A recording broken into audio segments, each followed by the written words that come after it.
Good evening. Welcome to the final edition of the NWA podcast for 2025. And 2025 has been a year like a lot of years lately, where folks are looking for answers. Folks are looking for clarity. Folks are looking for reasoning and finding it in short supply. I know this time of year brings up a lot of feelings in folks. And so that's kind of why we're here to do our job, man. We're here not only to talk about what's going on in the world of wrestling, but the world surrounding wrestling and trying to make sense of the nonsense. It's what we do.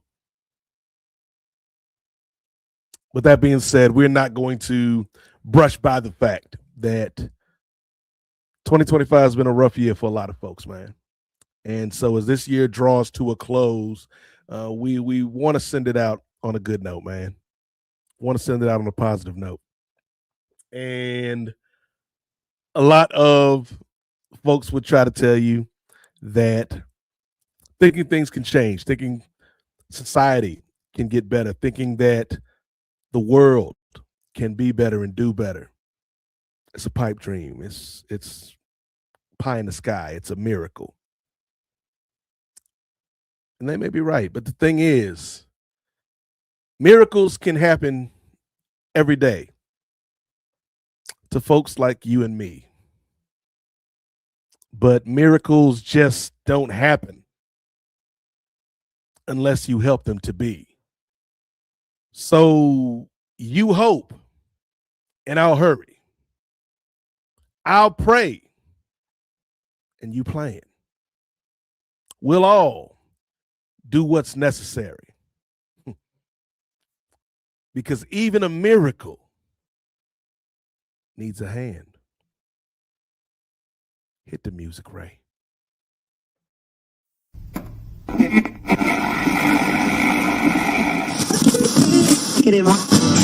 You're listening to the NWA, the Nubian Wrestling Advocates. You are now about to witness the strength of street knowledge.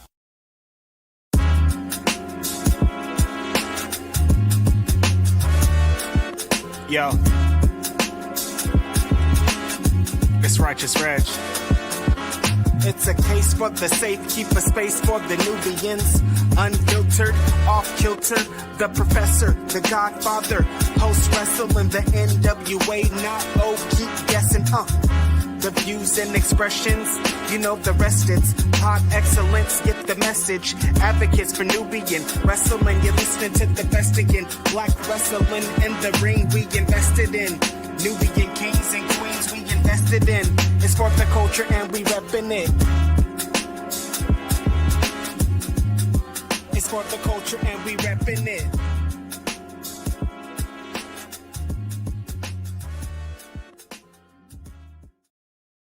And welcome to the NWA podcast, the Nubian Wrestling Advocates, the show all about getting color in the professional wrestling business. What's up, y'all? We are back and better than ever, ready to close out this year. Happy holidays to everybody that is watching us live on Sunday night. Whew. If this is your first time tuning in to the NWA podcast, you were in for a treat. If you one of the regulars, you already know what it is, because this is our annual holiday kickback. It ain't a party. It's not a party. It's more of an informal get-together, a function, a kickback. And so we're going to have some special guests, friends of the program, popping in all evening long, hanging out with us. So let's not waste any time. Let's introduce the panel for this evening. I, of course, am the Godfather, Nate Milton, your favorite podcaster's favorite podcaster. Over 10 years in the game, and you know what? Ain't a damn thing changed. And I am joined by my right-hand man, by a man that some people call Moderna Kris. Some people call this brother Mimosa Kris. Some people even call him the angry intellectual. But he's also the mayor pro tem of Los Angeles, California. He's also the mastermind behind the Dodgers World Series championship and Luka Doncic making his way to the LA Lakers. Get well soon, Luka. So without any further ado, let me bring in my co-host, my brother, and my friend. All the way from Los Angeles, California. You know him and you love him. Give it up for Professor Kris Ely. Can we rock? What's up, Doc? What is up, yo? And I want to add one more actual real accolade to that list. And that is I am a Substack bestseller officially. So you can refer to me as Substack bestseller. So okay. Yeah. Number That's 52 about, and Kris. rising in politics. New politics right now. So okay. This man coming for that number one spot, ladies and gentlemen. yeah. And also this we'll talk about it, but I think this has probably been the worst year in WWE in shit, man. We'll have to talk about it because I don't know. This has been a horrible year in WWE, in my opinion, but we'll talk about it. Okay. Kris says this may be the worst year in WWE history. This has been a horrible year for the WWE. Some would call this year basura. And speaking of basura, that brings me to a man who one of his favorite words to use when describing the John Cena heel turn is basura. He is, of course, the host, or one of the hosts of Ring Theory over at the Nefarious Media Network, and he has made frequent appearances here every month on Post Wrestling for the NWA podcast. Y'all, show your love and acknowledge the leader of the mid-card Marauders, the holder of the Shula Fowler, one half of the Ring Theory Collective. Y'all give it up for upper mid-card Jay Lacey. Mid-card Marauders rise. Mm-hmm. Happy holidays. The Grinch has shown I gave that man a nice intro, Kris. Yeah. Yes, sir. Yes, sir. Yes, sir. I can't believe it's already December. I can't believe we're about to flip the calendar. The delay was already. crazy, Jay. Yeah. It was. I appreciate it. And I appreciate each and every one of y'all listening and watching us right now. So can't wait to get into the festivities this evening. Mm-hmm. That's what I'm talking about, Jay. Like I already know. Like I already see technology. You ain't slick. Elon, you ain't slick. New Alexa, y'all ain't slick. I see you trying to send your gremlins out to try to ruin this Christmas edition of the NWA podcast, but you ain't gonna do it. You ain't gonna do it. You can steal all our presents, Kris. Guess what's gonna happen? You done took all our presents. We still gonna be standing around that big ass Christmas tree singing Dahu Dore. You ain't gonna stop us, internet. And cut to like 20 minutes from now when everything shuts down because the internet is all powerful. So I might not want that smoke.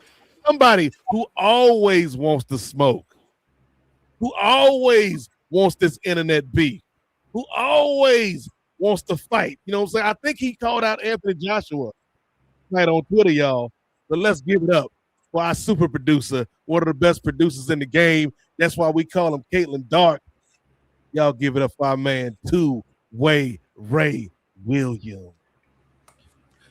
What's going on, brother Nate? See, I see how you be. You one of those friends that talk your friend into a fight. See, don't please. I'd rather fight Anthony Joshua than Xfinity. Please, Xfinity, please don't berate me. And can y'all hear me? Y'all getting silent. Am I on the delay? I hear you. You sound fine. All right. I'm glad to join you guys as always. But one beef that I'll always be barbecuing, even though I don't eat meat, even though I know plants are alive, but one beef that I'm always have on on the grill. Like I told y'all, man, it's just technology's trying to mess with us. I don't even see Ray. Like I see him. I see him. I don't know what's going on, man. You froze. Nate is froze. Help me. Yeah. It may be brother Nate. Nate is left the building for a second. So anyway, This is I'm the co-host, so let's you there, Nate? No, he's not. Okay, so let's just talk about. So finish your last thought, Ray, and then we will move on. Yeah, of course, and we do have one special guest, one of the many special guests that are going to be joining us as well. But I just wanted to say, I do have smoke with any of you Cowboys fans. Come at me now. Come at me now, you bums. I tried to tell you, you wouldn't listen, though, would you? You're saying I'm jealous. You're there. Everybody won't be us. That's you hate us because you ain't us. No, I hate you because you're delusional. That's right. But anyways, go ahead, brother Kris. All right. So we're introducing Brent now, or we? Well, yeah, we could go ahead. We could bring on brother. Let's bring on Brent right now. So what are the topics on deck? I know what I want to talk about, but I don't know what the order of the Rolodex is. I haven't looked at it yet. Well, I think we'll bring it up once we get everybody on, because another special guest has joined us. So first off, let's bring on our resident comic book nerd, brother Brent Chittenden. How you doing, brother Brent? I am very well. Hey guys, thank you for having me on. Hey Brent, how's it going, man? Not too bad, not too bad. Hopefully I do not have to shovel my driveway tomorrow morning, but depending on how late this goes, I might just walk out. Yeah. Well, you are up there in the Great White North, so hopefully you won't have to do that much shoveling. But thank you. Sorry, our intros aren't as eloquent as brother Nate is. Oh, no worries at all. Yeah. And then our last guest for right now did join us. You guys know this brother. You love him from wrestling. Well, not Wrestling Observer. I'm about to say. Well, you know I'm in love him from MCU later with his fellow tag team partner WH Park. I'm getting everything mixed up. WH Park. Give it up for brother Rich Fan. Yo, what's up, Rich? How you doing? How's it going? I can't complain. Just got back from my son's hockey game and looking forward to chopping it up with you guys for a little bit before I gotta bounce to do the end of the year MCU later with Mr. Dubs. Okay, cool. So yeah, I'm usually the color guy. Nate is the play-by-play person, so I got no problem transferring. So there's a lot of stuff going on this week. Is this Nate? Hold on there, Professor. Yeah. I thought, look, man. Hold on.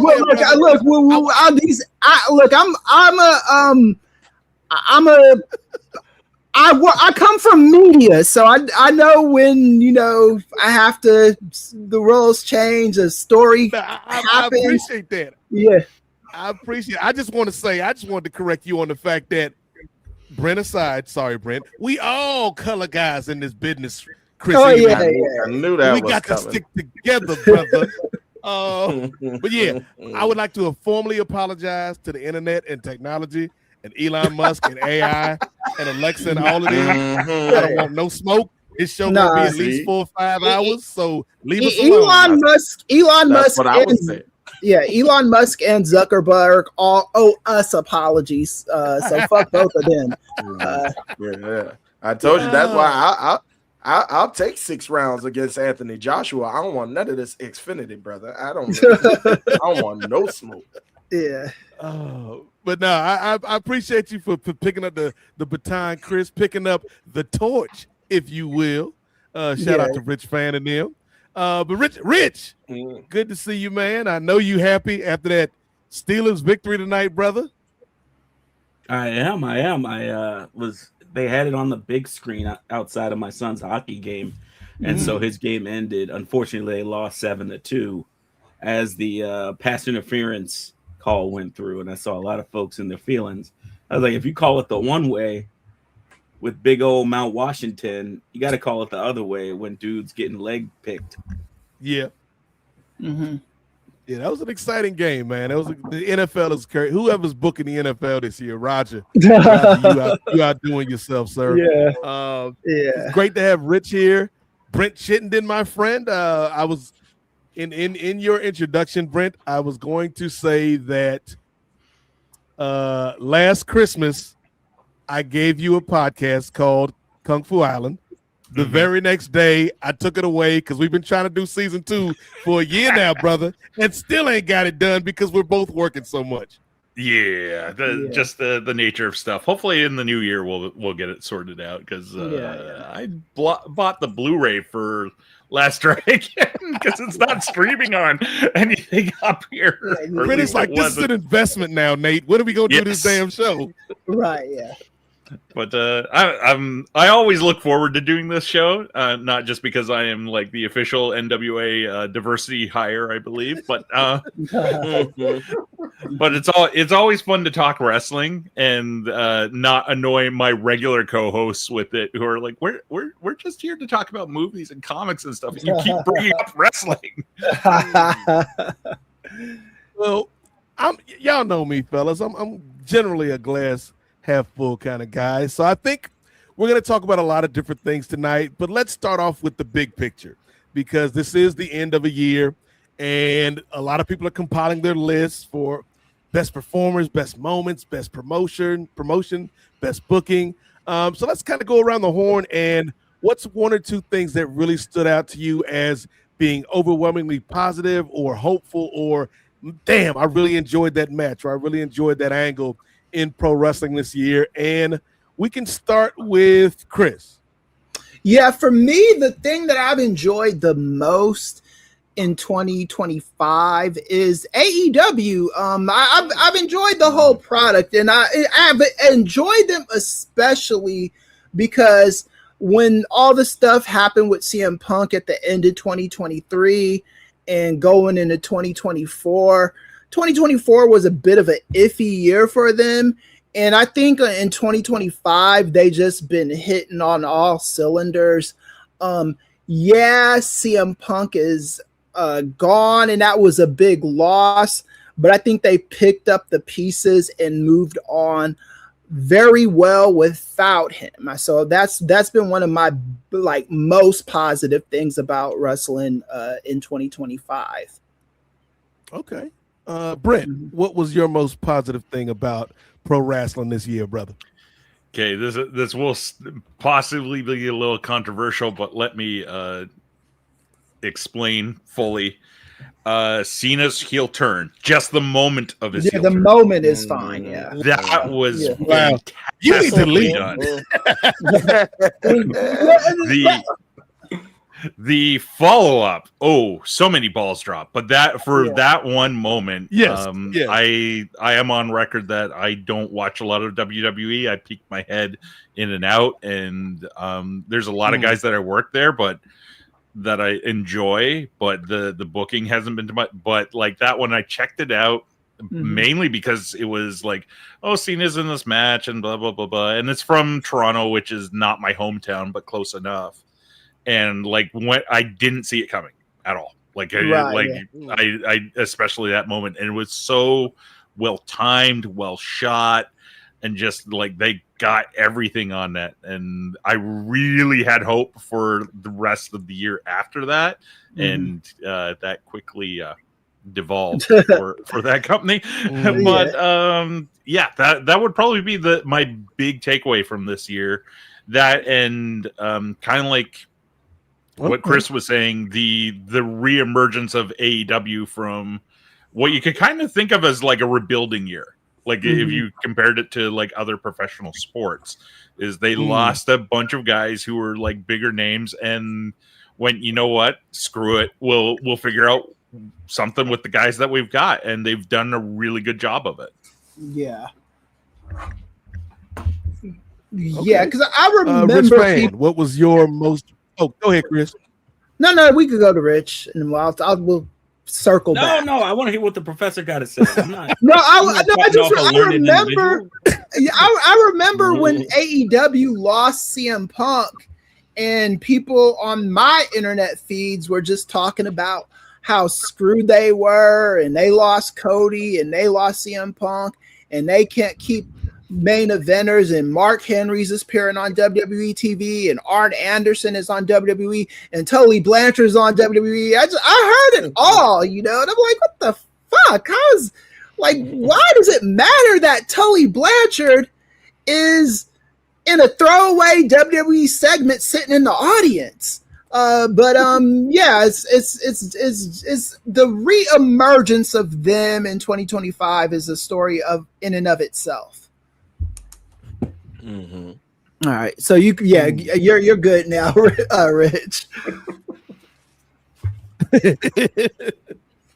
Hey, I'm gonna let the professor cook. I'm never gonna back out on that. I think for me, it was a little bit on the across the ocean, so to speak.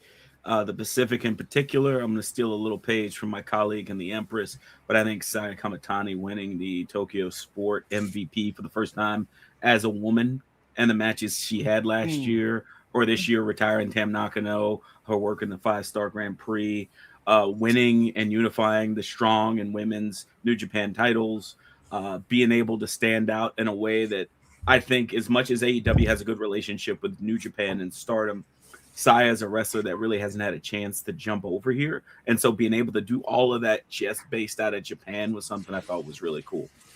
Yeah. Jay Lacey, what was your big positive highlight of 2025? Man, my positive highlight for 2025 I'll always remember this being the best year, one of the better years for women's wrestling altogether on all platforms. I mean, you got Mercedes Moné. Talk to him about Nia Jax one time, Jay Lacey. Hey, Nia Jax got herself a tag team partner now. You know what I'm saying? The Lash and Splash connection, that's dope. You know what I mean? So that's what I'm talking about, son. Also, they got 10 fouls. Hey, you got I talked about Mercedes Moné. Chris Statlander finally winning the big one and retaining the big one. Athena still got the belt. She's still doing her thing. I mean, across all WWE's women's wrestling, Io Sky was doing her thing this year as well. There's so many highlights. I mean, regardless of what I feel about the WWE and their storylines with a lot of their quote unquote key players, I think the women across professional wrestling outshined, and they did their thing this year. And you got to tip your cap to it. Indeed. Okay. Right. Two-way. Well, to piggyback off of that, and to be apropos with the theme of this podcast, you had 3 women in the top 10 of the PWI Women's 200. 3 black women, I should say, or women of color. Nubian. Oh yeah, that was cool. Yeah. With Naomi, with I believe you just mentioned her as well. Well, I know Mercedes Moné, who I want to delve into a little bit more as well. But there's one third one. I don't know why I forgot her name. You just mentioned her. Athena. Athena. Yes. So yes, with with Naomi, with Athena, and with another bright spot of this year, Mercedes Moné, who has just been killing the game. And we talked about this on our last episode, where there have been pretty a good amount of criticism, both deserved and non-deserved. But she's been doing her thing, being the newest belt collector. What's the deserved? I want to know. I'm just curious. I'm not trying to start nothing. I just want to know what the deserved is that Mercedes did this year. Proceed with caution. Yeah. Well, I think there were, and I want to specify that not just for this year, but in my mind, I'm thinking of kind of like her run in I'm about to call it TNA in AEW. Just like there have been some moments where she has kind of not dropped the ball, but it's kind of like, when people are calling her the best wrestler, period, full stop, there have been some moments where she hasn't lived up to that in some matches, but I think that she has, as of late, especially this year, she has been killing the game as far as in-ring production has been, and as far as her developing her character a little bit more. I know some people see her character as a bit one note, and they haven't seen the evolution between what was the boss in WWE and what's now the CEO, but I think that she's coming along and she's getting more used to that role and putting her own spin on it and making it different from what she gave in the Fit. So that's what I perceive as deserved. I'd agree with Ray on that one. Yeah, Totally. Like she seemed to have a real hard time match-wise getting into second tier there for a while, and now she is been consistently delivering good matches. Well, I don't know if it was maybe ring rust or she just wasn't, maybe other stuff going on, but now she really seems to have clicked into it, and the character too. Like the character really hasn't changed much since she started, but it's almost like she has a better handle on it. Yeah. See, my whole thing is, if I saw that kind of criticism of Mercedes this year, I'd be cool with that. But these motherfuckers go for the jugular on this woman. I thought a lot of that stuff was just not fair. That was my whole thing, and some of it not even true. Right. And that's what I'm saying is undeserved. Yeah, she's not telling Tony Khan how to book. He's right, exactly. He's booking control. Yeah, but I'm sure that topic will probably come up again. So let's mix the goulash. One last thing I did want to say as a positive from this year, aside from the women and aside from Monet, of course, we got to talk about the saga about the cowboy finally getting his wings. With, Hangman Adam Page getting to the mountaintop through all obstacles. And as Nate frequently mentions on this program, having a very stunning segment that should have been nominated for an Emmy Award, a primetime Emmy Award with him and Swerve Strickland. So I just think the culmination of that at All In Texas was just masterful. He's been doing decent work since. I'll give him that. So, but yeah, those are kind of like my big three highlights of the year. So I'll piggyback off of that, Ray, because one of my big highlights of the year has been, to Chris's point, AEW. I would say post Death Riders having a stranglehold over the promotion. Once Hangman got that win, it felt like everything else kind of freed up. And now the world title picture is so intriguing to me because we had Hangman rock with it for a little minute. We got Samoa Joe with this Aaron Rodgers-esque, Rich Fan, late career resurgence that we seen. We got MJF with the Brofoonery back in the mix. And then, of course, we got the guy who a lot of people thought never should have lost to John Moxley in the first place back in the mix, and that's Swerve Strickland. And so I think that main event mix in AEW is as fresh as it's been in a long time, and I'm intrigued to see kind of how it all shakes out. The other thing I will say, I'll meet Brent halfway. I'll meet Brent halfway when it comes to this man, John Peacemaker Cena, because I thought the heel turn itself was masterfully done. The follow-up was terrible. And then I thought like the babyface, the little mini babyface run we got for the last 3-4 months was good to decent, but it was certainly nostalgic more than anything else. And I think regardless of what you think about John Cena now or what a lot of folks that are listening and watching this program thought about John Cena back during the Super Cena days, you can't help but to show that brother respect for the time he put in, the work he put in, man. And so just kind of seeing Cena, as a man of a certain age myself, Chris Ely, in that Andre Brower, Ray Romano, Scott Bakula.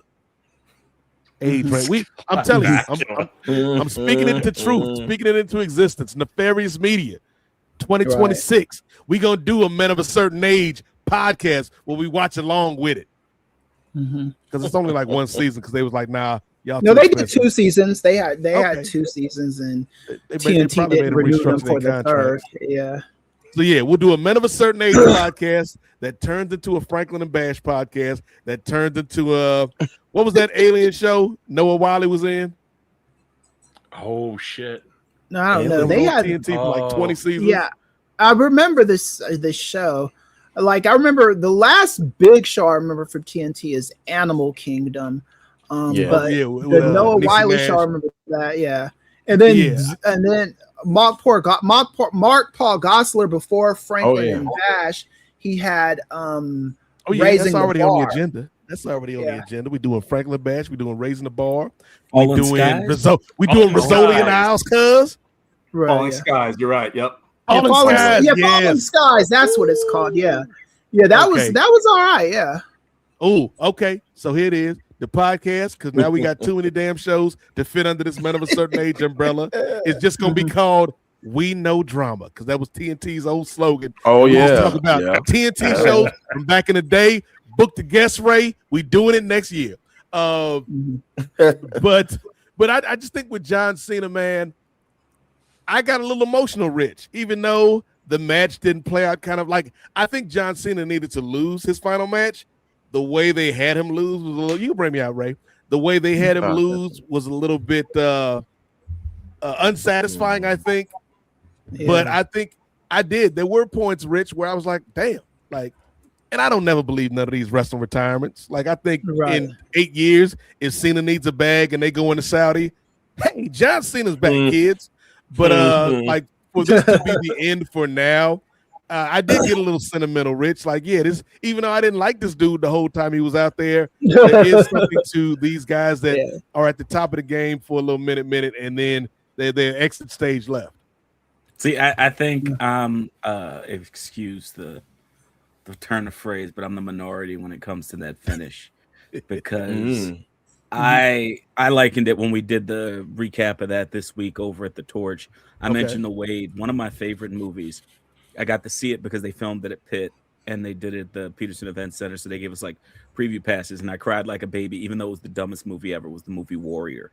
And if you remember Warrior, it was Tom Hardy and Joel Edgerton. And they were like by the time you get to the end, you realize they were both brothers and their estranged father was Nick Nolte and had like separated them. They get to the final and the young brother separates his shoulder in the middle of the fight, and the older brother knows it. So he's trying to tell the ref, but his brother doesn't want him to tell him. His coach is like, you can't. You just got to win the match and win the money for you and your wife and your kids. And it gets to the end of the match, and he has him, and I think it's an omoplata or go-go plata. And he's like, just go to sleep. Just go to. And this entire movie, this dude's hated his older brother's guts, and finally just passes out and taps at the same time. And that's how I felt seeing. Like when he went on smile on his face, and he tapped, it was like, it's over. I don't have to do this anymore. I don't. It was as much meta as it was in character. Okay, I have to give up because I'm retiring. I'm not doing this anymore. And as much as I respect on the other side, someone like a Sting who had been disrespected when he had been a wrestler in WWE and he hadn't really had his flowers, him never losing a match in AEW was great for him. Just like it was great for Cena to go out elevating two different characters in terms of Dominic and Gunther and showing that they have something to push the next generation of wrestlers with. All right, I have to agree.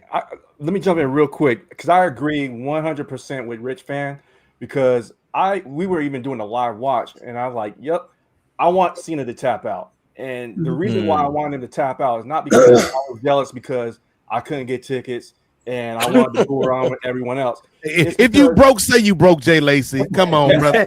No, we got the cash, but not the one FBI. Anyway, so I wanted Cena to tap out because we already slayed one sacred cow, and that was Cena turning heel. So if turning Cena heel was so sacred, nothing is untouchable. So when he was passing out, I heard the analogy. It was almost like here we go with movies and TV shows.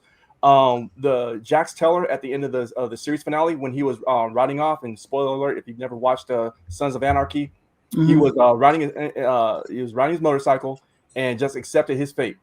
And that with Cena and doing that nervous tap, like he don't know how to tap out, he just had to give up. And so I liked the ending of it. A lot of people did not like it because he always preached hustle, loyalty, and respect. And he never giving up. And the man gave up. Plain and simple. So nothing is untouchable in the land of the WWE. So okay. I've heard. Here we go. Here we go. I want to couch this with just some actualities for myself, so people understand where I'm coming from. I didn't give a fuck when Cena retired a week or so ago. It was nice for the people that liked him. To me, it was another show. I didn't even watch it live. The feed came up on my Blue Sky. Someone posted a video of the tapping out and a few segments from the match, and I thought it was fine. My whole thing with that is I think that after a wrestling match, if more people are booing the company than the performer in the ring, I do think that's a problem. And that was my biggest issue with the putting together of the match. One, you made people pay thousands of dollars. Didn't make. These motherfuckers bought the shit willingly. So let me make sure I couch that. But people went and paid all this money and they wanted to see a certain ending, and it wasn't like, oh, this is a bad movie that I paid, $16 for. Some of these cats paid $30,000 for these packages. They were not cheap tickets. So, Triple H getting booed at the end of that show, I don't think is a good look. It just is not. The heat needs to be on the wrestlers. Second, I don't think that Gunther should have been the guy doing that. And this is my big issue with WWE and its booking. I thought Javon, Trick, Oba, one of those guys could have been positioned to do something like that. I'm not gonna say any specific reasons why they might not have been, but I'm just saying somebody my whole thing with the Gunther thing is I don't love what the character seems to represent. It makes me uncomfortable watching it. Let me just say that. And then second, that he's the guy retiring everybody. Gunther is not going to get any higher than he is. Gunther has peaked. He's not going, even if he turns babyface, it's not going to send WWE into the stratosphere where they're like shelling in money the way they were with Rock or Austin or anything like that. That's just not going to happen. So I do think even like a Braun Breaker, somebody else should have been given that distinction, as for winning or losing on your way out, your last match, especially, I've seen it go both ways with wrestlers that are retiring. Some wrestlers lose their last match. Some wrestlers win their last match. I thought when Trish Stratus won her last match, her last official run, I thought that was a beautiful ending to a very solid, stellar career from Trish Stratus. when Cena lost, I think I don't think it's a problem that he lost, but I also think it would have been the worst thing on the planet if he would have won. Because, Cena's already lost to enough guys this calendar year alone to where I would have loved it if Dominic Mysterio had that distinction of, hey, I'm the last person to beat John Cena. Maybe he's a little too Mexican and not Aryan enough. I don't know, but I just color, Kris. Yeah, I just don't think that should have went to Gunther. I don't. And that was my big issue with this. As far as him losing and tapping out, I don't give a fuck. He could tap, lose. He's about to go to Hollywood. He's going to make a bunch of Judd Apatow movies. He's going to either sink or swim. So, and I think he'll be fine regardless. Even if his A-list career sucks, he'll make money doing Tubi movies, So, Cena's fine for the next 20, 30 years, I don't have any issues with that. But I do think that when he retired, I really do think someone else should have done that. It's just that. Now I'll end here before I go on a rant. So here's the thing, when we talk about this match, because I remember distinctly Girard, Jay, and I, when we did the watch along over at Nefarious, I was in the minority where I was like, I think Cena's going to win because I think he already did his pass the torch or prop up the next generation thing when Dom got the win over him. So I was like, you know what? I'm obviously never bet on wrestling, ladies and gentlemen. But I was like, if I wasn't going to bet on some damn wrestling, I'd bet for John Cena to win.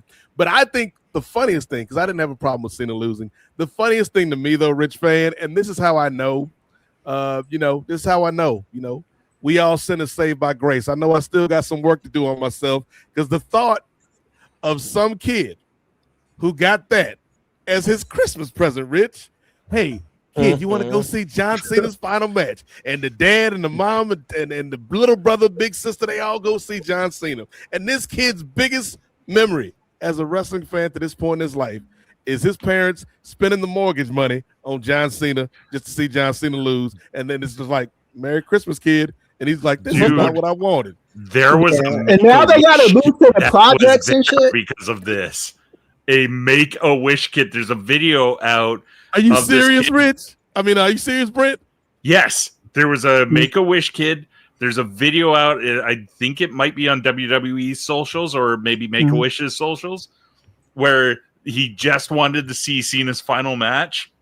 Wow. And it shows him. And to be honest, the video is in my old age sentimentality, I damn near cried at this thing because it's like he just wanted to see Cena one last time, and he's backstage and he's meeting Paul Heyman, and then he meets Cena. Cena just comes up behind him and surprises him and all that. And all I could think of afterwards is that was so heartwarming. Oh my God, he watched Cena tap out. But I think let's back up though, because I think I don't have the time to rebut a lot of what Kris said, but I can rebut this one real quick. Okay. The kid that Brett's talking about fought and won against cancer 3 times. Oh, yes. wow. And I think, to be frank, my kid's 13, that kid's about the same age. That kid knows wrestling's fake. He just wanted to see John Cena. And that's where I get annoyed with a lot of this, because I think the folks, to Chris's point, where you talk about the fans that are booing Levesque, we have never been more online. We have never been more antisocial. We have never been. We're the most plugged in ever. There are things that you will see in a wrestling message board on Reddit or Twitter or Blue Sky that if I were in your face, they would not say the same thing. No. And so the booing and the chanting AEW, that's because Paul Levesque made himself available to that because he wanted to be. He thought that he was going to be my man in what was the movie with Brad Pitt? He was trying to be like Achilles, walking on one leg, limp, and thought it was going to be one way, and then went an entirely different way. And I think your point about Gunther makes sense, but I think in the history of the WWE having a questionable, bald-headed third from the top baby face that eliminates legends has worked out for Randy Orton. And so I think they're just trying to, as always, Levesque's pretty good at trying to just hit copy paste with things that have worked. But who are the last 20 years? Who are the legends that Randy Orton has gotten rid of? Mick Foley. Who else? Vince McMahon when he punted him for the first time. No, I don't count that one. Mick Foley. Whoa! You can't eliminate that. Well, Vince McMahon didn't go away after he got. That but can't use anymore. Yeah, but he didn't. Vince McMahon didn't go away. Yes, he did, Chris. No, he went away for a brief you just season. Said he went away. For a brief season. No, you know what I mean, Rich. Come on, man. Okay. He didn't. He like when I start talking about go away, I'm talking about Ahmed Johnson go away. I'm not talking about go away and come back and be a regular character again. I don't know what to tell you then, man, because none of these guys, because if his gimmick is just like with John Cena, I'll answer you but real quick with John Cena with the Never Give Up. That was a promo he made after he made the oopsie face and stepped through a table against Sheamus and lost the world title to Sheamus. Yeah. And it wasn't, I'm never going to give up. It's, I'm not going to stop losing. I won't lose again until I win the title back. And that just like the Undertaker's streak was an accident that became a gimmick that they used to make a lot of money. So I don't feel bad about it. And okay, so I'll go down the list and you tell me who counts and who doesn't count as a legend being killed. You already said Vince McMahon, Roddy Piper. Right. Okay, I'll give you that. I'll give you Roddy Piper. So you can't even like, it's not even like. But Roddy, here's the thing with these names though. Even Vince McMahon to a lesser extent, Roddy Piper was not a regular talent when Orton did his bullshit to him. I'm talking what John Cena was wrestling regularly this year and got retired by Gunther. That's the difference for me. John Cena can null and void everything I'm saying by coming back next year and being like, yeah, I want to wrestle again. Then all I'm saying right now is bullshit, and I deserve to get my ass whipped for speaking on the moment, you know. But I do think there's a difference if I'm making myself clear. I see it, and I don't. I mean, you know, like I said, this is a Nate is struggling today, man. So to jump in, guys. So does Mr. Kennedy count as one of those legends being killed by Randy Orton? Well, I mean, you got him fired. He got him fired. So I don't know about that. You know, if you want to, because I mean, if we're gonna play that game, then if we're playing that game, John Cena, dude. I remember interviewing like what's his name? Not Antonio Tarver. Michael Tarver was his name, I think. I interviewed that cat. He had nothing good to say about John Cena. David Otunga on his show in the last couple weeks, he had nothing good to say about John Cena. He has nothing but good things to say about it. A little bit. Yeah, Tyler Rex. I mean, like he got the motherfuckers fired. So I mean, and that was partly John Cena too that helped get Kennedy fired. So I mean, it was a joint venture. It was a tag team. We don't like this guy. Let's sabotage him. What was because the last match with Kennedy was the one where he was wearing they were wearing the Lakers jerseys and it was that multi-man tag match and that was Vince McMahon doing a middle finger to the to the owner. It was Kroenke and the Nuggets. He out because heaven forbid the Denver Nuggets had a game that night. Right, but because that's the thing. Because what the Denver Nuggets did, if I remember correctly, is that the arena booked acts because Denver in recent history didn't even make it to the playoffs, much less go to the second round. So yeah, they booked acts to come there, and then lo and behold, the Denver Nuggets win. And this crybaby shit. Yeah, I remember that. I remember it well. Yeah. I was about to say, if you count Mr. Kennedy, then you might have to count Alex Rowlett too. But you have to count him. Yeah. There's so many of those guys that existed. Yeah, it's my face. Right. Yeah, because when you talk, if you talk about the totality of John Cena's career and all the people that are loving him and waxing poetic about him, I remember Michael Tarver when I was doing the show with Mike Knox. He did not like John Cena because he said John Cena sabotaged him and really hit him in that segment where he got jumped. David Otunga said the same thing on his podcast on YouTube, which is a decent show, by the way. Tyler Rex has said the same thing.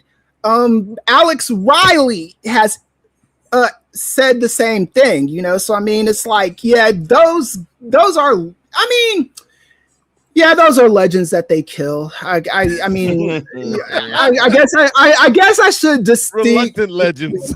Yeah, legends. Legends. I mean, they're legends to somebody, right? Look, David Otunga got to be married to Jennifer Hudson for a few years and has a whole ass son by her. So I mean, shit, man.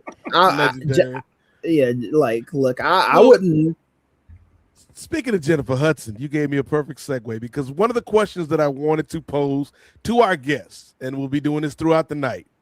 It is Christmas time. Rich Fan, what's your favorite Christmas song of all time, brother? Oh man, that's so okay. And then I'll probably have to dip after this because I don't want WH waiting too long. I would say my favorite Christmas song is, and this is gonna sound really just out here, because I want to go with Mariah as like the easy one, but I'm gonna go with a dumb one I heard all the time in New York that my grandma would have like the radio on and it'll pop on and be scratchy. Dominic the Donkey. It's like the most, like, as I've talked to friends that are of Italian descent, it's like the most blatantly like stereotype. Yes. Yeah. Like, and it's like, even at the end, he's like, I wanted $1. Like, it's like dude had to take it to another level. And the like it's anytime you have a song where you cut into like a choir of children and then a donkey, that's a lot. So I'll say that one because it's problematic, and that's what a lot of Christmas songs are. Yes, we need more problematic Christmas songs, or do we? That's one on the board for Dominic the Christmas donkey, the Italian Christmas donkey. Let me say don't look for that. Don't look for that Panamanian Christmas donkey. Don't look for the Ecuadorian. Don't look for the Cameroonian. Dominican donkey. Dominic.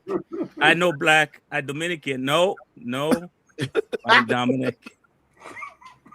Hey, that's a great pull, Rich Fan. I remember that from my grade school days. But Rich, you are always a great guest to pull, man. We appreciate you taking the time with us this evening, coming through for the kickback, brother. And give our best to WH, even though he no-showed. He Johnny Manziel'd us. We still love WH. You know how it goes. Anything you'd like to promote, brother, before we let you go? Nah, I think the only thing is probably the next time I'll be on here, and then the MCU Later episode we're about to record is for the 1989 Punisher. And so if you want a sweet Lou Gossett Jr. and the movie that Marvel does not acknowledge, much like Creation and his kids, you know. Yeah, that's is that Dolph Lundgren in that one? That is Dolph Lundgren. Yeah, I actually don't hate that movie. But well, that's a conversation for another day. A ringing endorsement. Punisher. Yeah. I actually don't hate it. Chris, that is a ring an endorsement because there were a lot of Marvel movies that were garbaged in that era. I remember the Captain America movie. Captain America. I remember the Nick Fantastic Fury. Four movie. Nick Fury with David Hasselhoff. Yeah, so the Punisher. That's fucking Endgame. yeah. Listen, That's Citizen Kane compared to all the out there. what came out during that time. I cannot give Nefarious Media a strike on YouTube, but I have the Albert Pune from his estate director's cut, which fundamentally changes Captain America from horrible to oh my god, this guy was onto something, and we weren't ready for it. Right? Okay, Yeah. so There are decent scenes in that Captain America movie. I still remember the song from the movie that Memories of You. Yes, to the memories. I like the movie had its moments, you know. Chris, so if I just tell you on this. Okay, not to derail all this, Rich, you're the only person I know who has seen this cut. Like, I have it right in my room. I don't want to bring it up because it's that thing on the side, and I don't want to be like Nefarious Media is pro that thing. So I was like, nah. So, is it? You said it's fundamentally different. Is it good? Yes, because what it does is it turns everything that we've seen in the movie into mainly flashbacks.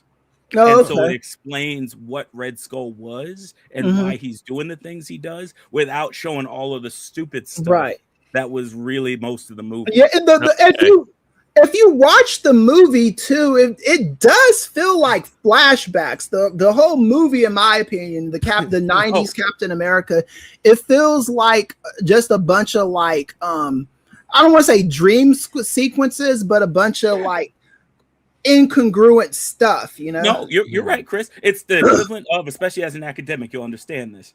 You get a budget, and then halfway through the semester, like, you know what?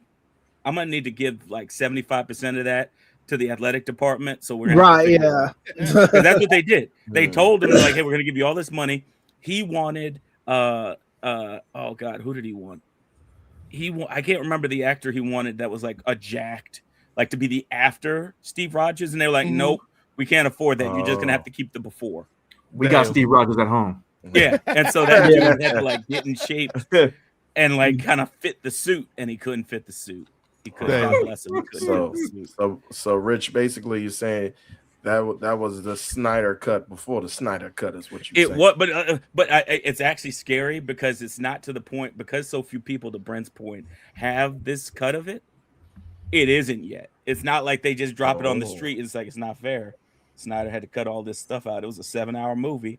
Big media didn't want to have a 7-hour movie. You don't have the Lamentations. His Wonder Woman is coming out.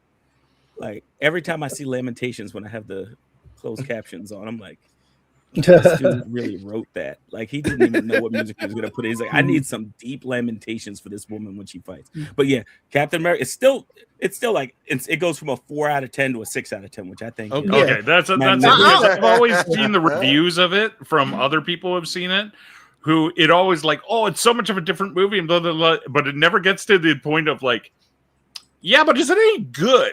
Yeah, you know, just because it's different still don't mean it's good. But okay, I'd be willing to watch it now. But at least with stuff like that, though, it doesn't even have to be good. It just has to be like, oh, okay, this wasn't the piece of shit that I saw in 1993. You know, and that you just want the movie to be Ricky Bobby's dad at the end of Talladega Nights, Chris. Like, you still fundamentally flawed, but you're not that bad, Ricky Bobby's daddy. Yeah, exactly. But you know who is good and decent and not fundamentally flawed in any way, shape, or form? That's our good brother Rich Fan from The Torch and from MCU Later. Keep your eyes and ears peeled for that Hot Punisher episode right here at Post Wrestling. Sign up for the cafe. Show Rich and WH some love, even though WH didn't show us no love tonight. But it's okay. It's okay. I'm going to let it slide. But Rich, we appreciate you always, brother. Hope you and the family have a good Christmas, man. And we'll holler at you in the new year, man. Yeah, later, bro, man. Thank you, Rich. Later, guys. Sorry. Take care. Good brother Rich Fan, ladies and gentlemen. Yes. I'm sorry for getting the Wrestling Observer mixed with PW. I can't do that. Rich isn't gonna. You have to. Wade Keller's the one that's gonna get mad at that. Rich is cool. I can't do the intros like you do it, Nate. So that's why. Nah, you was in the pocket scrambling like Shadour on that one, brother. Yeah. For a second there, I was like, "Shit! Did they get Meltzer? This is going to be interesting." That's gimmick infringement anyway. We shouldn't be trying to do the introductions the way you do it. When you're not here, that is a treat that the audience is gonna miss. When you are here, that's a treat the audience gets, you know. So you saying Ray was a little bit too much like Icarus? He flew too close to the sun on them intros. He did what he did. You know, it wasn't. You know, you're the one watching you, Dad. Yeah, that was the intros is your gimmick. Hey, I ain't mad at you. Ray. You tried. Yeah, I ain't mad at you either. Shit. Yeah. Before we get back into the wrestling, a couple things though, Ray Williams. Number one, we've been remiss because we know we got people watching tonight. We know we got people maybe on their Christmas break checking this out. If you want to interact with us, tell us your best moments of 2025, your worst moments of 2025, your favorite Christmas songs. Who should get invited to the holiday cookout? Hit us up in the chat. The fastest way though to cut the line, to get to the front of the line, is by hitting that super chat button that gives you VIP access to the advocates and our guests tonight. And we will bring those up as Ray sees fit. But Brent Chittenden, we asked Rich, so let's ask you, what is your favorite Christmas song of all time? And tread lightly, because even if it is White Christmas, you probably shouldn't say it on this particular platform. Go. I much like Rich is slightly problematic due to one word that gets brought up in it, but it would be Fairy Tale in New York by the Pogues. Ooh, okay. Yeah, that's I hate Christmas music. Really? It comes from working retail. And just like for the minute December 1st clocks in is when and I will granted now it's much better than it used to be, because those of us who remember working in a store with a CD player that if you got lucky was a 3-disc changer and it was the same 3 fucking Christmas albums I remember for the month of December. Now at least you can put Spotify on and get a bunch of stuff, but at the end of the day you do hear the Christmas song just done by 8 different people, and it's more or less the same. And that that's my caveat. I'm sure Christmas music is fine. I just I am tired of it. I can't wait until Boxing Day when I can switch over to something else at the store. But Fairy Tale of New York by the Pogues is because I think it's not it's not truly a Christmas song, but it takes place at Christmas and it has a bit of hope but also it's a bit of life is shit at the same time. And I don't know what that says about me, but that's I dig it a lot. Right. So that's a great pull, Brent. I think for me, and I'll have a couple more as the night goes on, but if we're sticking in the vein of kind of off the beaten path Christmas songs, one of my favorites, you can bring me out, Ray. One of my favorites is an Alvin and the Chipmunks joint. Yeah. And it's not time. Time for joy. Yeah. We can hardly stand the wait, so Christmas don't be late. And it's not, I don't like that song for the song, even though the song's fine, Ray. My favorite bit of the song is we have to have this artifice that, much like Brent and I, we're on a vacation to Kung Fu Island.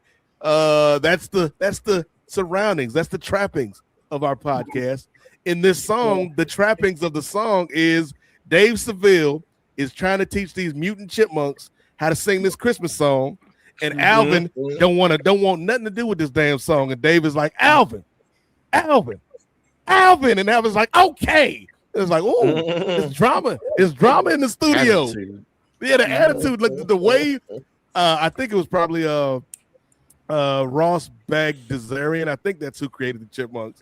I think who did like the chipmunk because he used to do the voice of Alvin on the when Alvin was a puppet originally, and then it turned into the Alvin show. And he did the voice on that show. That's why he got that ego, because he had his own show, and then he had to join a group, and he thought he was bigger than the group. But yeah, just the way he's like, Alvin, okay, like damn, just sing the damn song, Alvin. Simon and Theodore don't have no problem with it. Yeah. But Chipmunk's Christmas song is one of my favorite Christmas songs. Kris, what about you, man? So I got a few. I like Christmas. I'm not like super Christmassy, but I like Christmas songs in the Christmas season.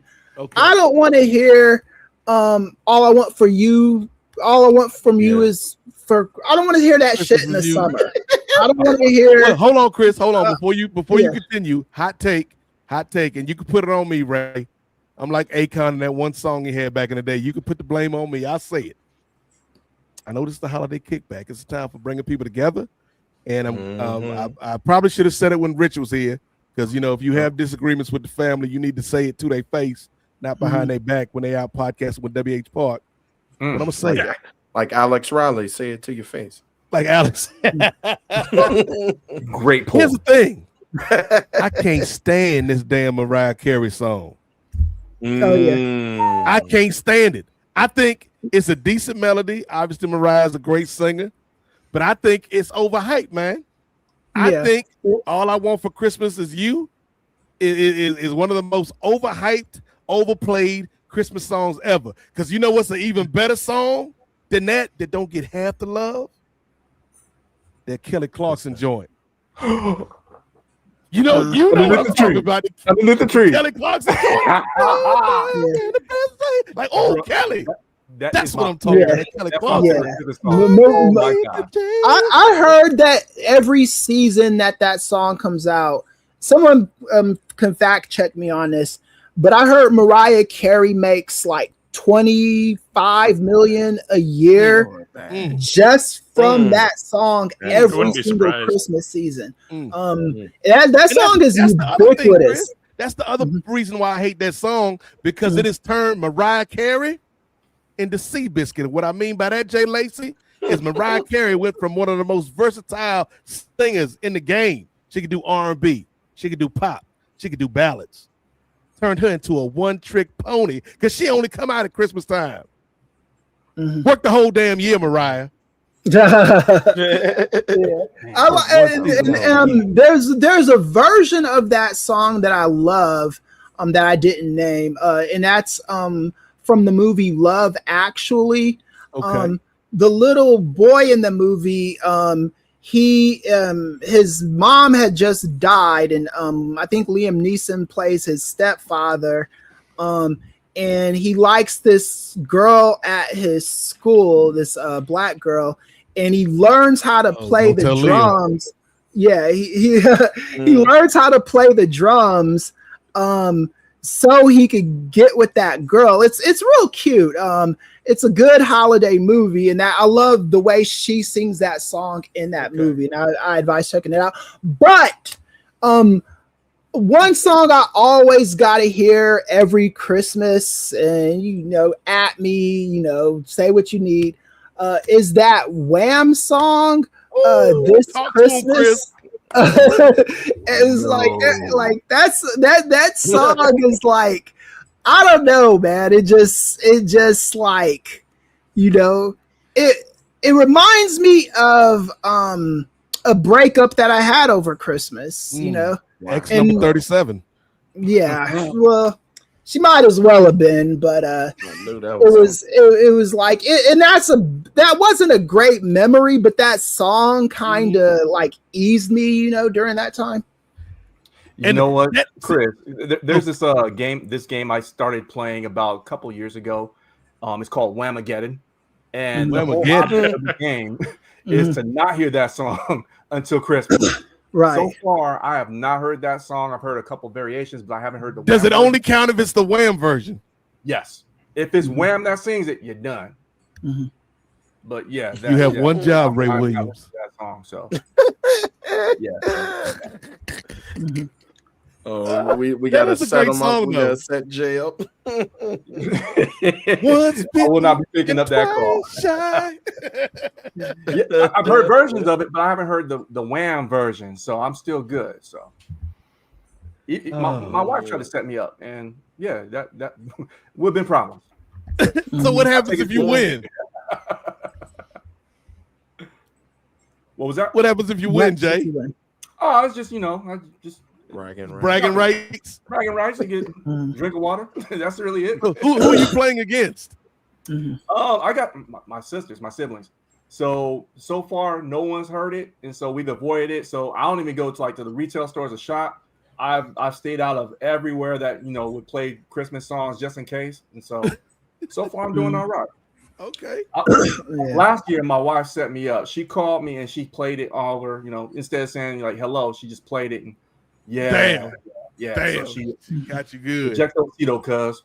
It be your own people. It be your own people. What about you, Jay? What's outside of that? What's one of your favorite Christmas songs, brother? Well, you named the Kelly Clarkson one, man. Anytime I hear that song, man, I almost said something controversial, man, but I'm gonna say it anyway.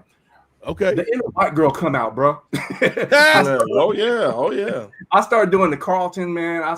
That song just makes me happy, bro. I love that song. But one of my favorite ones, and I hated it as a kid, but as I've grown older, I have an appreciation for it. It's "Happy Christmas" by John Lennon.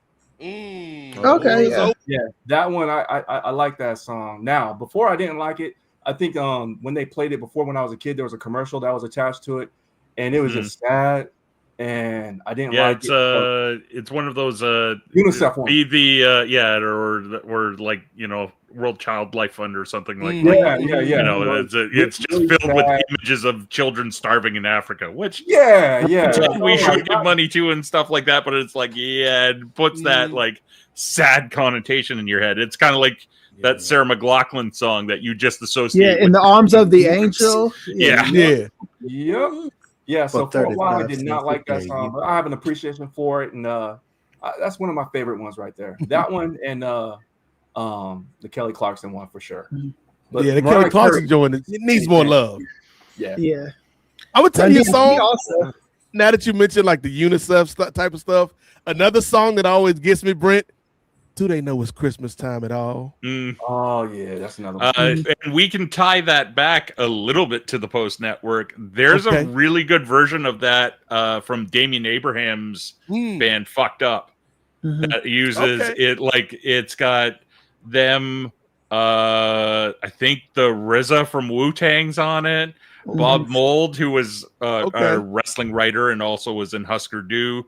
Tegan and Sarah, David Cross for some reason. Arrested Development, but it's a really good version. So I would throw that out there. I that's one of the ones that I still like and like the video for and stuff like that. Okay. So before we move back into wrestling, there is one more, and maybe this is the perfect Christmas song to dive back into wrestling off of, because it could be some wrestler's theme song. It'd be a very specific wrestler with a very specific gimmick that only wrestles 1 month out of the year. But I don't know which group it is because they're both very similar. I feel like they're the Coke and Pepsi of industrial Christmas music. You either like Mannheim Steamroller or you like Trans-Siberian Express or Orchestra, whatever they called. But it's the Christmas in Sarajevo joint. Where it's like dun, dun, dun, dun, dun, dun, dun, dun, dun, dun, dun. Is we fighting or is we giving out presents this year? Boy, it is heat. Every time that comes on a commercial, I'll be like, oh, snap. And then whoever's on the guitar, they killing it at the end,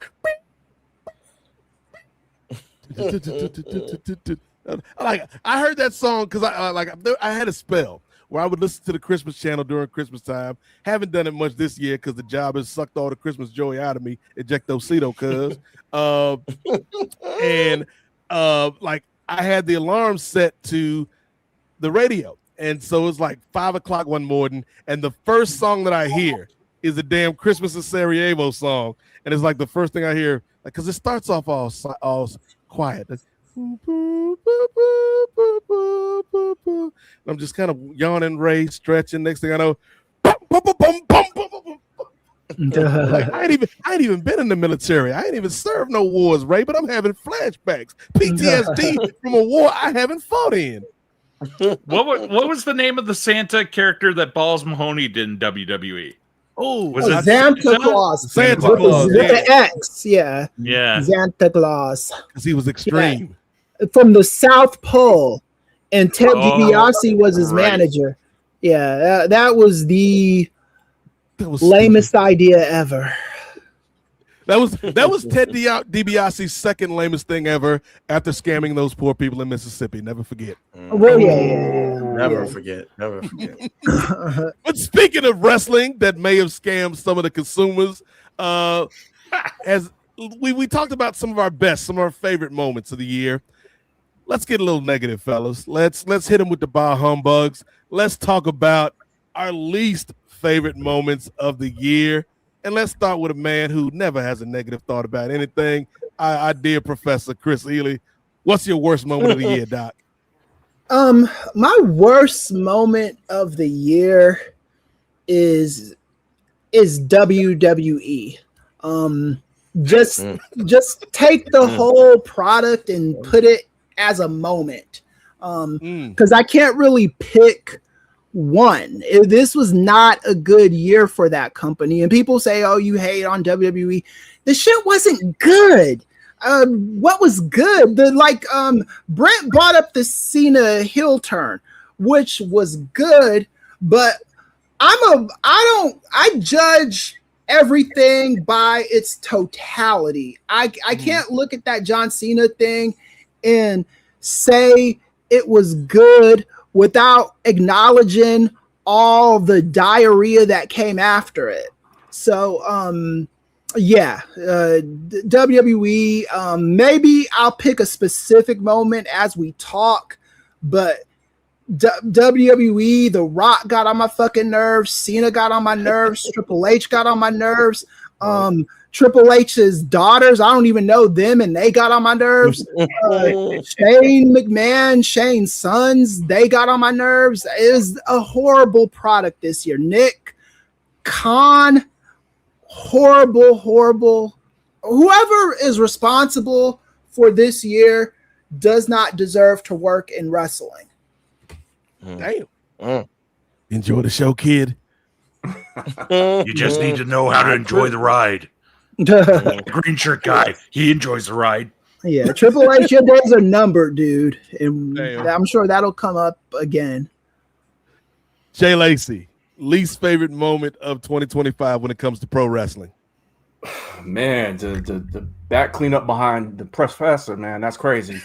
I mean, WWE was pretty bad. I've got off the top of my head the Raja Jackson incident. That was pretty bad. Yeah. I remember that. Yeah, that left that was talked about for a long time, and that was. It's hard to believe that was this year too. Yeah. The other thing I can't believe that happened this year too was the Charlotte Flair and Tiffany Stratton promo. Yeah, man. Oh yeah, that was bad. And also by far another one that stands out for me is Travis Scott's involvement with WWE. Aside from the Cena heel turn, that's one of the ones that's like I questioned after the fact it happens. Like, why is this dude even in the picture? Right? Yeah, he's not a performer in terms of professional wrestling. Yes, he's a music icon and good for him, but he had no business in that moment, and I think that's going to go down as a bad decision in the history, the videography of it. When they show, Cena, because that was a great moment, but he had way too much. Talking about Travis Scott, had way too much screen time. Should not have been there. Yeah. So that stands to me as a black eye for this year. Yeah, I see. Okay, so I originally liked that moment, but now I do have to agree with you, Girard, because they did nothing followed it. It's I called you Girard, Jarek. That's my tag team partner. We don't look like what we look like, but go ahead. Yeah. But anyway, no. that I have to agree with you on that, Jarek, because it was like when you do stuff like that, there has to be some follow through. It just has to be, and it just proved everybody that thought it was stupid right. You know, everyone that said it was stupid. When you do stuff like that, it's not something that that might have not been good, but it turned good, or that was good because of what followed it. No, it was horrible, and it stayed horrible. I'll take the hot tag from Jay on this one, or Girard as he's called in some parts of the country. You know, they interchangeable. It's twin magic. It's Bree and Nikki on these streets. It's the just sound. The G unit. But I think for me, there were a couple of things, man, when you talk about least favorite moments. Like, yeah, Travis Scott sticks out like a sore thumb, not only because of his involvement with what was going on with that Cena turn, but also because he ended up having a fallout with the company to the point where they removed him from the damn video game. Like he was supposed to be a bonus character for whoever was going to enjoy that. What was the fallout? So apparently they wanted him to do a match. He agreed to do the match, and then much like WH Park, it's all love WH Park, he no-showed the match. And so like I think it was supposed to be like a six-man with Scott, Cena, and Logan Paul against Cody and the Good Guys. And he was like, I'll do it. And then he was like, on second thought. And it was set to kind of coincide with when he was going to be the bonus character in 2K26 or 2K25. Right. And then it was like, yeah, he's not going to be the bonus character anymore. Instead, you can have El Grande Americano. And by the time we release it, it'll be an obsolete gimmick. That's neither here nor there. But I would go a step further and say the worst moment of 2025 in wrestling, WrestleMania, man. WrestleMania. Yeah. Like you can bring me up for this, Ray. Too. Like, is are there any enduring positive moments that we can think of from WrestleMania? Like there were some decent moments, like we had Naomi and Jade. I thought that was a good match. Yeah. We had the tag match on a night. Was it night 1 or night 2? I don't remember. I think it was night 2. The first match. Someone's gonna have to Wikipedia this shit because I don't itself kind of says something about that mania, doesn't it? That we're all like, it happened. Yeah, but what was actually on it? I think the one positive thing that came from this, or could come from this, is them replacing Triple H or The Rock. Triple H does not belong in that position. I think he's a worse version of Vince McMahon. I think he initially started off well because he was doing, like, especially when he was booking NXT, right? He was really good booking NXT, but then when he got a hold of the main roster, he has inherited a lot of the worst qualities about Vince McMahon. Except the I think the only difference between him and Vince McMahon is Vince McMahon, for all the crap that WWE gave us in the 2010s, I do think Vince McMahon knew how to season in like memorable moments, if that makes sense.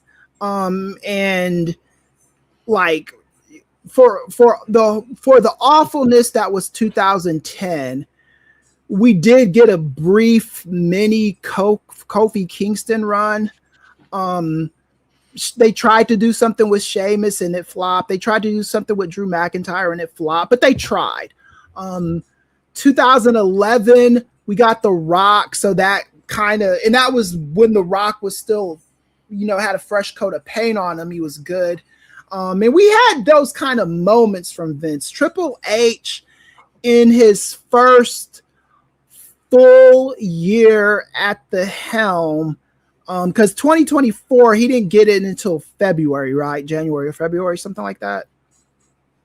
I think Something like that. Yeah. So I'll give 2024. He was okay, but 2025, I think is just it just shows just how like tone deaf he is. And this is kind of like a because that was what Vince McMahon had that problem too. Vince McMahon, he thought that he was the good guy when he screwed Bret Hart, you know, and he thought he was gonna be but he ended up, the mistake ended up being like a $1 billion miscalculation, you know. So we got that from it, but yeah.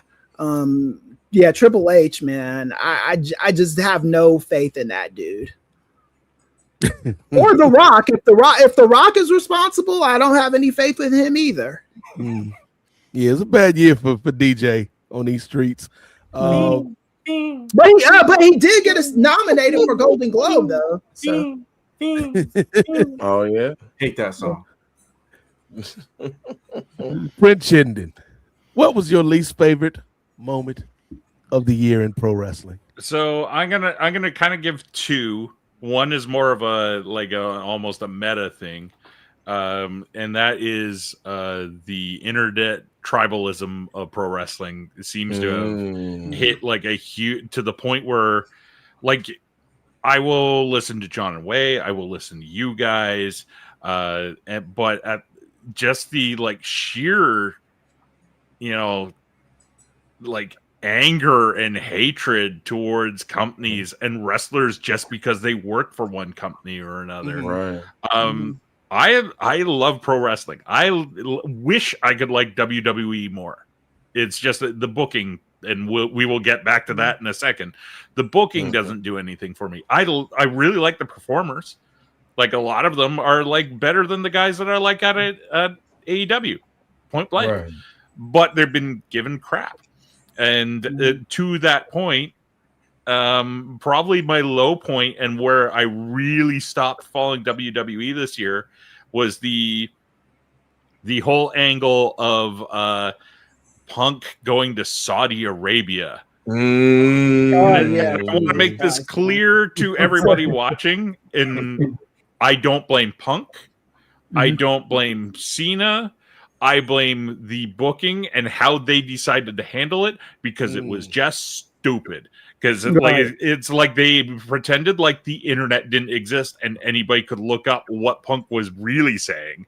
Right. And instead made up this thing of like that he didn't understand the culture. He was disliking that. No, that's not what he was saying at all. Yeah. He was saying you guys were working for Christy Warlord. I do blame Punk for that. I don't blame Cena, because Cena never grandstanded about going to Saudi. I do blame Punk for that, because you can't grandstand like that and say all this stuff about the leadership there and all this crap, and then the minute your boss offers you a huge bag to go out there, you go out there. That is the textbook definition of selling out.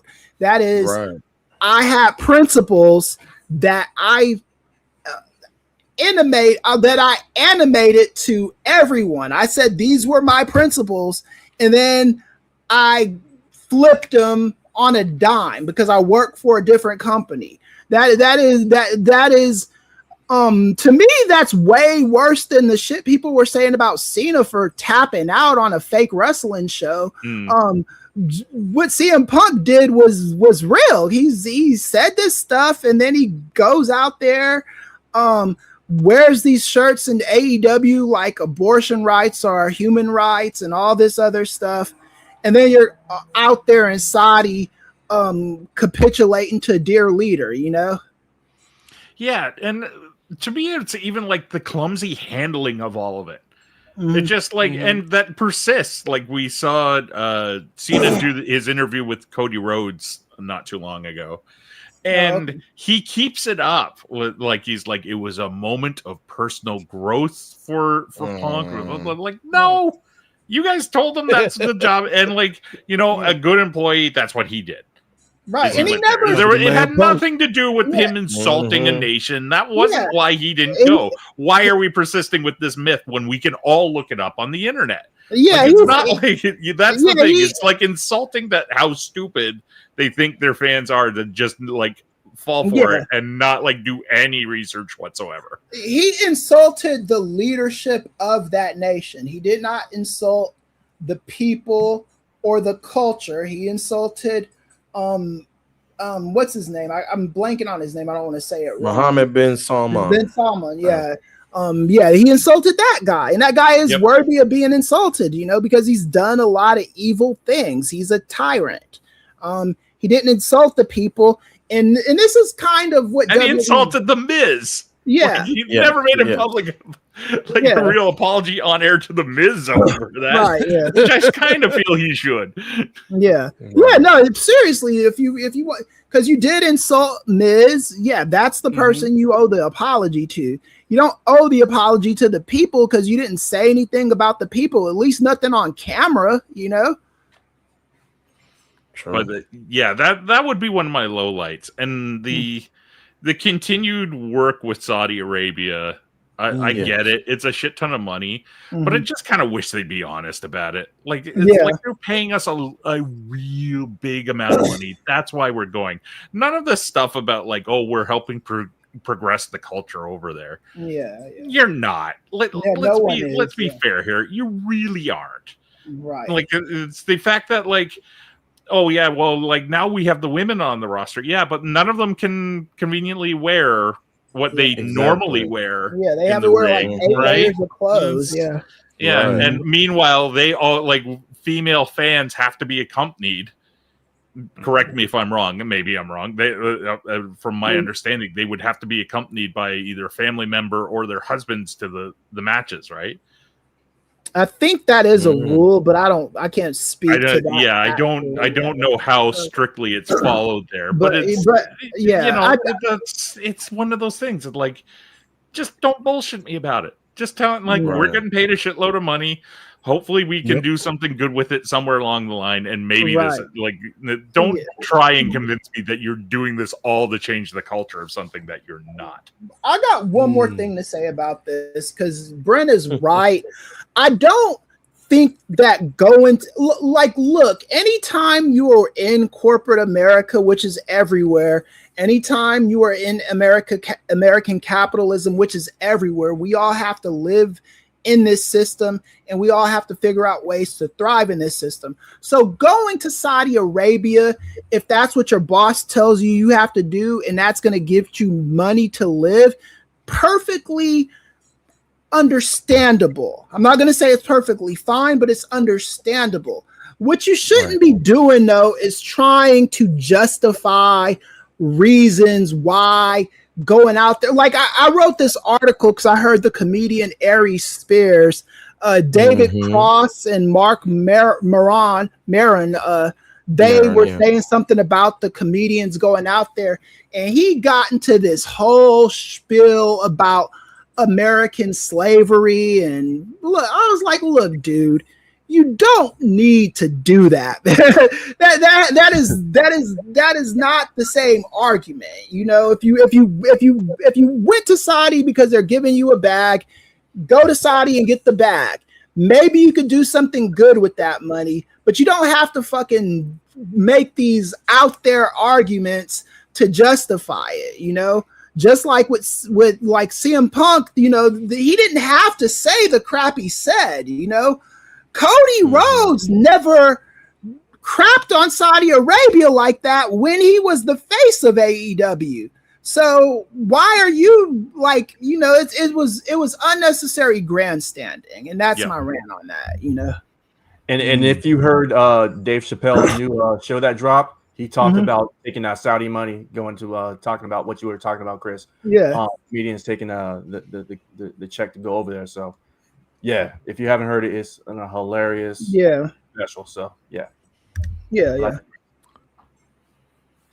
Ray Williams, we know it's been a rough year for you, brother, in terms of pro wrestling, man. So Ray, tell us what was your least favorite moment of 2025 and why it was Cora Jade being released from the WWE.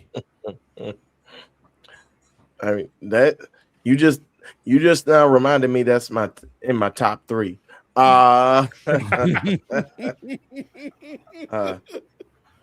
Shout out to you, Cora Jade. Oh no, that's your slave name, Miss Black, Alana Black, wherever you are, as Kris would refer to it. But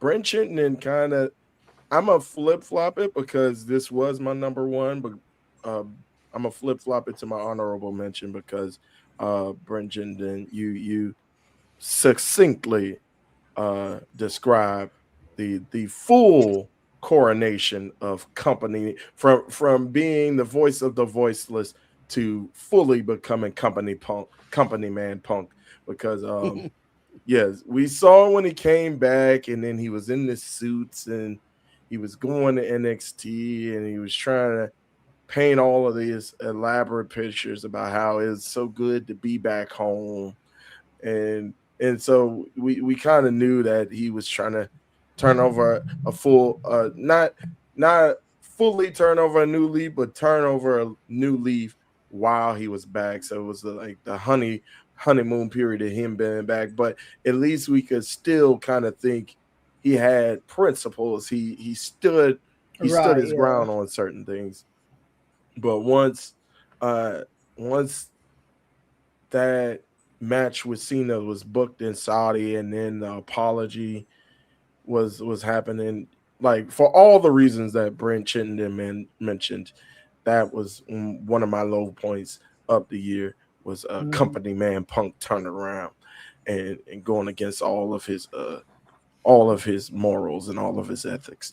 But the one that I will swap in its place was a moment that made me cuss on air. And that is Brock Lesnar returning to the WWE after more than a year long hiatus. After being it was time for Brock to come home. Exactly. It's like, go ahead. It's like the redacted Epstein files bring Lesnar back, in my opinion. It's like you're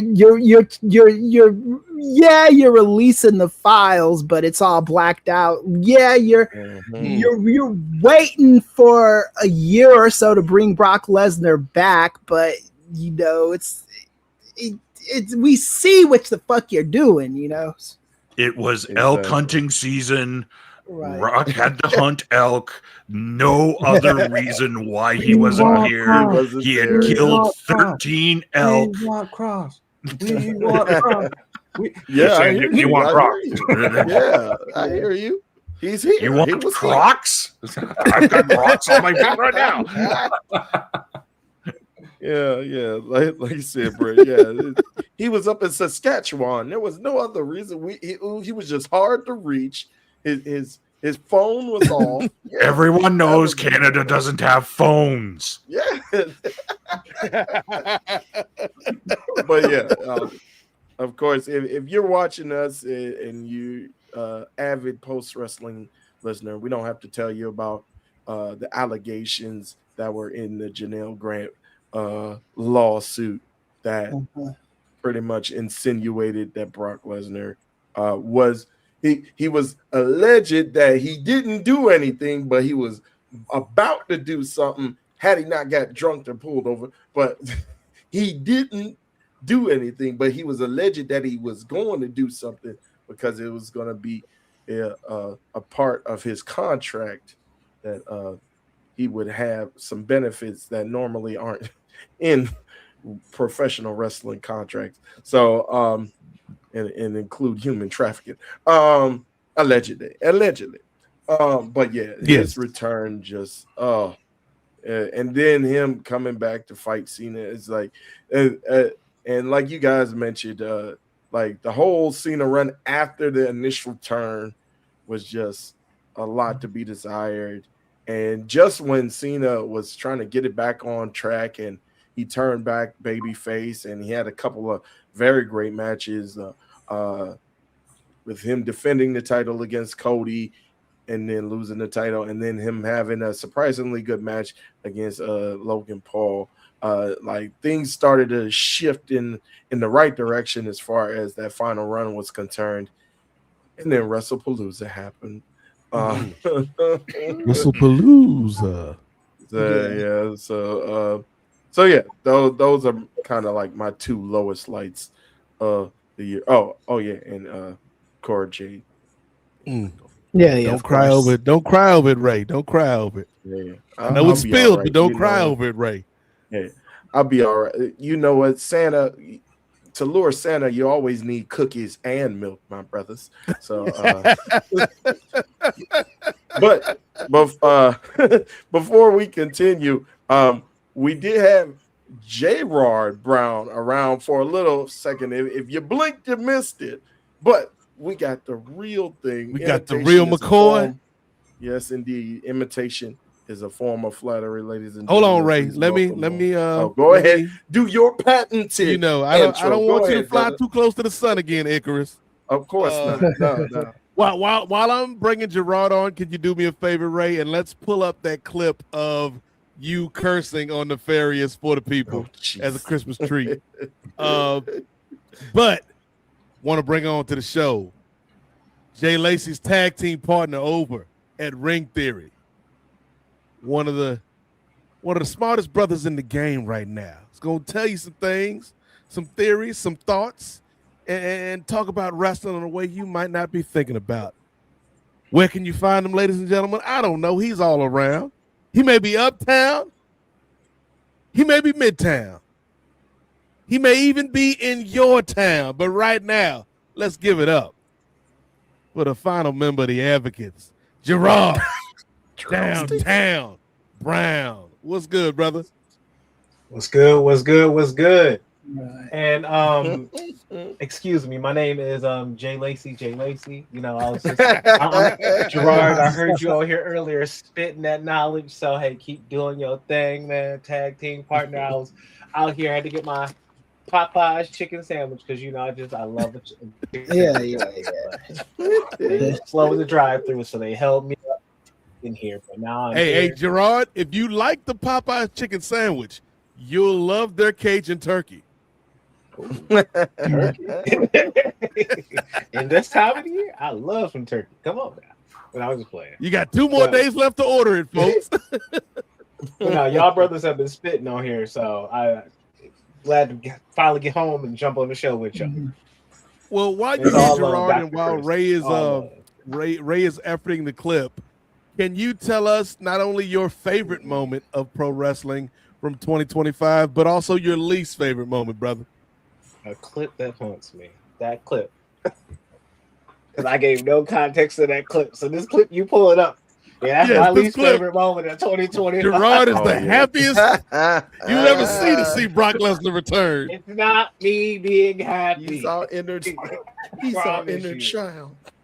It's about me being right, but I wish I would have just spoke up a little bit sooner. Because there's people who return at SummerSlam, and Brock is one of them. Cena's one of them too. Try to make those appearances when they come back.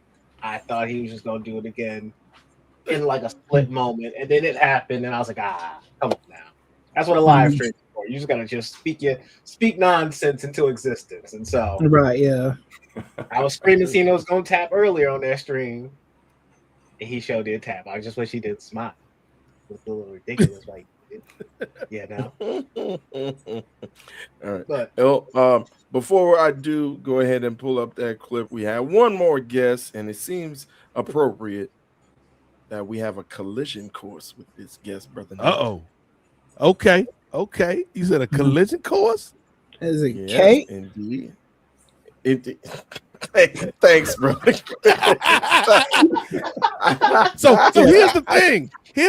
By the clues that Ray is laying down and I'm picking up, I believe we have somebody, a countrywoman of Brent Chittenden's, a compatriot, if you will, a comrade in arms. the mayor of Tangent Town, your host of Collision Course, which can be seen and heard right here at Post Wrestling, and one half of my favorite podcasting duo in the game right now, Poison Rationality. Y'all give it up for the wonderful Kate from Montreal. There. How's it going? Thank you so much for inviting me. Hi, everyone. Hey, what's up, Kate? And all. Oh my God. How you doing? I was not expecting I suddenly got like the visual, just my own face here. So that Oh, was a sorry. bit scary. Yeah. Yeah. But all right, just wasn't expecting to be confronted like this. Yeah. We,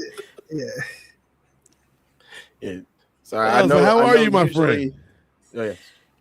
Doing very well, thank you. Doing very well. It's quiet around this time of year. Like I'm usually a layabout, so there's not a huge difference, but can definitely tell things are slowing down a bit. How are you guys? Doing all right. Hanging in there. yeah, hanging in there. It's the best way to describe it for me too. What's the best way to describe it, Chris? Well, yeah, because I mean, all my students turned in.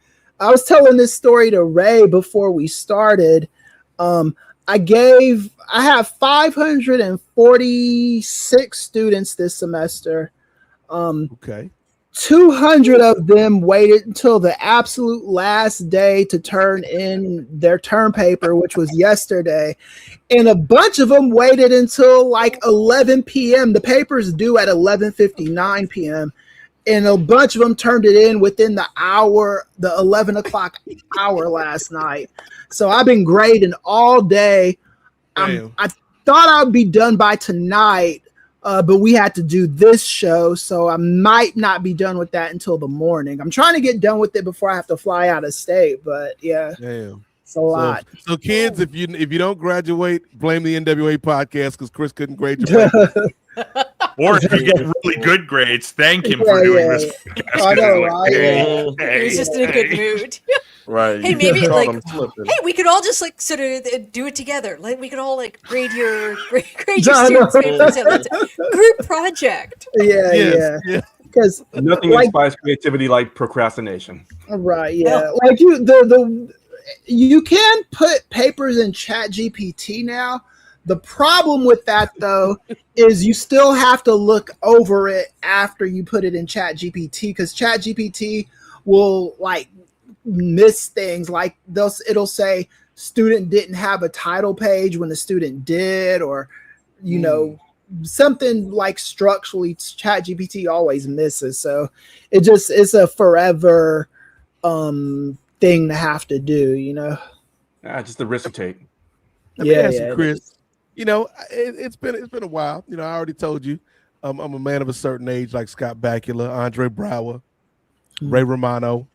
But back in my day, one of the things I used to hate about writing papers in college, man, was always having to cite your sources, man. Right? Yeah. Because it was like extra work on top of the work that you already made me do.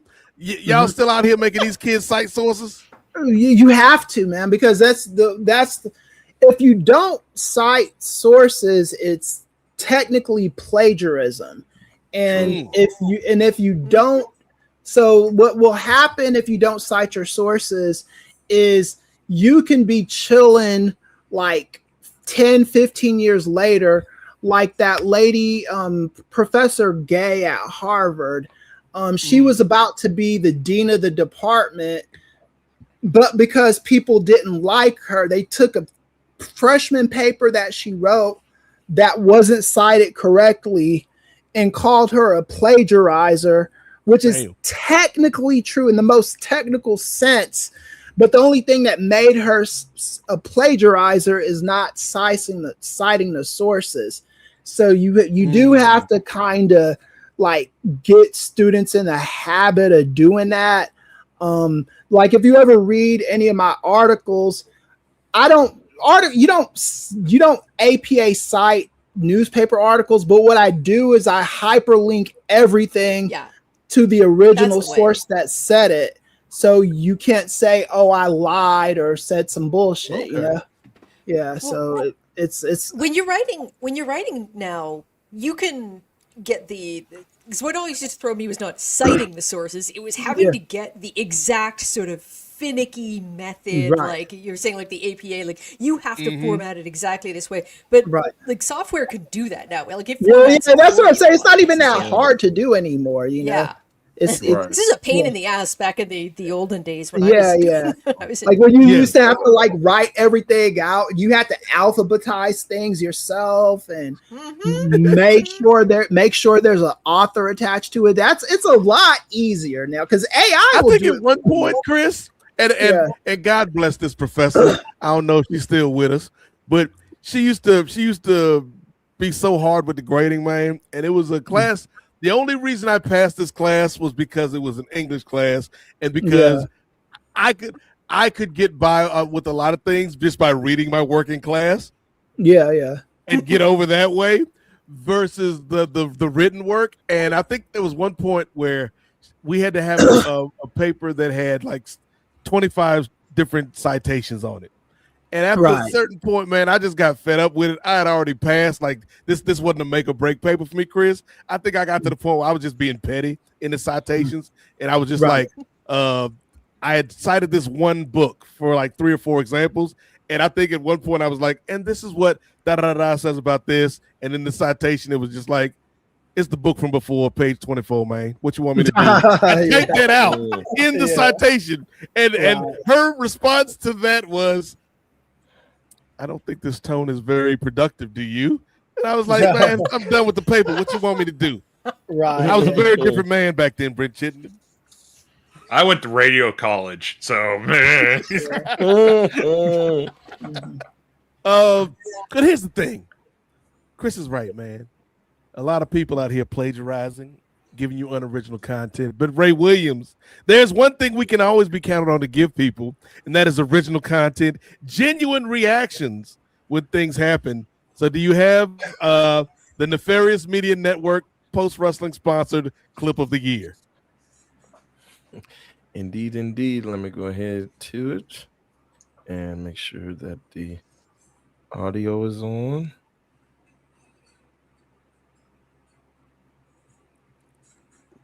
Can you guys hear it? Mm-hmm. This is our reaction to SummerSlam.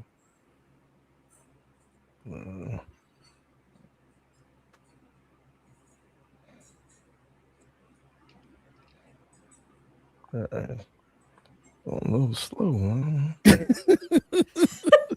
See, now my internet acting up. I'm sorry, Xfinity. I didn't mean it. I'm like Willy Wonka. The suspense is killing me. I hope it'll last. The story. There we go. It went on for a little bit. All right. Ladies and gentlemen, the clip of the year presented by Ray Williams.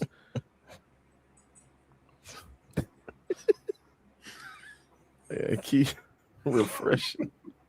Don't we have it on our YouTube? The story. I know. We Don't we have it on the YouTube, Ray? Go ahead. I'm gonna pull that up. Okay. We should. Yeah, I'm gonna go ahead. I think that'll probably play better. Let me fade out of. So while Ray's looking that up, Kate and Girard, y'all are our 2 newest guests here. Well, Gerard's not guest; he's on the hypothetical payroll as it is. We were talking about our favorite moments in wrestling this year and our least favorite moments. Kate, what was your favorite moment in wrestling in 2025? I gotta go with the main event at All In. I really liked that, and I was not a fan of the whole Death Riders story arc before that, but I kind of get it now, where it had to get. I still don't know if it was worth going through all of that the way they did it. But it had to get that bad in order for the payoff. It's like, oh my God, it's over. Like, yeah, I feel really good about this. So yeah, and right down to like even like Hangman's entrance, like going back to the old music and like they putting the camera on the heel tunnel, expecting to come out and then sort of doing the switch. I thought all very, very well handled. So yeah, kind of appealed to the wrestling fan, and also just I love the cinema of it. Yes, that was some MCU ass wrestling, and I loved every second of it. Girard, like was that your best moment of the year? Because you told the people on this very show that if the Death Riders won that match, you would, much like Kris so many years ago, walked out of Levi Stadium when Sting lost and never looked back? You were going to walk out of that arena and never look back? Was that your highlight of the year when Hangman won? No, but it adds to it because my highlight of the year, I would love to echo the women's not evolution, but like the women's takeover this year that happened. But some of that really bounced off of AEW's rise and what they were leaning on this year, because leading up to All In, Toni Storm was the MVP to me. As a champion carrying their title into that show, she was the one carrying the company. Right. Yes, you have the Death Rider story, but to me, that's the one thing this year when it was holding the World Heavyweight Championship, it wasn't clicking. It was holding the company down. Like the Swerve match was upsetting. The Cope matches to me did not really deliver, and it just wasn't for me. It wasn't what I was looking for, and I don't think it was what a lot of people were looking for. You set up these 4 big baby faces at the end of at World's End last year, and we're waiting for those to rise and build up, and now we're falling back on just, it feels like Tony Khan's favorites. And I'm not trying to insult him, because hey, like, play your MyGM mode. We see it happening on both shows. So like, hey, play your MyGM mode, have your fun, have your favorites. If you can afford to buy the contracts, hey, all out, have fun. But you got to also maintain your audience and what they're looking for. And you're the challenge. It's the challenger. Like it's the brand that is supposed to be the alternative. And now this year, it's felt like it's been rocking and rolling through the Owen Hart tournament earlier in the year, both men's and women's, leading all the way up to that. Having that final, even questioning who's going to go to All In to face Tony. Enjoyable. Tony being the champion, taking it off Mariah May, and sending Mariah May off in such a grand fashion with that last match. What a way to end. And it's like almost in the way that Cody left, like leaving on such a big high note of a match. And so Hollywood, if you will. Hollywood ending. Hey. So riding that wave in. AEW growing, it's hey, I'm gonna just keep doing my thing. I'm gonna quietly live my role. Tony doing better in the media and kind of like just trying to answer. I think the Ariel Helwani interview was a big insight to watch for the company. Like, I agree. In-ring product. It's not just been. It's been all around talent. It's been everybody doing their best effort to build that brand back up. And you feel the momentum of it growing and growing. Yes, there's some weeks where people might complain and what's about stuff now, but comedy's doing really good. I think a lot fewer than there were this time last year. Yeah, like I agree. I agree with Kate, because last year they were kind of in this trying to find themselves year, because CM Punk left like in almost the last quarter of the year, right? So they were in 2024. They spent most of that year reeling from that. That's when TK decided to release that footage and hype it up for whatever reason. That was a stupid thing to do. But you could almost kind of sense the desperation like seeping off of him. Like it was like he was causing me to be desperate by osmosis. Just how desperate he was in 2024. And then 2025, like they start fixing it by the end of 2024, and then 2025, it's just been like, we don't need CM Punk. And it hasn't been a let's shit on CM Punk every second we get. It's been like, you did what you had to do, and we're going to do what we have to do. Let's create some new stars. Let's get some eyes on the product. Let's get new storylines that make sense. Let's not troll book our show every week, which WWE seems to do regularly in 2025. And it makes for a good alternative wrestling product. I think if you look back at 2024, the footage being shown on top of then, okay, you have this big audience you got from the footage being shown. Not a lot of, I didn't agree with it being shown, but and not a lot of people did, but okay, we did it anyway. Mhm. Use that momentum towards something, and they wasted the storyline. Right. They wasted the Tony Khan on-screen attack. First one you had, and you wasted that, and the way that was used. You kind of pulled other people down in it, but then kind of pushed them away. And so then it was like this push and pull, but then Tony had to interfere with stuff from a phone call away, but then they could do it because they were there in the internet. It was messy. That to me started pushing even more people away. And it was just like, why are we living in the ghost of CM Punk? He is now long gone, and we are still talking about our ex. Then Jack Perry comes. Oh, I'm the scapegoat. Like, cool, kid, whatever. But like stop. The flesh did nothing for you. Like, it didn't make you look like a badass. That spot in New Japan worked a lot better than it ever did in AEW. Like the one night, the show in Chicago where he showed up and he's wiping himself with the Chicago flag and everyone.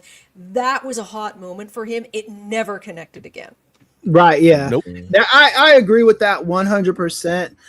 It like when you have a television show, episodic television, there's multiple ways you handle somebody leaving. Like what the Dukes of Hazzard did. I used to watch that show in the 80s.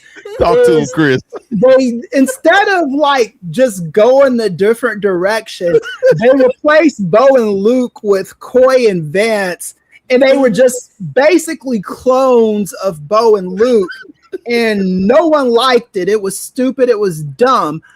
When Cheers replaced Diane, they went a completely different direction with Kirstie Allen's character. I'm gonna say it, Chris. It got better without Diane. I'm gonna say it. Yeah, and that's a debate too. Like people have that debate. Like I like Diane better. I like Rebecca Howe better. Yes. And there were two different relationships she had with the protagonist. They had with Sam, you know, and that's kind of how you have to do things when somebody leaves. You don't remind people of the person that left. You say, this is what you have now, and we're gonna try to make this work just as good or better than the last dynamic. You know. Yep. And I think AEW did a horrible job of that in 2024. In 2025, I don't watch AEW and ask, where is CM Punk? And I'll be honest with you, CM Punk is a huge loss. CM Punk is probably one of the biggest professional wrestlers of the last 10 years. That character spoke to a generation. So losing that talent, I understand the mourning period after it, but you can't stay in that shit. You gotta move on, you know. Take it, ladies and gentlemen, take it from a man who has 45 documented exes. Listen to the good Dr. Chris Ely. You got to move on with your life. So a couple things. Ray, have you efforted the YouTube video? I have indeed. Okay, ladies and gentlemen. Oh my God. Yes, we look. We promised the that people. That clip is like CM Punk. I'd forgotten it existed. We're gonna deliver it. Yeah, you ain't out the woods, Girard. You ain't out the woods. Here it is, our clip of the year from the Farious I Media would tend Network. to agree. Like just the match itself, the storytelling, like it felt like a John Cena classic match. I agree. Yeah. It's a shame that like you said, you do the turn on. I don't think I've seen this. Before the match. Ray. Oh no. Ray. No, It's happening, Ray. It's happening, Ray. It's happening, Ray. Dwayne, why don't I could have just opened my damn mouth and said it. Maui, you should have stayed on Hawaii. No, Ray. Maui. Get ready, Ray. Get ready, Ray. Oh my. Ooh. Oh no. What kind of foolishness the fuck? So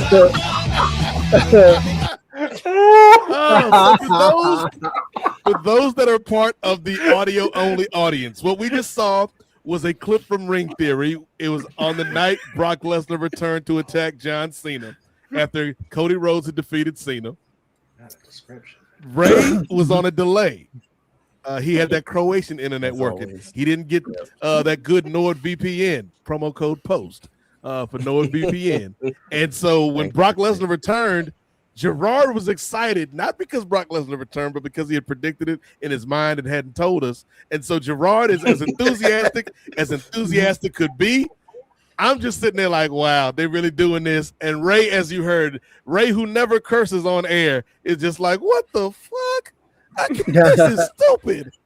And the best part of it all, though, Kate, we got a comment because we had Brock lovers and Brock haters in our comments, and somebody mistook Girard's enthusiasm. They're like, see, everybody should be like that guy in the blue. He's happy just like the rest of us. Go Brock. Yippee. Exactly. I remember thinking about that when I was on here last year. That was one of my predictions that he was going to come back. So I feel good. Right? Yeah, I do remember that's a that. layup. Like it's a layup. Though. Like O'Garrison was always going to. Okay. Thanks, Kate. Yeah. Kate from Montreal is the reason, y'all. Yeah, and I do think that's kind of like one of the impediments of WWE is I don't think they can move past what they've already built that was successful. You know, there was no good reason to bring Brock Lesnar back. The company was fine without him. And it was showing that it could thrive without him. And you bring him back, and it just kind of puts everything into this weird sort of disarray. It's like someone throwing raisins in the potato salad, you know? Oh. And that individual will not be invited to our cookout later on in this episode. But here's the thing, Ray. I think I want to switch up some things. I did have a Motown Minute prepared, but I think I might either eliminate that altogether or push that off to the next episode in January because I think we've got a good group here. And I'm giving you time to get everything together production-wise, but I think I want to play one of our patented prediction games with AEW while we got this group here. But while Ray is setting that up, Kate and Girard, one of the other questions we asked everybody tonight is, what is your favorite Christmas song? And so, Girard, to make it up for you, because now you're going to have a lot of Brock Lesnar fans in your mention saying, yes, brother, hell yeah, brother. What is your favorite Christmas song, Girard? Girard, you better not say Jingle Bell Brock. Jingle Bell Brock. Whoa, what is this? No, Got him. no. Got him. During this calendar year, when the Omega heads came for you, I stood by you. Wow. I stood by you. Can this tag team coexist? Shop window. Is this what you're doing to me in the holiday season? It was low hanging, man. So my bad. Friendly fire. Yes. Friendly fade. We're turning that off. So, but let me get that real quick. His name is Andy. I want to say Williams. Indeed, okay. It is. It's the most wonderful time of the year, but it's like a certain version that I heard working in retail, like y'all was talking about earlier. You get that holiday disc and it just starts to spin, and it's like a very jazzy rendition where it really more focuses on the orchestra. There's like he comes in to do the chorus, and then they kind of like fade in and out with like just instruments and like. I'm a big vibe person, and so it is a much vibier version of It's the Most Wonderful Time of the Year. And it's mainly just, it's not like lo-fi. It's just based on like the way the orchestra is playing. And so like, that was like, every time that came on in the story, I'd be over here folding jeans. Just be like, oh, just dancing it up, just sliding around, doing my thing. And it was customers, oh, what do you need? Oh, a hoodie? Oh, magically it fall on their shoulder. Like, so, hey, what it is to be 19 working retail, but it has been my favorite song ever since. And so Andy Williams is the most wonderful time of the year. I cannot tell you what version it is. Like it doesn't have a particular version. Hey, I'm giving you all I can. Hey, real talk though. Before we go to Kate's favorite Christmas song, like there is something to the randomness of holiday music in that you will find yourself listening to artists that you would not otherwise likely be inclined to listen to.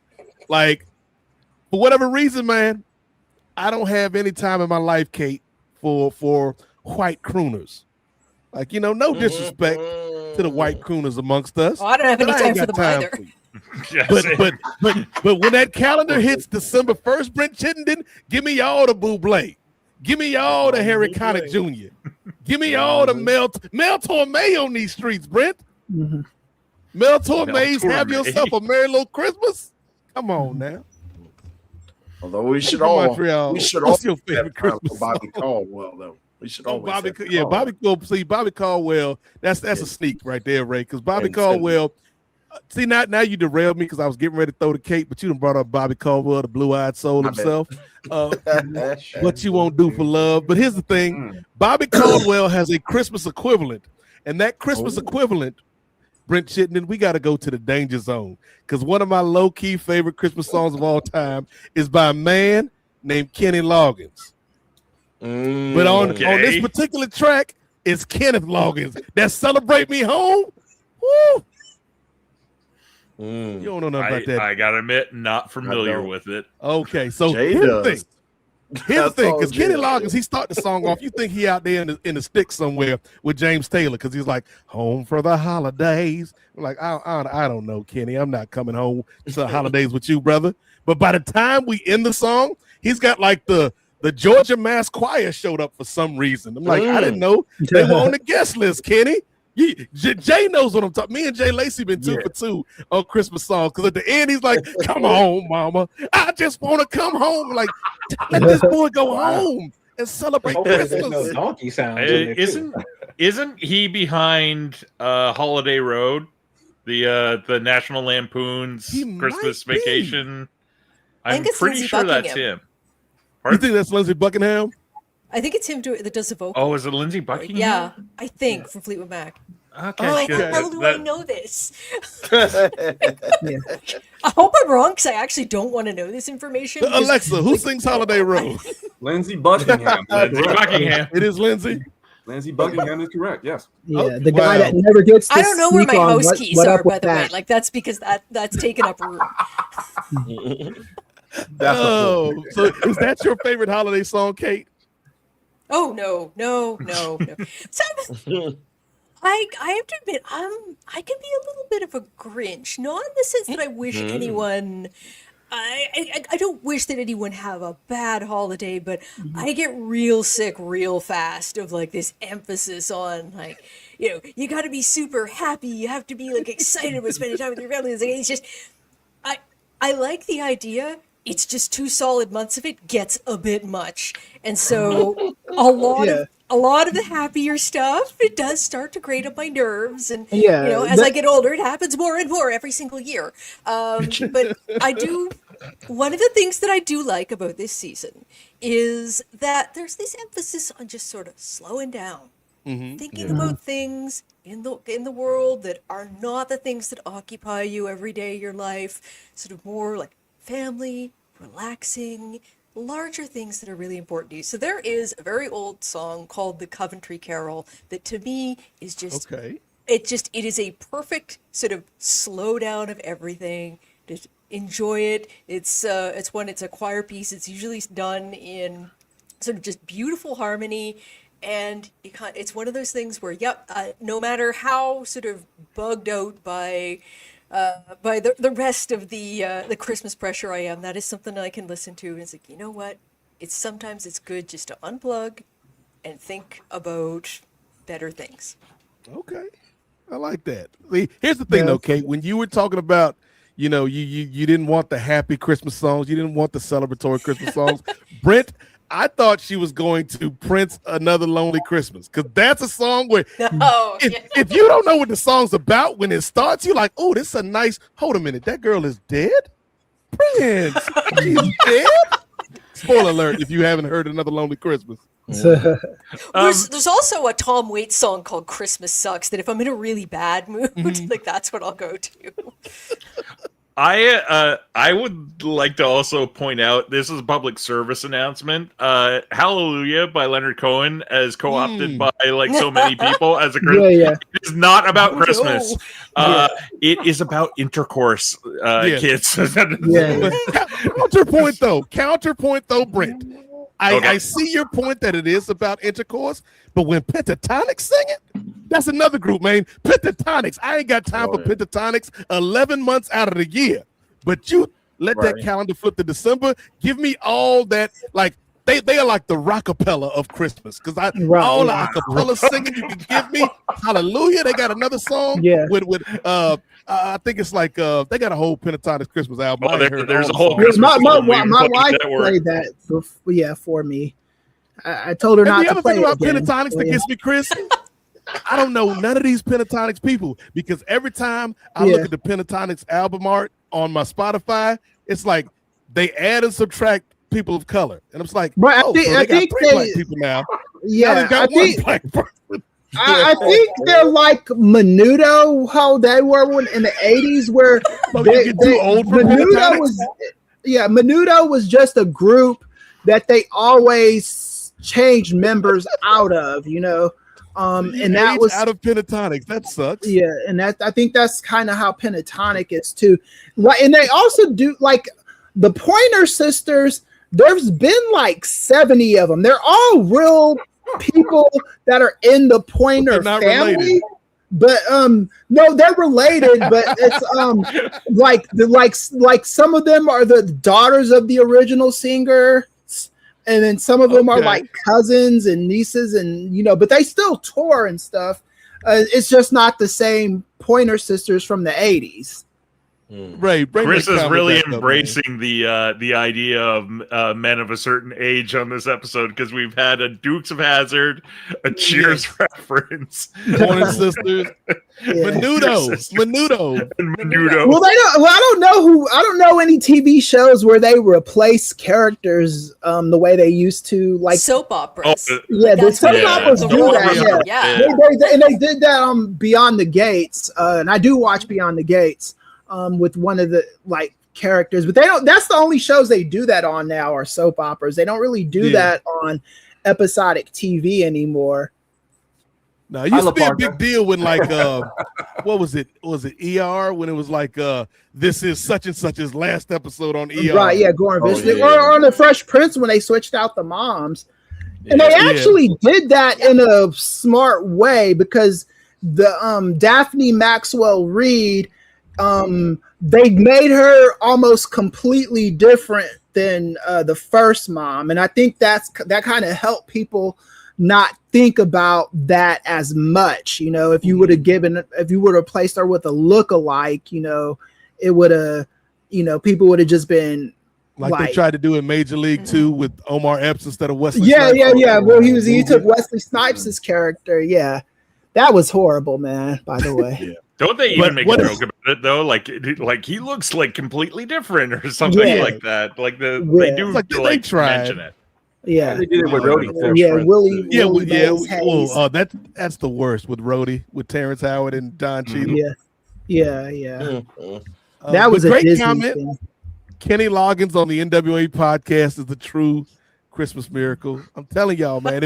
If we do nothing else on this episode, is to drive up sales, drive up streams, drive up spins, to celebrate. Look, here's the thing, Jay. If you a real Kenny Loggins head, if you're a real logophile, I believe is what they call us. And I know 3 Kenny Loggins songs. That's it. I know Danger Zone. I know that Return to Winnie the Pooh. That Pooh Corner joint. You know that Pooh Corner joint, Jay Lacey? Come on, man. I ain't gonna lie. That song gets me emotional, Chris, because it's Kenny Loggins, okay? Kate is here, so we're in Tangent Town. So Kenny Loggins is singing from the perspective of Christopher Robbins, the boy from the Winnie the Pooh stories, right? And he's singing to this stuffed bear who sometimes becomes real, and he's an adult now. and he just walks back into the house. It's like a real cats in the cradle situation because Winnie the Pooh is like, where you been, dog? And he's like, dog, I'm grown. I got kids. I got a family. I can't run in the forest with you and all these imaginary friends. And then finally at the end, man, he's like, I'm back at the house at Pooh Corner with you. And I'm like, that's a very beautiful song, Kenny Loggins, but did you just leave your family for a stuffed animal? Is that what happened? Is that what happened in this number? I have a quick Winnie the Pooh question because I never is Winnie the Pooh just in Christopher Robin's imagination, or does Christopher Robin, is he the only person that knows that he and the rabbit and Eeyore and all those motherfuckers are alive? I love it. Let's stay here, Chris, because the way you pose that question, I have a Winnie the Pooh question. So all right, let's take a poll of the group. Is Winnie the Pooh and Eeyore and Tigger and Owl and Kanga and Roo, are they all actual characters that live in this forest in the 100-acre woods, or are they all figments of Christopher Robin's imagination? Mm-hmm. What do you think, Kate? Do I think Christopher Robin, an important part of my childhood, is a paranoid schizophrenic? This is what you're asking. No, I'm gonna go with the real. I think I need this. And is because the rabbit was the one character that confused me, because he was like really in the garden planting stuff. He wasn't, and he didn't look like anamorphic, you know, he looked like a rabbit, or as much as a rabbit you could look as any of the characters on the show. Because he's drawn differently, yes. Yeah, because all the others are sort of squishy looking like stuff. Right, yeah, exactly. Yeah. And then Eeyore is like, he's got the tail pinned on him, so you already know he's a toy. And Tigger is a Disney creation that wasn't created by A. Milne. Yeah, it wasn't created by him. Because originally it was this, I think in the old Winnie the Pooh, someone could fact check me on this, but I think it was Winnie the Pooh and Piglet. I forgot about Piglet. I think they're the originals. Yeah. Anyway, maybe Rabbit's the one who's real, and Christopher Robin's a figment of his imagination. Yeah. Ooh. The tables have turned. Brent, is all this real, or is it just in the mind of this little boy wearing these short shorts? In his brain, I think he's the only adult. I think he's the only human that we see that is described in any of the stories. Mm-hmm. So that's I think it's in his brain. And where are his parents? Well, in real life, writing about him with a bunch of stuffed animals. Yes, because it was Christopher Robin's named after Milne's, however you pronounce it, his son. And he eventually kind of became not happy about the fact that Christopher Robin was a fictional character. So. So that Kenny Loggins song just or dark just imaginary friends. He's a child, so if we are to believe that none of this is real, then that song, this whole time he's had a wife and kids and a job and family and a mortgage, he's hearing this song in the back of his head of these stuffed animals. Come on home, Christopher Robins. Come on home.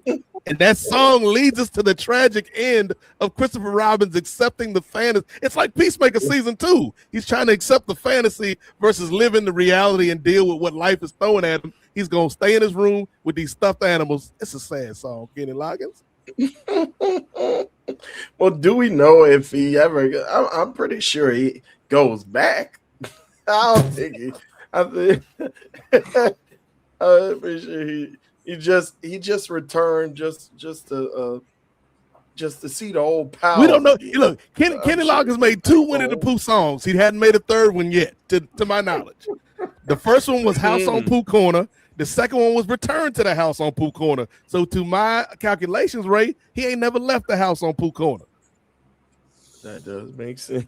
Now Pooh Corner is a horror story. I need you to know Pooh is real. They are real. Okay. Especially if they go. Oh, no, they're talking about that live action movie. I'm not talking about live action. Oh yeah. But there's a couple of live action movies that are making these things real. His imagination, probably just like the love of Andy in Toy Story, made those toys come to life. Okay. And they were able to coexist without Andy and have their own adventures and their own everything prior to that. Or you can say they were just sentient already prior to that. The magic of the 100,000 acre whatever acre woods is what brings these toys to life. They just feel you're in charge the love now of Christopher also boosting that. Now, if you go off the live action horror film that spun off of it, because of the neglect and the Blood and honey and the non-love of those years, there is no romantic song about no Pooh Bear.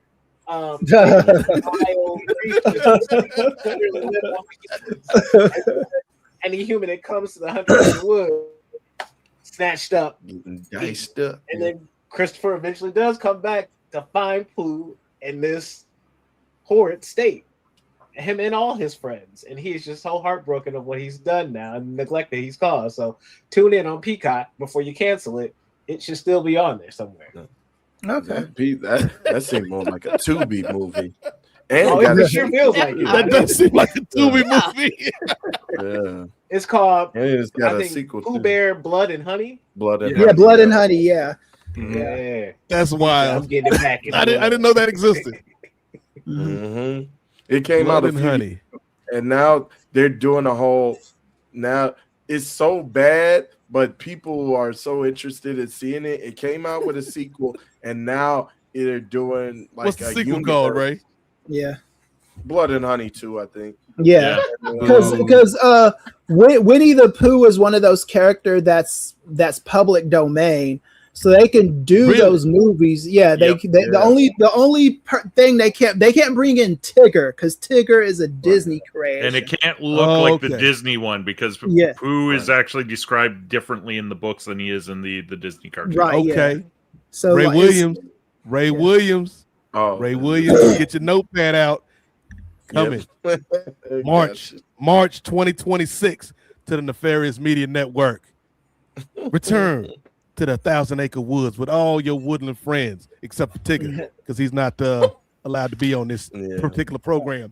But the Nefarious Media Network presents the Pooh Cast. All new adventures with your favorite woodland creatures, all voiced by Ray Williams. Book it. Right. We'll bring in Big Tigger. It's like if you want to be a part of it. They can make it. Thunder. I had that in the chamber. Yeah, they can make a lot. They can make a fake Tigger, just a tiger that does stuff differently. Because in Pinocchio, the original character that was Pinocchio's pseudo-conscious was named Talking Cricket. And then when Disney got a hold of it, they named it Jiminy Cricket, But if you look at every other iteration of Pinocchio, it's some talking kind of bug, And copyright works really weird with we that can have sort of El stuff. Tigre in that movie. You know what I mean? Is it Batman public domain now, Brent? No, Batman is in the next 10 years. Yeah. The Batman, Superman both come up. I'm That's telling like you, March 2036. Those Fleischer cartoons of Superman, those are public domain now. The Fleischer cartoon. There's like weird loopholes both for and against all that stuff. I love we're getting in a really weird nerdy state here, but I really find that stuff fascinating, like what is and what isn't, and it's like it also depends on where it is. So here in Canada, for instance, James Bond is actually public domain, but it's the original Ian Fleming novel, James Bond. So like no Q, no M, no gadgets, none of that stuff. But you could just write a James Bond novel based off of that. There's a bunch of stuff like that. There was a lawyer who for a while was doing a YouTube show, and at the start of every year he would list off the pop culture things that would fall into public domain as of that year. Okay. And yeah, so it's there's a bunch of like, you know, we all know the story that Disney, a lot of their stuff should be in public domain, but they keep managing to get it pushed back and back with. Well, this one version of Mickey Mouse, right? Like it's a very, very specific version. Steamboat Willie. Yeah. Right. Yeah. And yeah, because Warner Chappell tried to do that bullshit with the Happy Birthday song for decades. Yep. They like if you go to a restaurant, they couldn't sing Happy Birthday to you because Warner Brothers owned the trademark to it. Then some girl like took them to court. I want to say it was like 2010 or something, and said, "You guys don't own this shit. This is a song that is public domain." And when she sued, she won, so everyone's able to use the Happy Birthday song now. But when you would go to restaurants back in the day, they wouldn't sing Happy Birthday. They'd be like, happy birthday, you know, anything but you would never hear it on TV shows or anything. Like when there's a birthday scene, they're always doing something different. I think that for He's a Jolly Good Fellow usually got used because that wasn't public domain, or that was public domain at the time.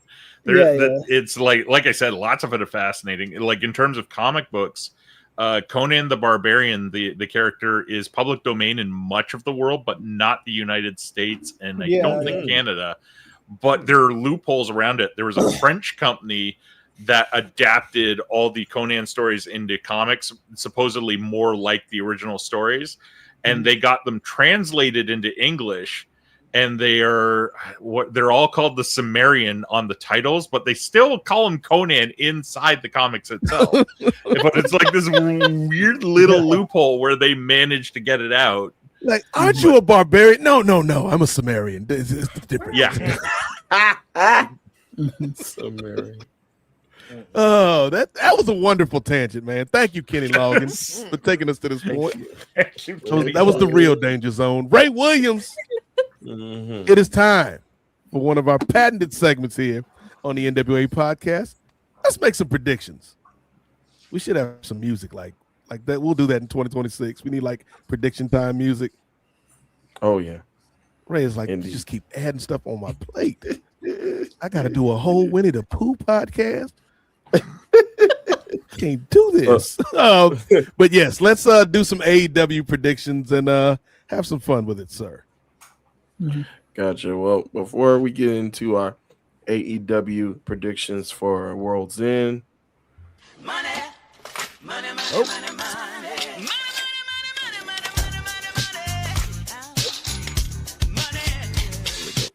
right. So, T. Anthony, frequent contributor. Thank you, T. Anthony, for the $5 Canadian super chat. So, is the Stevie Wonder Happy Birthday version okay? I think Stevie Wonder owns that song, but I don't think Stevie Wonder is like suing. Stevie Wonder is so talented; he could write a song at the drop of a hat. Like I don't think he could just go around stealing his shit. But I don't think Stevie Wonder's crying over like one song. Like he's like a musical genius. I people sing Happy Birthday to You all the time. The Stevie Wonder version. So. Yeah. I don't think Stevie's gonna go out and find you anyway. So you right? You'd be surprised. I would say, look, Steve, he can look for you. Daredevil blind too, but I've seen Daredevil whoop up a lot of people in the hallway. So don't discount Stevie. Yeah, and I've seen people swear up and down they seen Stevie Wonder drive. Yeah. Bomani Jones swears. Swears he saw Stevie Wonder at a Super Bowl looking at the game, watching the game. That's wild. So Stevie Wonder also, we're talking about Christmas songs, has one of the best. Yeah, he's got a couple of really good Christmas songs, but I think Someday at Christmas is probably one of the most poignant Christmas songs out there. Mm-hmm. Have we given you enough time, Ray Williams? The Stevie Wonder version of Happy Birthday is a protest song too. Yeah, it is. It is. Yeah, it is. Nelson Mandela, right? Yeah. Martin Luther King. Yeah. Oh, sorry. Yeah, that's all good. Continue with my trend of being on the show and being accidentally racist. Great. Yeah, when you come to the cookout, you learn these things. So I just love the confidence, Brent. Like Nelson Mandela.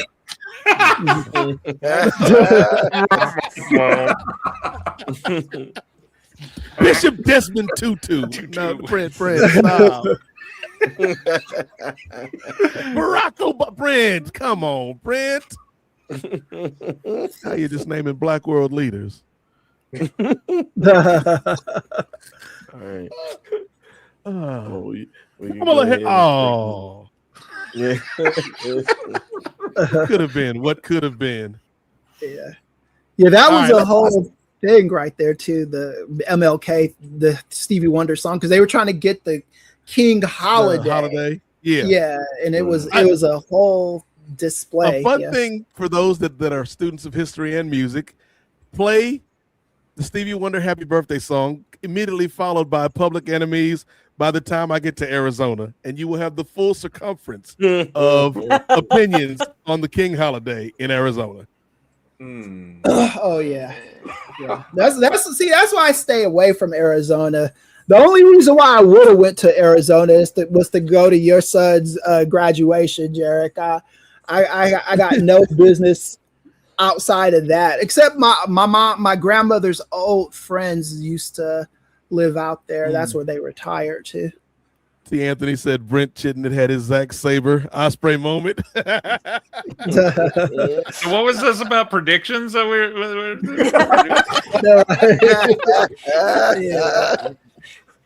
You'd like to untangent right now. You know how I feel, AEW World's End. Indeed. What we got, Ray? Yes. So let me go ahead. I just put the banner in there to go. There we go. So we're gonna go ahead get into AEW's AEW's World's End, where it has. Well, we could talk about the main event when that time comes around, featuring prominent black star in AEW Ricochet. Just messing with you. I caught you. All right.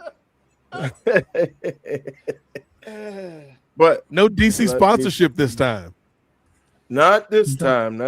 Give it 2 months. The comic book comes out in February. Right. Yeah, they'll find a way. And by the way, we didn't get any appearances from any DCEU or DCU folks on the podcast, or not podcast, but on the broadcast, which I was kind of disappointed in. Yeah, James. I knew that wasn't going to happen. I think we talked about that too. Yeah. We set an over under, and they were way under. Yeah. I think you picked you were the only one of us that picked the under, Chris, I think. Yeah. And then, so not sure if they have any of the matches, or at least any more of the matches besides the pay-per-view, or not the pay-per-view, the main event, and pretty much the end of the semifinals and finals of the Continental Classic booked just yet. I'm gonna go ahead and check out the website. All right, I think there were a bunch that were actually those. You guys are all gonna have to tell me to shut up because I got all the stuff from the tapings last night and tonight spoiled. So there's a bunch of stuff in there. So if you hear me start to say a name that you don't think is on the show, just yell over me. Just make noise, because I'm gonna forget. No, I'm not one that cares about spoilers. I don't know how. I'm not gonna get to see Wednesday. I'm at the in-laws. Yeah, pro wrestling's a no-go there. Yeah. Wrestling for so long has actually been like the one thing that I want spoiled. So if I waste my time to watch it, or if I use my time to watch it, I know I'm going to watch something good. I don't want to see some crap that, everyone is crapping on. Like I'm one of those people that turned it to WWE when Shivani said Foley was winning the championship. So, you know. Well, how about this? How about, because I'm looking at Wikipedia and I think I see the spoilers clear as day here. It's saying who's going to go to the. So we can warn people and say, so look. What if we do we give a spoiler alert? Yeah, we could give a spoiler alert. Give about maybe a 4 Yeah, maybe go through. Spoiler alert. Yeah, like go through what we know so far. And then do the spoiler section. Set timer for 5 minutes. Or Amazon, set timer for 5 minutes. We tell people to like. I'm sorry, the wake word is different in this room, so. Tell people to pause to come back live. So we got a 5-minute spoiler window. We'll rip off the names of the people going to the semifinals, and we'll all go around in a circle and say who we think is going to win. That sounds good to me. That's fair. Sounds good. All right. So, spoiler alert, people. Cover your ears. Pause the show. Do what you need to do in these moments and take care of yourself. With that being said, 5, 4, 3, 1. I was about to be petty. It's going to be Okada versus Konosuke Takeshita for one semifinal match. Right, yeah, I knew that. It's going to be John Moxley and Kyle Fletcher for the other semifinal match. Who do we have going to the finals, and who do you have winning the entire tournament? Let's kick it off with Brent.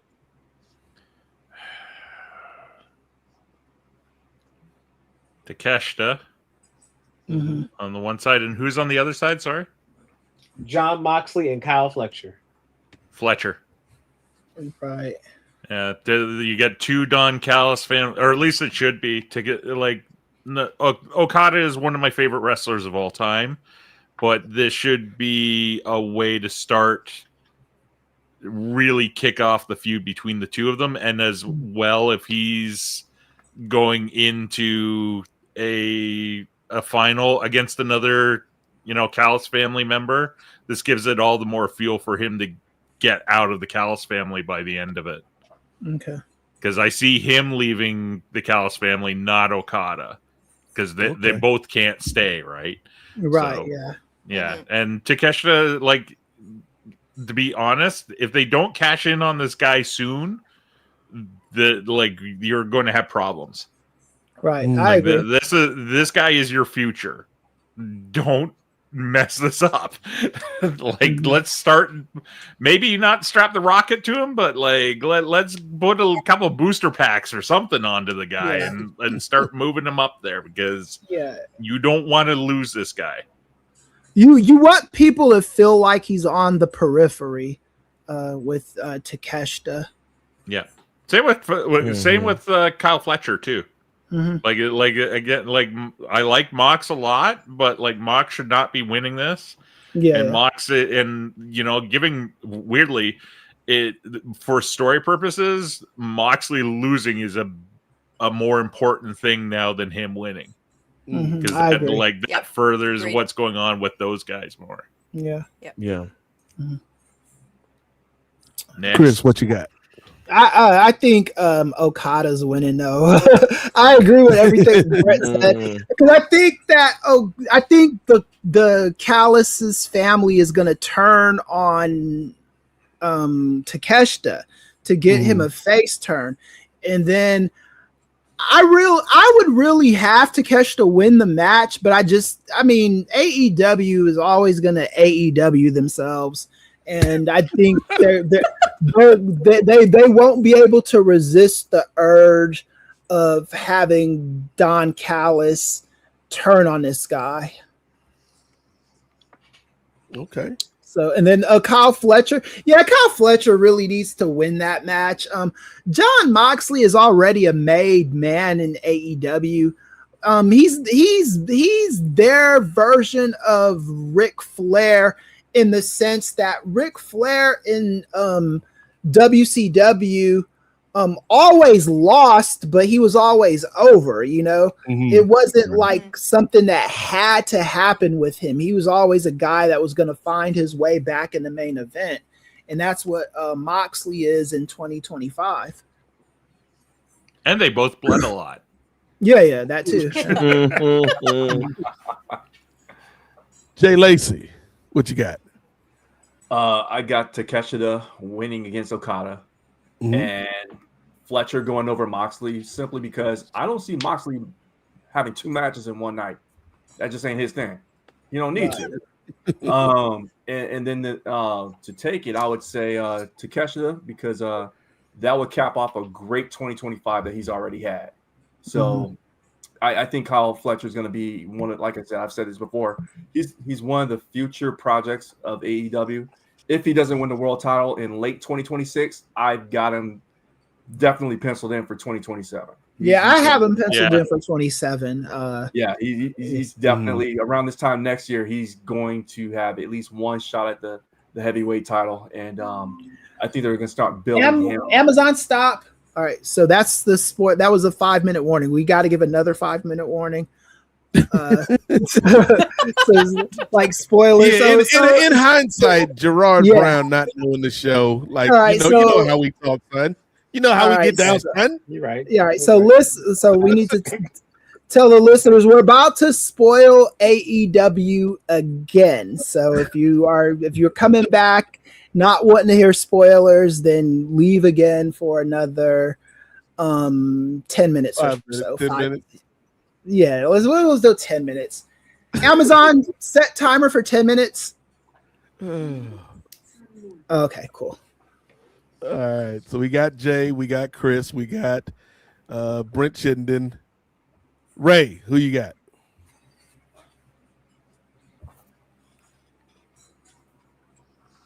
You call me? You say me? Yeah, who you got, man? You got the clock, my dude. All right. Yeah, it's seeming. Yeah, it's coming up. Ja robotic in my headphones. Yeah, I agree with Brent. Stop. Ja robotic.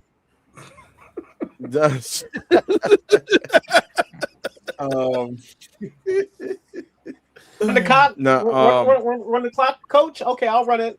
That's what y'all doing right now. We said 10 minutes. Yeah, we're gonna run the clock right now. I'm gonna hold the ball, coach. I got you. Oh my god. So I'll go with Brent's picks as well.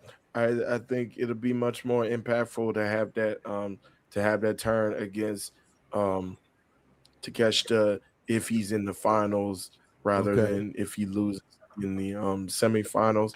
I think he gets over Okada. Okada finally gets his streak broken of losing the Continental Championship or the Unified Championship. And then even though the Continental Classic isn't supposed to have any run-ins or interferences, we all know, especially when it comes to the Don Callis family, that something's going to happen. So something's going to happen, and I agree Moxley will lose in the semifinals as well. So you pit Kyle Fletcher, and I think if you have Kyle Fletcher win, make it worth it for him losing the TNT championship so soon. And again, you want to kind of put the emphasis on him now being like the next big thing as well. So now within the span of like 6 months, this man not only won the TNT championship, but now he's the unified champion and gotten through the toughest tournament in professional, or someone consider either the toughest or the second toughest in professional wrestling as far as tournaments go. So you really shine the light on Kyle Fletcher, and you could still do the babyface turn with Takeshita and have him kicked out of the family and have him plotting for revenge. So I think I'm gonna go with those picks as well. Takeshita versus Kyle Fletcher, and then Kyle Fletcher ends up winning the unified championship. Okay. Cape for Montreal. I almost like I want to be different and like just sort of put something up there, but no, I agree. They have actually, for about the first time, been making a big deal of the fact that Takeshita is the IWGP champion in New Japan.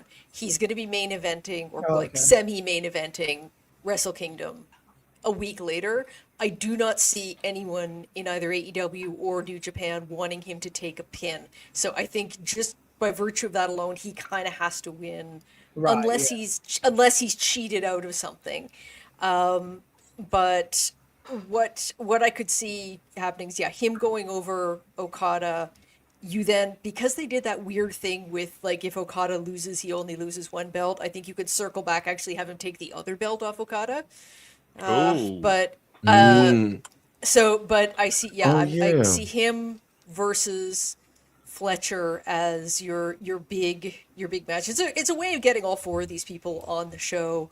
I also like, I think those two, it's sort of set, as others have said, it's like teeing up what you're going to have for the next year, and those two are going to be your big rising stars in 2026. So those are the two you want in that final, and Takeshita winning overall. And that's crazy. Yeah, you just reminded me, Kate, that they did that thing where it's like, no, it's two different legs to the champion. So I'm like, wait a minute, that sounds like the championship is WWE. A table. Yeah, it sounds like WWE having an undisputed, but it actually is disputed heavyweight championship. How is it unified if it's two different? You didn't have to unify them to begin with, like which for real. It was That's always stupid when they do that too. Yeah. Tony loves belts. That's what it is. This was an unforced error. Right. Yeah. All right. Is anybody else going? I will go. I'll let Girard have the last say, but I'll go with the prevailing thought here in Takeshita and Fletcher, and I say Takeshita takes it. I'm actually switching mine to Takeshita too, because I didn't have the. Well, I'm not married to an opinion. If someone comes with a compelling case, I move with that. And Kate filled in some backstory for me, so I gotta switch. Got new information. Made it an informed decision. Yeah. Brother Girard.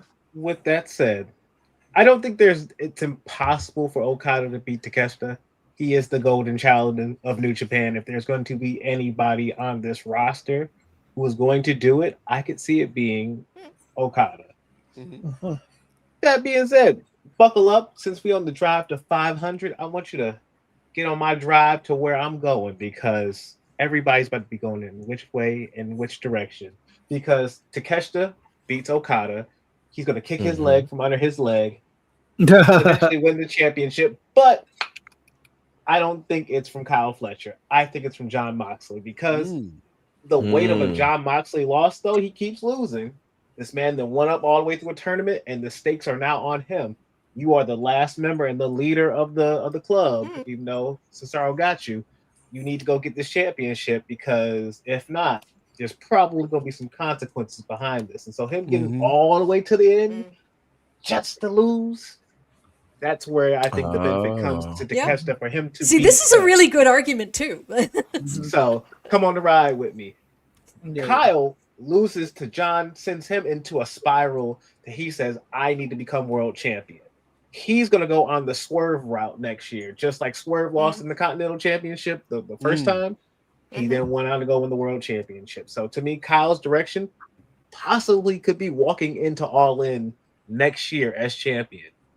I'm wearing this for a reason, because by God, if he gets the opportunity to be able to get this championship and he heals up, Will Ospreay comes back, I think he'll be facing the Ospreay. And so I'm not Ospreay. He'll be facing Fletcher. So that whole direction for Fletcher is his future. John getting kicked out of the tournament. Takeshita gets the Continental Championship. He's going to go after the next belt at Revolution against Okada. I'm at least trying to drag it all the way out to Revolution in LA at the Crypto Dome. Hopefully that works out, and then Okada takes back the Continental Championship to then go all the way to All in Texas, the final match. Because also in taking this match, taking the Continental Championship back, Takeshita's out the Don Callis family finally.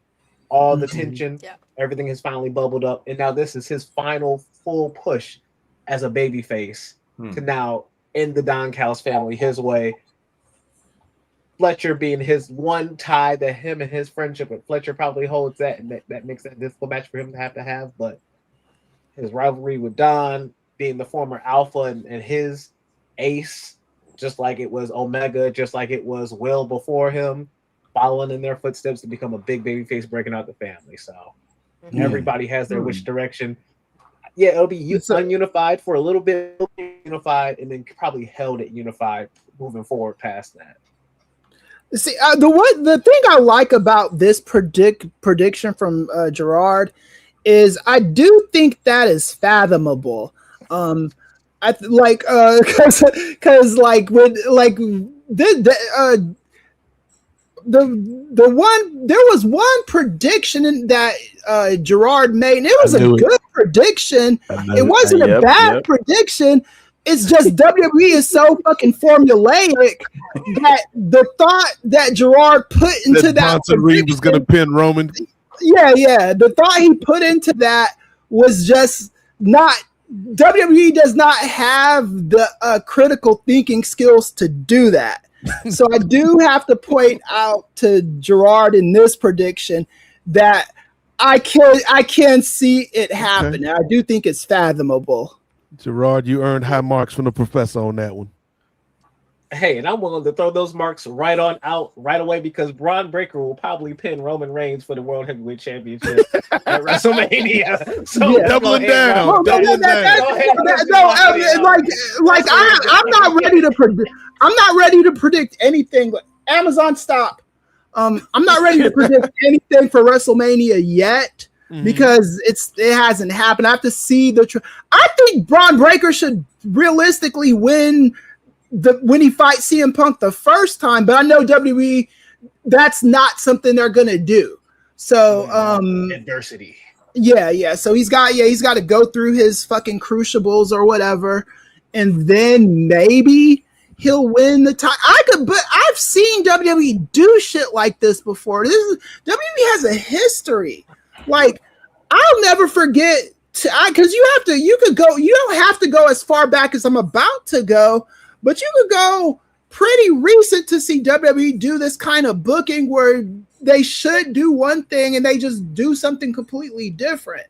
I'm talking the one that I'm thinking about is when The Rock should have won the world title at WrestleMania 2000. Like that was like middle school booking right there. It wasn't even like it wasn't a complicated thing to book, and they had Triple H win it, and The Rock won the title at fucking Backlash that year. They looked into the Cody Rhodes thing. I don't give a fuck what anyone says. That because that could have easily had gone into the direction of the fans don't care about this guy after a year.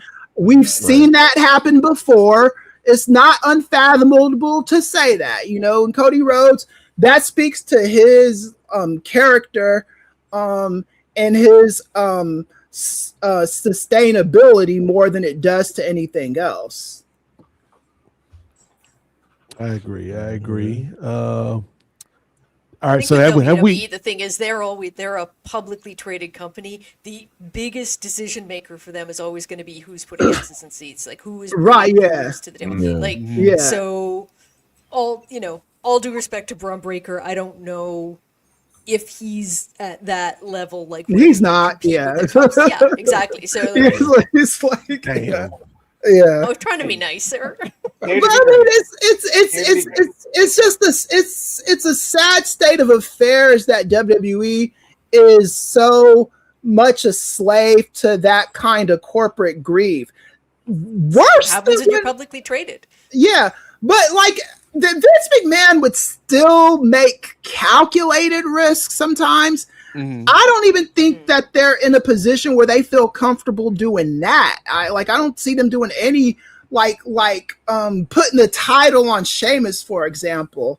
Like, I wouldn't have done that, but I kind of understand the logic behind him beating Cena in that match. Outside of being the whitest guy in that company's history and Vince McMahon just liking white guys. it didn't. He's the whitest one yet. Yeah, I know. Like we got to put the belt on him immediately. I do think that was some of the thinking behind that. I do think that was like. You're saying if Sheamus was physically able to tan, then his trajectory in his career would have been different. Yeah, because Irish people don't tan the same way as other Europeans, because of the winter weathers out there. They need that pale skin, just so like you're saying there's a ceiling on how high Lyra Valkyria can go. I don't know. The women, it's a little different. The women booking isn't the same as the men booking for some reason when it comes to like the minorities and stuff like that. But Becky Lynch is like she tans well. I don't know. I wasn't saying that. I don't think that's natural. Yeah, I don't think Becky's getting that from the sun. The thing with the Irish people though is a lot of them can't even do the tanning bed stuff, because it's gonna. I read this in biology. I can't remember what they said, but because he might end up with a lot of burns and shit if he goes in a tanning bed, And y'all know people who left for the spoilers was like, damn, I missed the whole prediction segment. They all WWE now. Yeah. Like they got through the match card that fast. Yeah, this is probably more tangents than we did on the Christmas show last year. Yes, as is commonplace when Kate is in the building. Yeah, and that Christmas show. That Christmas show last year did some crazy numbers too. I remember that. It did. Well, that's good to know. Like higher than I thought. Shout out to Shawn Michaels' signature. Oh yeah. Honestly,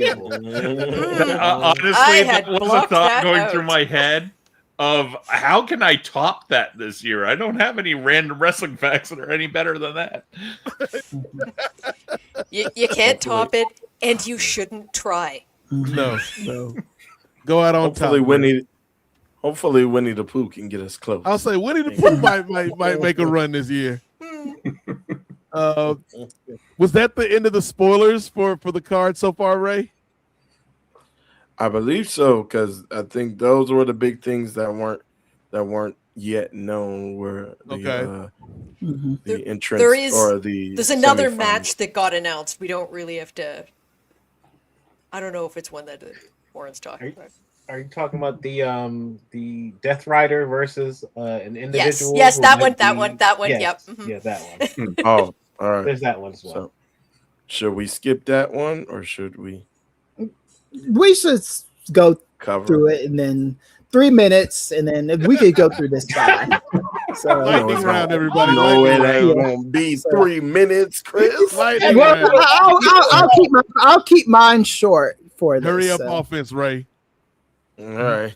No all huddle. right. So the aforementioned Death Rider or spoiler alert is on. Go ahead, Ray. Yes, spoiler alert is on. The aforementioned Death Rider or the Hitman.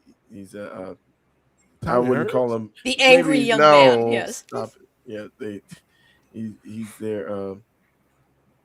He was a mercenary. He's a mercenary for them. Okay. Gabe Kidd will be taking on the returning Darby Allin in a clash. So we'll start with Come on, Ray. You already know. Yeah, this man off a mountain. He ain't losing no damn match to Gabe Kidd. Yeah, I'm going with Darby Allin. I don't have much context to add to that. Well, I didn't think he was going to lose to Kevin Knight, but again, that came into controversial circumstances, figuring that he was injured. But Kate, what do you think? I think that they are clearly building towards Darby with more Death Riders, so I think if you're doing that, you kind of have to give it to him. The more interesting thing about this to me is it raises questions, since New Japan contracts tend to come up at the end of January, where Gabe Kidd is going to be in a month. All right. Brother Jay? Yeah, I got Darby Allin winning as well, too. Brother Brent? I'm going different and saying Gabe Kidd. Ooh. Oh. I have a sneaky suspicion wrestling likes its bald white guys.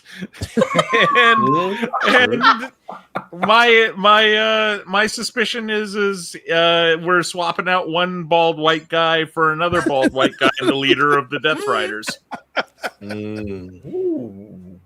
Brent, you are just one trim away, my friend. Just a trip to the barbershop. You could be the leader of the Death Riders, brother. Come on home. Come on home, Brent. That's Brent Chittenden. He doesn't work here. Doesn't work anywhere.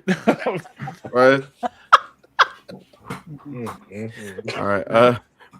Brother Girard, who you got? I got Darby Allin winning.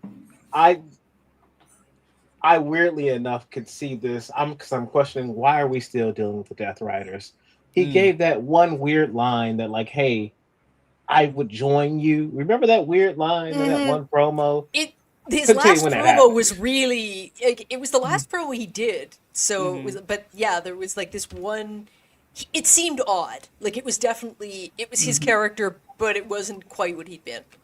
What if he beats everybody and then somehow does take over the group and push them in a better direction? It's not like full time, like they're following him like a flock, but like it's now like a mutual respect thing because he's going to take the title off of our main event winner prior to Fletcher's arrival to the main event scene. And so I think Fletcher beats Darby for the title, world title. And so Darby has to build himself up, and he's getting that respect. He just drugged this man off in a car, like drug him by the tail of a truck. Yeah, he got to get that respect back. And he says, okay, I want to see you do it in the ring.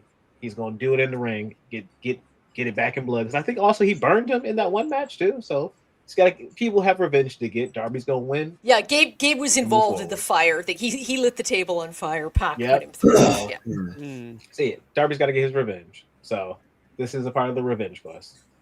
But to earn the respect of everybody.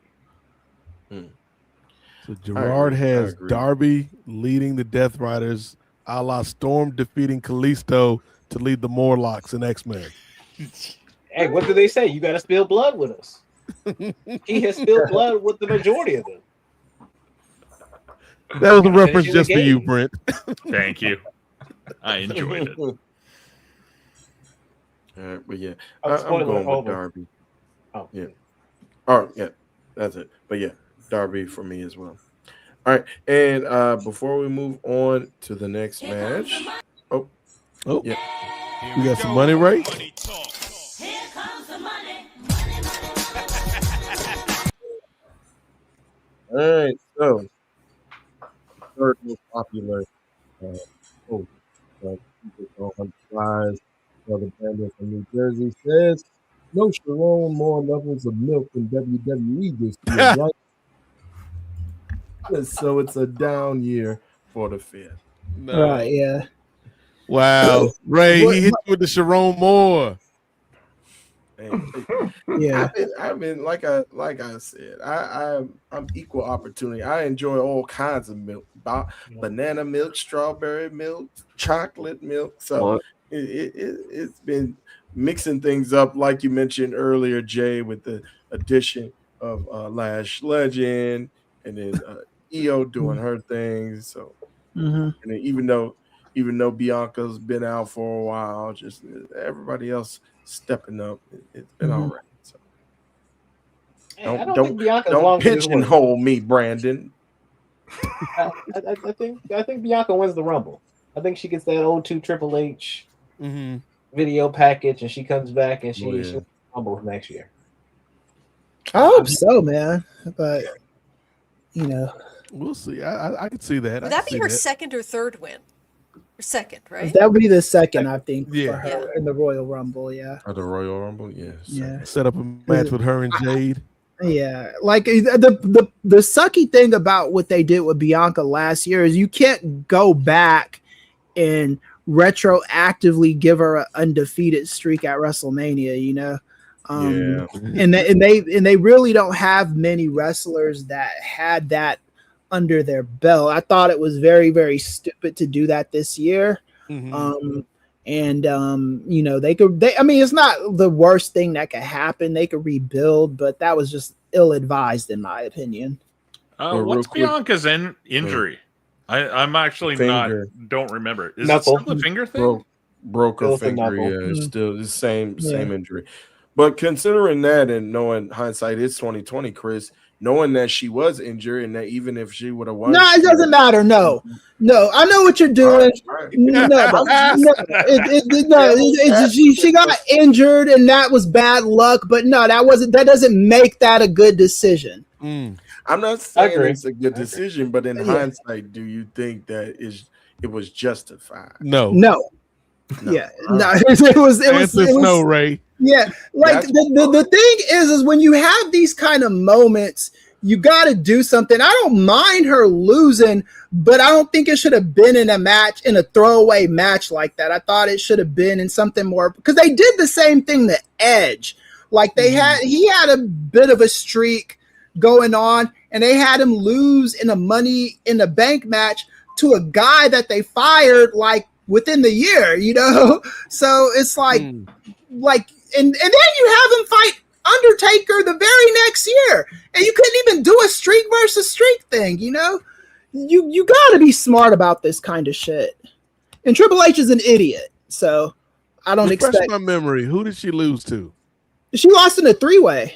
In the triple threat. The best thing about last year's WrestleMania to begin with EO and Rhea. EO and Rhea. Yeah. Yep. The same way Edge lost in a multi-man match that meant nothing. And then he ends up winning the Money in the Bank anyway that year because they got mad at Kennedy for something. Like, it was so stupid. It's because he was hurt. It was because he was hurt. And then the injury wasn't as bad as they thought it was. And they was like, ooh. Yeah, because Vince McMahon is a panic booker too. Well, that's also because Undertaker was hurt, and they needed somebody to take it off him. Yeah. I don't know. Yeah. Bianca could easily, yes, she should not have lost last year, and I fully agree with that. But tell the story. You got to now. You waste all our time sending it back to the same city. You wasted New Orleans time sending it back to Las Vegas again. So okay, I'll come back to get it in Blood of the Rumble, because I'm not wasting time and I'm not here to talk. I'm here to get the title shot. I was robbed last year, and I should never have lost. My best friends were all doing all this wish-wash stuff, and my head game was lost. Like lost. Ejectocito, cuz. But my yes. Hold on, everybody, take a pause for the cause. Ray, do your job. Hit the button, sir.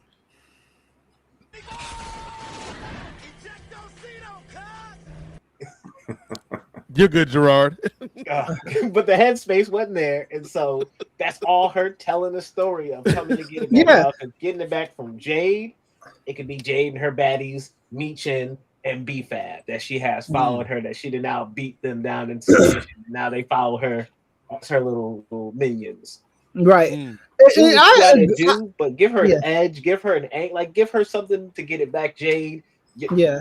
I'm getting it back from you. I'm gonna get Naomi later on in the year, but build the story up for her, because she is one of your top stars. One of your for whoever, children, men, women, everybody. Everybody loves Bianca Belair. Well, not everybody, but a lot of people love Bianca Belair. And so, what was she before last year's WrestleMania? What was she was like 5-0, right, or 6-0, something like that? 5-0.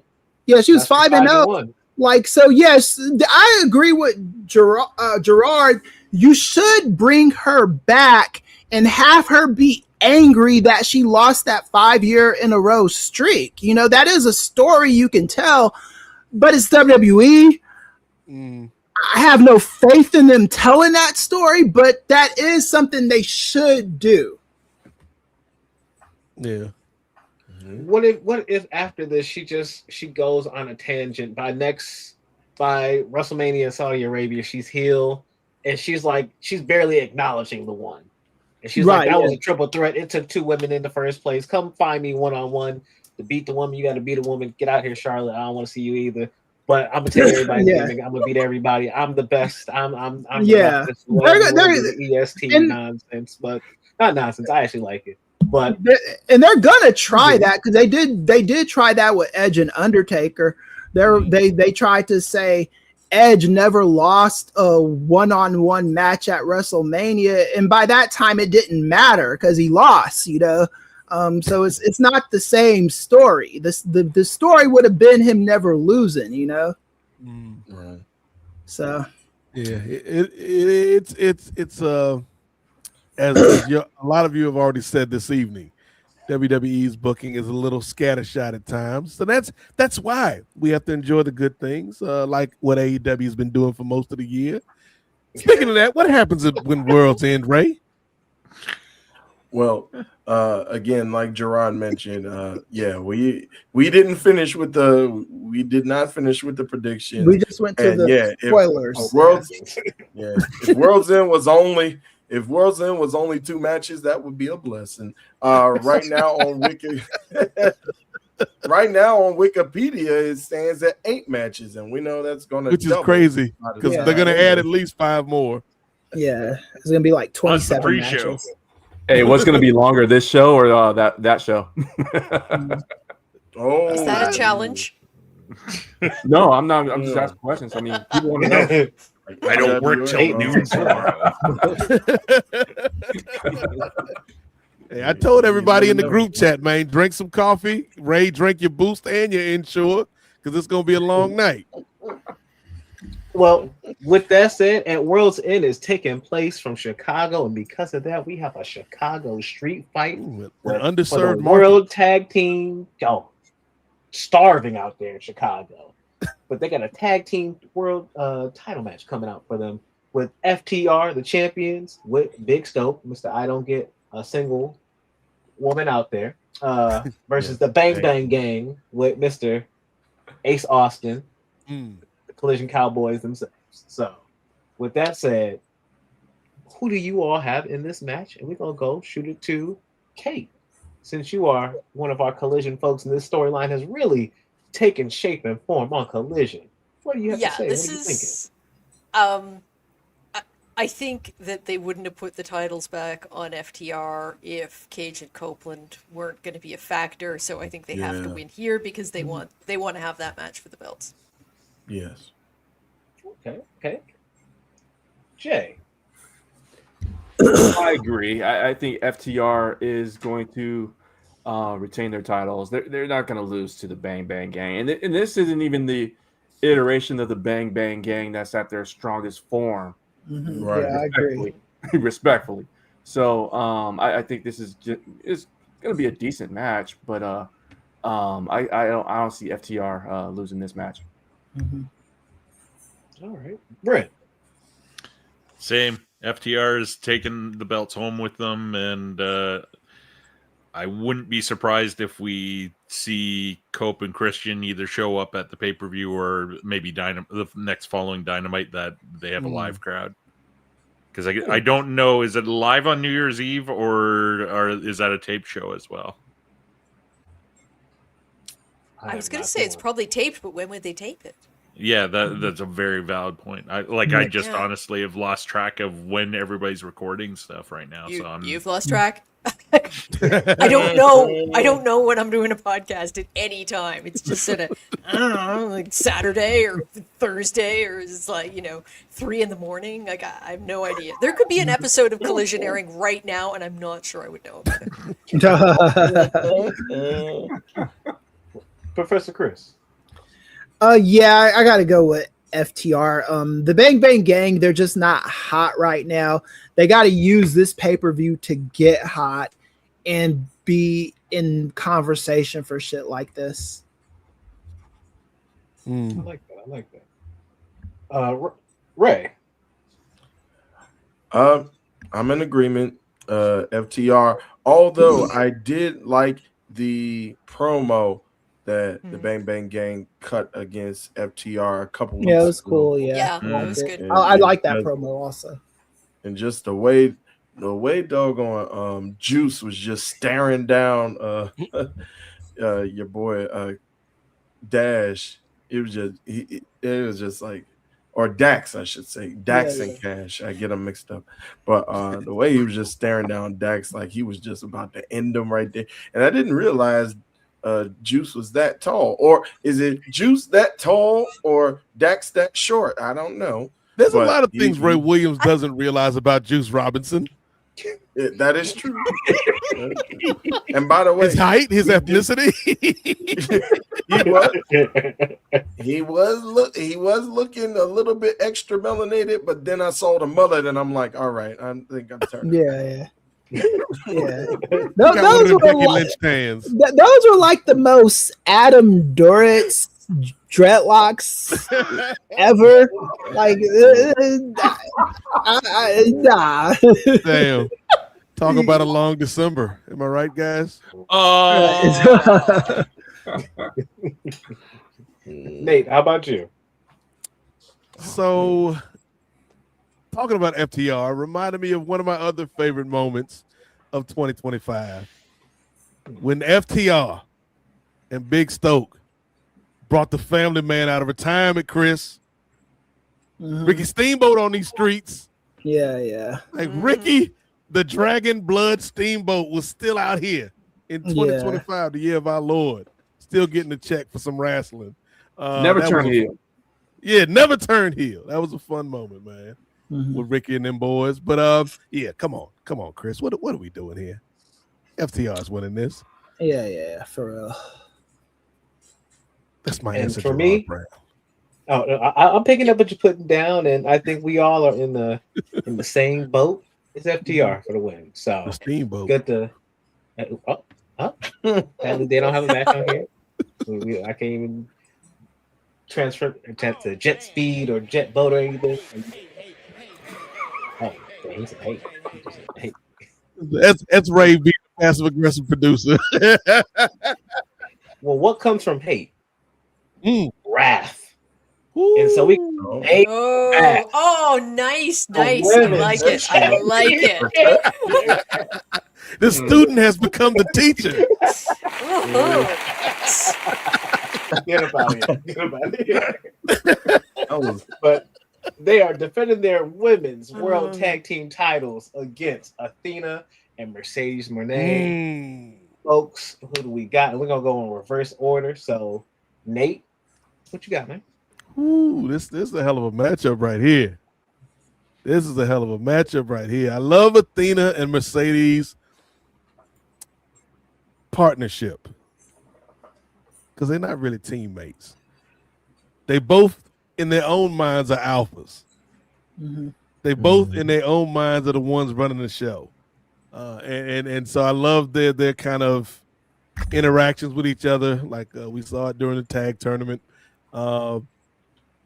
And I like, come on, y'all know we love Willow on this show. And Harley is someone who has always been great with the character stuff, but has actually improved from bell to bell.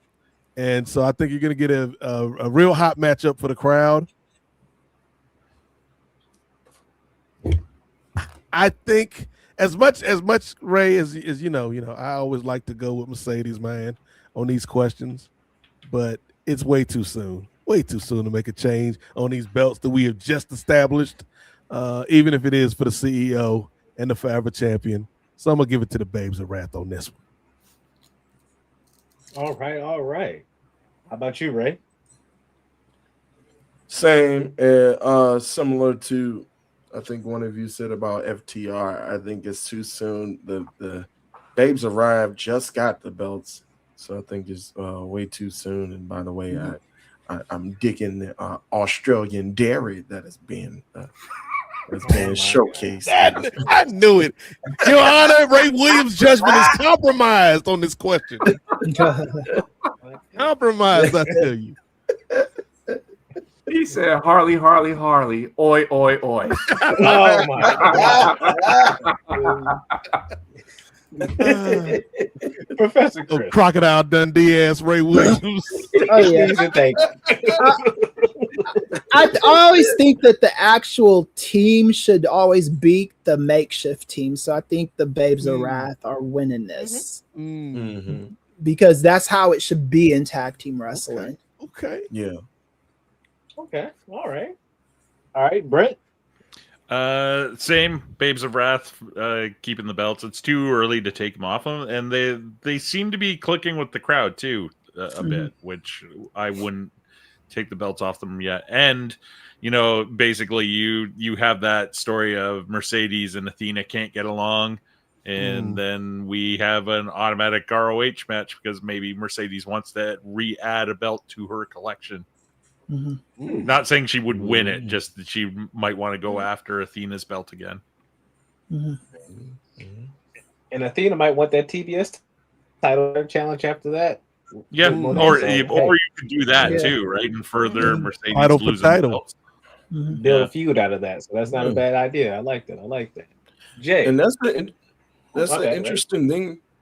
Oh, I was going to say real quick. That's an interesting thing that other than I think when we had the international title with Kenny Omega and Okada with the Continental Championship, we really haven't seen a lot of title for title or winner take all matches. Even when Mercedes went up for the World Championship, she never put the TBS title on the line. So it'll be interesting to see that. It was her and Mina that had the title for title. That was how she got her ROH one briefly. But even then, it was kind of even then it was like an interim title. Yeah, but do we count that though? It was a real belt. She did. She eventually got the real one. Interim belt, Yeah. you know what I mean? So, Yeah. She took her coupon in and traded it for the real thing. So But I'm saying I'm not discounting it because it's interim. I'm discounting it because it's ROH. So Damn, Ray. Oh. Don't do that, Ray. It's Christmas, man. Jay, please give us some Christmas here. What you got going on? talking to the wrong man for some Christmas joy. I'm actually gonna go the opposite way of everyone else and go with Mercedes Moné and Athena. And here's why: we already saw that AEW will have a title flip flop or has had a title flip flop. Hello, Hangman. So they're out of the realm of impossible for that to happen. So I would like to see that. Although I did like, Brent's theory of possibly them turning or imploding on each other and then going for one of either Mercedes title or Athena's title. So, but in my heart of hearts, I would love to see, and it pains me because I do like the Babes of Wrath too. I think they've caught lightning in a bottle, but I don't think lightning is going to strike twice. Right. But that title flip flop came after like 2-3 months, not after 2 weeks, brother. They just got him. Like Hey, they still got the plastic on them. I admire taking the plastic on them. I admire your defense of this Australian milk, but bro, That's a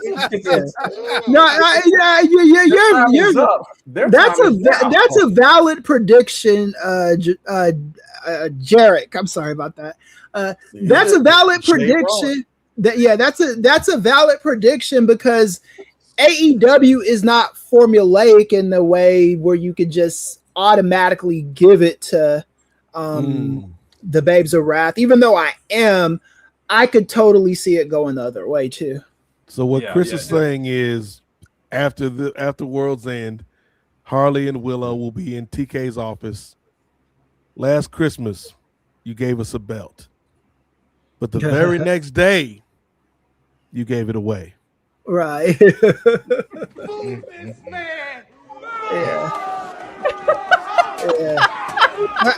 YouTube. I love the subplot of Ray Williams trying to fight back against me with his soundboard.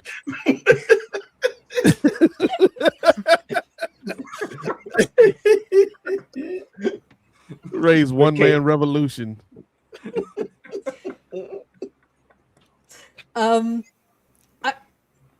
I think I could see the argument that you're making for moving the belts, but no, I got to go with the story here is Mercedes like dropping belts and losing her mind, like her falling apart. That's really there's no story. Like I think you want the babes a couple of solid title defenses. They don't have to hold the title for a long time, but I think you want to get them established. You don't want to have them dropped at the first pay-per-view that they're on. Right. Yeah. And the story here is more Mercedes is starting to lose her belt. She started, and I think I always had for the TBS title, I always thought it was either going to be Jamie Hayter or Athena who took it off her, and I think they're leaning towards Athena.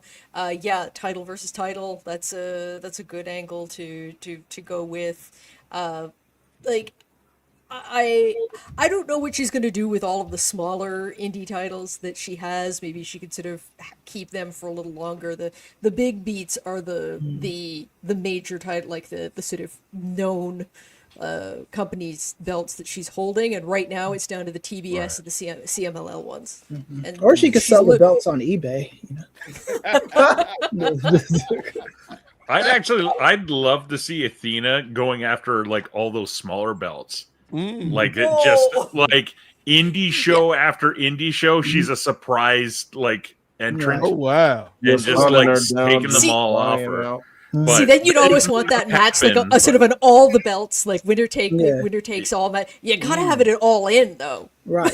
Like I gotta give it to Mercedes because I saw a couple of those indie matches she had for those belts, and she's like taking serious risks in those matches. It's not like she's in there just pinning people and leaving. Like she's she's doing all of her real matches. It's crazy. I've never seen anything like this in mainstream professional wrestling. Right. I feel she keeps at least one belt until May. This is the cynical in me, because that's when Mandalorian and Grogu come out, and her having like the TBS belt while still like doing the red carpet and stuff wouldn't be a bad look for AEW. Wait, what date does I have that this come vision out? of her like having her final belt like just pried out of her hands while she's like desperately trying to hold on to it. According to my nerd schedule, it's like May 22nd. Like they're trying to time it as close as they can to like A New Hope's anniversary release date. So okay. I naturally feel like, didn't she win? Doesn't like Double or Nothing fall around this time period? Like on the 24th? Yeah, it does. And if I remember usually around the holiday correctly, weekend. didn't in 2024 she won the TBS title at that show? And okay, so we've got like a big like convergence there. Tony, that would also, if you didn't want to do title for title, that would give you time for Athena to drop the ROH title at Supercard in April.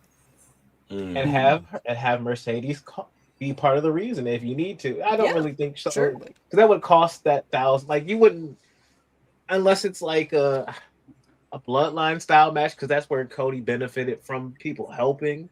Yeah. After this big reign, you really shouldn't have anybody cost you that. But like, I was rocking and rolling, and now you cost me the reign. I can see how it could benefit the Mercedes storyline. But like, whoever beats Athena should like beat her clean. Exactly.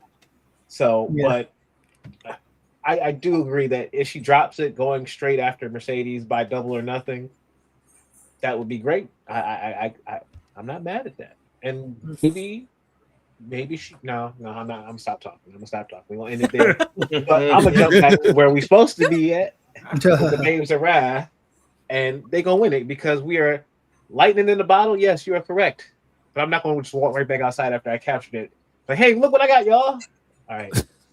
We're gonna hold on to that. We're gonna tuck that in there because it's building up Harley and it's giving Willow a spotlight that we could have given her the TBS title off of Mercedes, bookended where it began. But now you see a more focused, locked-in Willow come back to get it off of Mercedes. No, cool. It's probably going to be Jamie, and I'm not mad at that. Jamie needs that spotlight and that opportunity too, but giving her the inaugural championship helps her. And she's like the powerhouse of the team, so she's now getting to just get another spotlight the same way Cody Rhodes took a team title reign post his loss after 39, just like Rhea's on her tag team title reign, just like Charlotte's on her tag team title reign. Everybody kind of needs that to give their character a refresh, a bounce off of somebody, and just a new aspect to their character. So Willow's getting that now with Harley. It's going to build her up for her future world title shot coming next year. So I'm locking that in. I don't know if it's going to be all in. It need to be all in. But if it ain't, it's coming next year. So watch out. But Babe's a wrap with the tag team title retention. But we were talking earlier about the feud between the two women who think they're in charge. Well, we're talking about the main women's title that is in charge, and that is Kris Statlander and Jamie Hayter, the aforementioned, who a lot of folks sound like she won't be winning this match, but we'll see their official prediction on here. So, Brent, who do you got officially winning this match?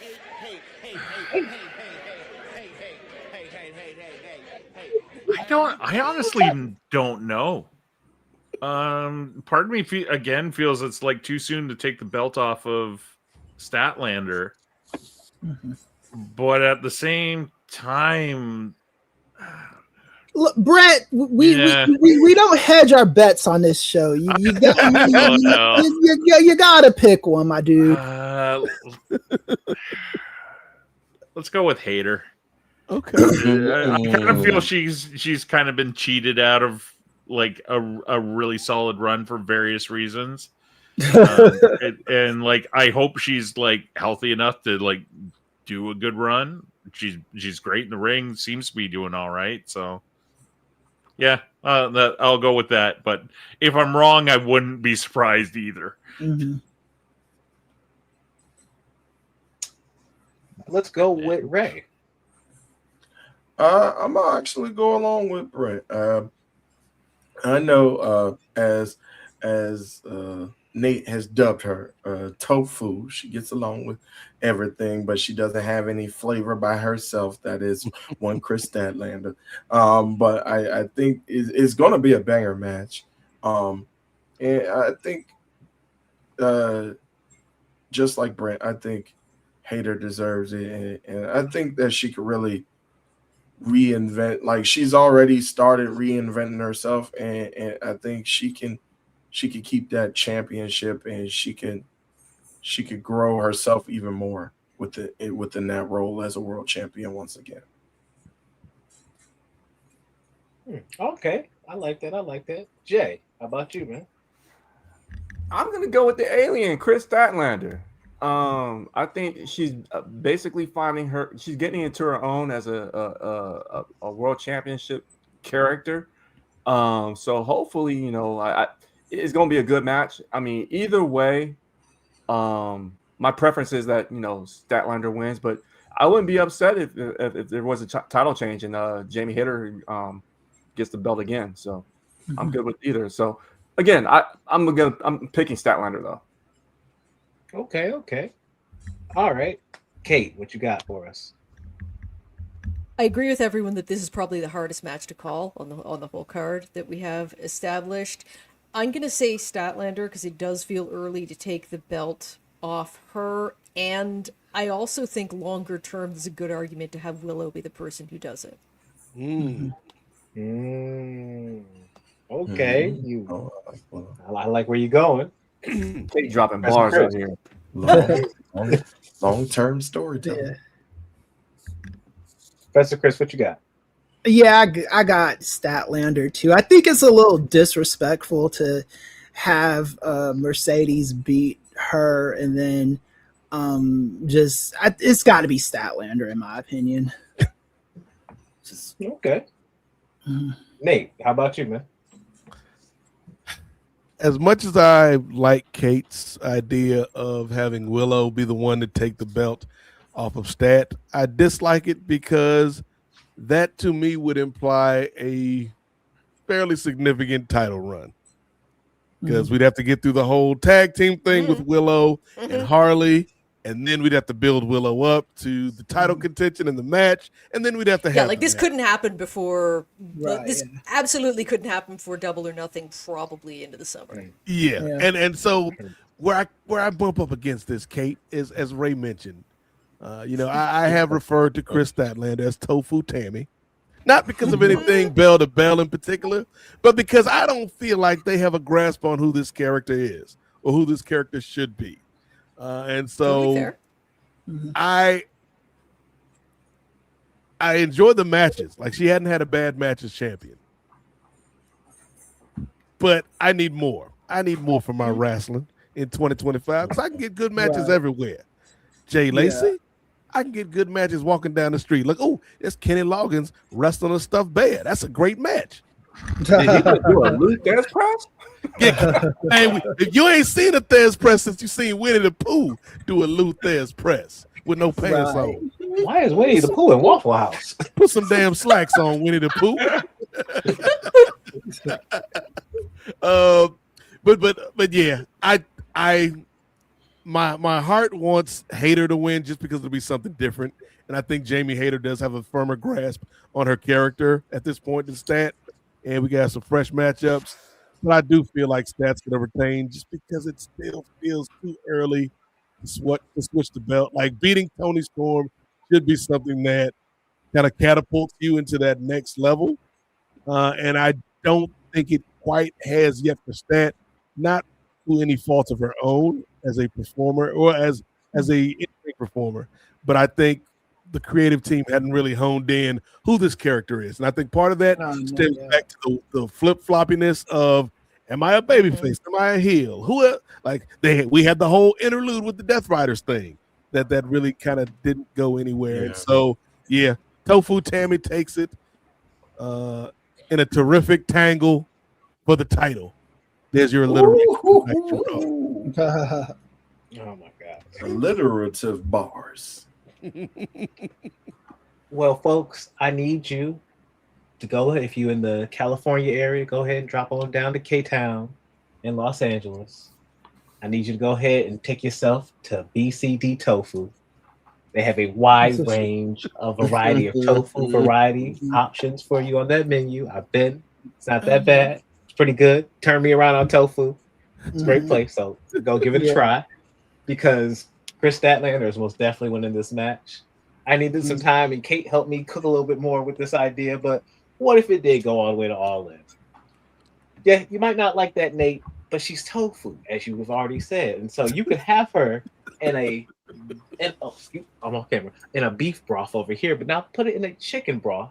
Okay. Well, now we can change the texture of what we cooking with. And so now, just like CM Punk's long title reign, he was a babyface at the start in that beef broth.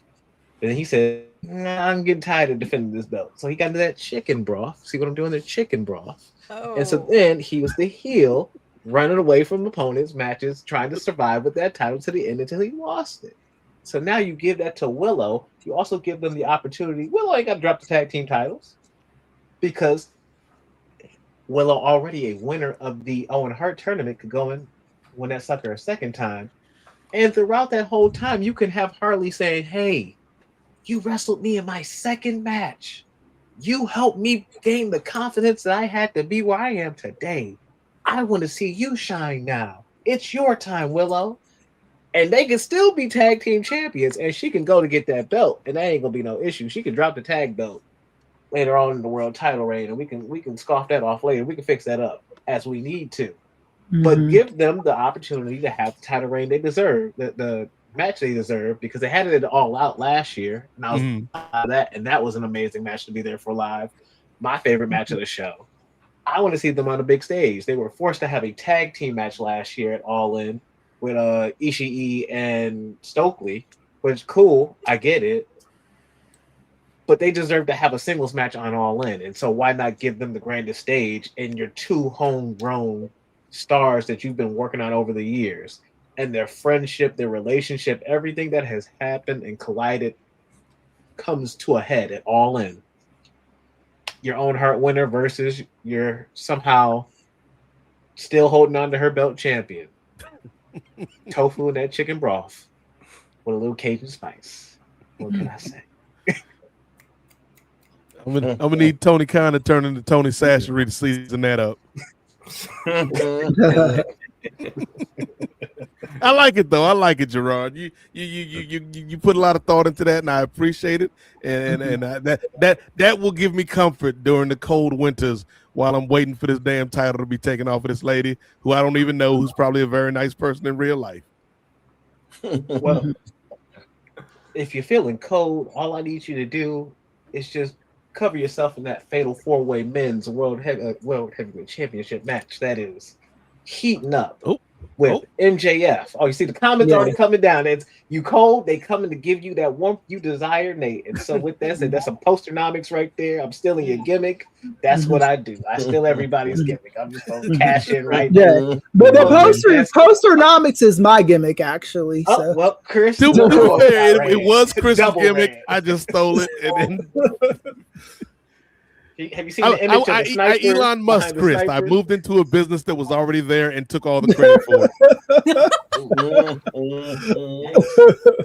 It's me. I designed the car. I'm Elon Musk. Hey. All right, yeah. But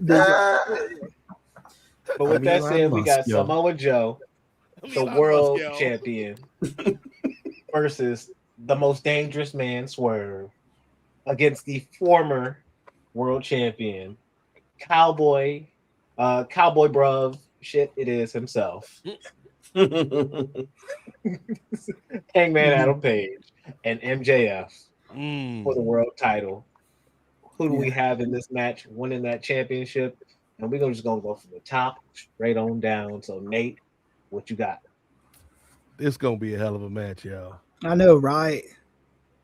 The damn promo segment from Dynamite the other night felt like a damn championship match. With the amount of talent in this ring. Again, we got Samoa Joe, who was in this late career resurgence, looking like Aaron Rodgers on the Steelers. Like, how did he do that? How did you do that? We got MJF, who, when he's not engaged in brofoonery, can be one of the most entertaining performers in this business. Right, yeah. We got our man Hangman Adam Page, cowboy shit, bruv,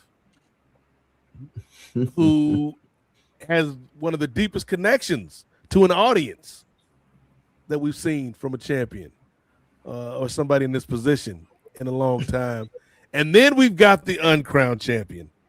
Dare I say it, Ray Williams, the people's champion, Swerve Strickland. It's a hard match to call, man. Like not as hard to call as Tofu Tammy versus Hateration and Holleration in the dancery. It's Australian dairy vegan. We're not going to dignify that question. We are going to laugh at it, though. It's good joke. Good joke. But I would say in this match, give me. It's too easy if MJF wins this. Yeah, that's what I was thinking too.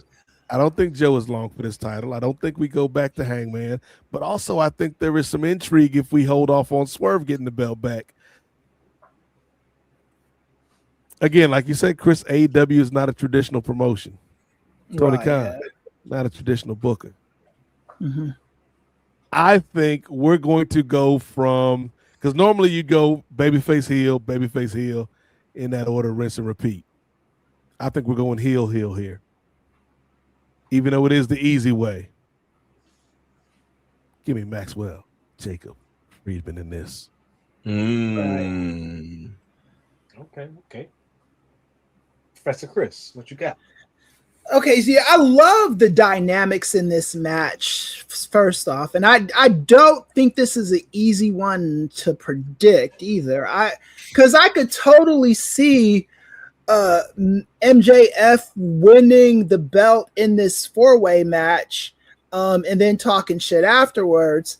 But I could also see him losing and being the idiot that cashed in his title opportunity in a four-way match and loses, you know? And then I could also see him doing like some really smart kind of Swerve thing where like something happens, like Prince Nana does some bullshit or something like that causes MJF to win. Like, I do think there's a lot of different things to play with in this match. I'm going to go with Joe keeping the title right now just because I don't think they've milked this Joe reign for all they could just yet. Okay. Let's go with Kate. Yeah, I think I'm gonna make myself real unpopular here. I like MJF, but I do think that there is a tendency when he is with when he is there full time, he takes up a lot of oxygen in the room, and they have let him do that. Like they have let him dominate the show, and he does seem to be, like we were talking before about Tony Khan has his favorites. MJF is at the top of that list, and so I tend to think that Tony wants to put the belt back on him. I don't really want to. I would rather. I think it's like Hangman and Swerve are a well you can almost always go back to. Like they've stayed away from it for a little while. You don't have to, and eventually that's going to need to involve a one-on-one for the title. But you don't have to get there yet. I think there's more that you can tell there. So neither of them needs it right now. So I think you're choosing between the two heels, whether Joe retains or MJF beats him. I would kind of like to see Joe retain, but I think it's going to be MJF. Okay. Okay, how about you, Jay? Man, it's almost like Kate was reading my thoughts on that, because in 2023, Joe took the belt off of MJF at World's End. At World's End. So it would be an easy story to tell to close that loop with MJF taking the belt off of Samoa Joe this year to close the 2-year gap. But I don't think that's going to happen. I don't think they're taking the title off of Samoa Joe quite yet. And I think there's a little bit more mileage that he can go with. At least that's what I'm hoping. I think it's going to be a great match. It wouldn't surprise me if they pulled the trigger and went with MJF, but I'm going to, if I was to do my DraftKings, and I don't do DraftKings. No, right? Don't bet on wrestling, folks. I don't advise anyone to bet on scripted wrestling or anything, really. Save your money. Invest your money. $5 a month. Patreon. Patreon.com/Nefarious Media Network. The draft for 500.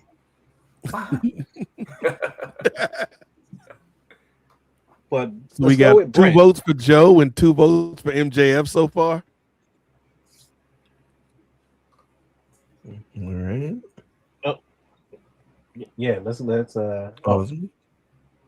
It's you actually. Go ahead. Yeah, it's on me. All right. I'm gonna go ahead with Team Joe, because you guys were telling some of the lore behind Joe and MJF. Well, I believe it was 2024 Revolution where there was a 3-way match with was it Revolution or was it correct? It had to have been right before. It was the first big one of the year, so it was Revolution. Yeah, Revolution. Yeah. Where it was a triple threat match with Joe defending the title against Swerve and Hangman. And in that match, with the rivalry brewing between Swerve and Hangman, and this was kind of the beginning of Hangman going down a dark path, he tapped to spite Swerve because he could have kept hanging on in it, but he wanted to tap because he didn't want Swerve to win the title. So now we fast forward, even though Swerve and Hangman have reconciled for the moment, who hasn't reconciled? Hangman and MJF, and they've had their own rivalry brewing, going back to when MJF attacked Christopher Daniels, bloodied him, and then they had a match to determine who was the main character of AEW, and Hangman ended up prevailing in that match. Then fast forward when Hangman won the title, MJF had the Casino Battle Royale title, or not the title, but the contract, and Adam Hangman Page kind of not bullied him, but kind of like tricked him into cashing or executing the contract in which MJF was made to look like a fool. So MJF, I think, for the most part, he's always seemed to be the one in control, except for when Hangman is around, and then he always it's like that jealousy that creeps up within MJF to where he kind of loses himself, and who the person who's normally calculating and cunning now, because of his jealousy, ends up making mistakes. And he kind of went and backtracked that when he was about to set Mark Briscoe on fire, and was able to get the contract back, which was kind of like, I was like, how did he get the contract? I thought he executed it, but then I remembered that he kind of forced Hangman's hand in that one, but then he still ended up losing the title match. So it's kind of like Hangman has always had MJF's number, and I think it's going to get to a point where now he comes back and he's saying, because of Hangman's words, you called me a coward. Now I'm executing this contract, and now I'm not going to be the coward, and I'm going to win it, and I'm going to spite you for it. But then I think it's going to come to a moment where, like, Hangman is outside of the ring, Swerve is outside of the ring, Joe gets the coquina clutch locked in on MJF. MJF might be right there by the ropes, but then, like, Adam Page tries to sneak in and stop it. But similar to what happened with Adam Page, and it's kind of like deja vu all over again, to use the term of Yogi Berra. It's like his past comes back to haunt him because he did a similar thing to someone that he hated to the core. And now MJF is going to do the same thing to him to spite him. And then I'm thinking those two are going to break off into something to kind of finally settle the score. So I think Joe is going to win the title because of MJF's hatred and jealousy of Adam Hangman Page. Okay. All right. Story. I like. Can you follow that story? Not really. You know what? But I think if anyone could explain it, it would be Hangman and MJF. Yeah. I agree. Tony Khan did a great idea with bringing MJF into this match, because before MJF was introduced, I had like a clear picture in my head of what was going to happen at the next pay-per-view, especially since we have, like, between this and the next one, there's like a couple months, right? Like the next pay-per-view after this is March. It's the longest break for sure. Yeah. So that gives them a lot of time to build a lot of things. And then when he introduced MJF, I'm like, oh crap, where's this going to go? My thought is MJF takes it. I don't know. I imagine there will be shenanigans. I think in a weird way, it gives you a lot more options with MJF holding the belt. Like, I don't think he even defends it for a while. I think he goes like chicken shit heel, and we don't see him defend the belt till March. But and then you can break off. You could do the three of Swerve, Joe, and Hangman for a while. But I will say there is a little bit of coincidence. As we know, there has been a partnership between DC Comics and AEW. And come January 12th, DCKO Boss Battle comes out. And guess who's on the cover of the AEW one? It's a terrible likeness, but MJF is. Okay. And it's a terrible likeness. The only way I was able to figure it out is the main guy on it has a scarf. Like some of them have been really good, but I've seen that one. Yeah, it's and they've been selling well in my store too, which is like it's been a nice way of knowing who the wrestling fans are. Especially the first one that had Hangman Page on it. It was like, you into wrestling? Yeah, that's why I'm getting this. Okay. Yeah. Well, I'm going with MJF to win this title. MJF. Oh, you can leave me out. You can leave me out. Just go ahead and leave me with everybody else. Because MJF is here to take out the people. So he's here to get revenge on, of course, like everybody has stated, Joe and Hangman. And to me, no better way to do that than to beat Joe where he beat you at. But a man who's just, like you said, repeatedly pinned him over and over again, Ray. I think Hangman takes the pin in this match. I think he is beaten by MJF because, like I said earlier, Darby got a MJF. And so, that said, he's got to get that belt eventually, and then to take on a Swerve, somebody who during the Devil storyline when you didn't know who the Devil was, Swerve was teased to be the Devil at one point. They had a little, and we never did get the MJF versus Swerve match. Like it was, no, they teased it but never did it. Exactly my point. And so, make it for a world title, give it to us in the format. Sad to say, I don't think Swerve's winning again, folks. But I think you run back to Joe one again because he has his click. But the thing is, I think MJF is no fool. There's one thing I think that gave way to this idea that I have that he's going to get some help during this match, this Fatal 4-Way. Yeah. Because Mark Sterling is the one who handed him the contract.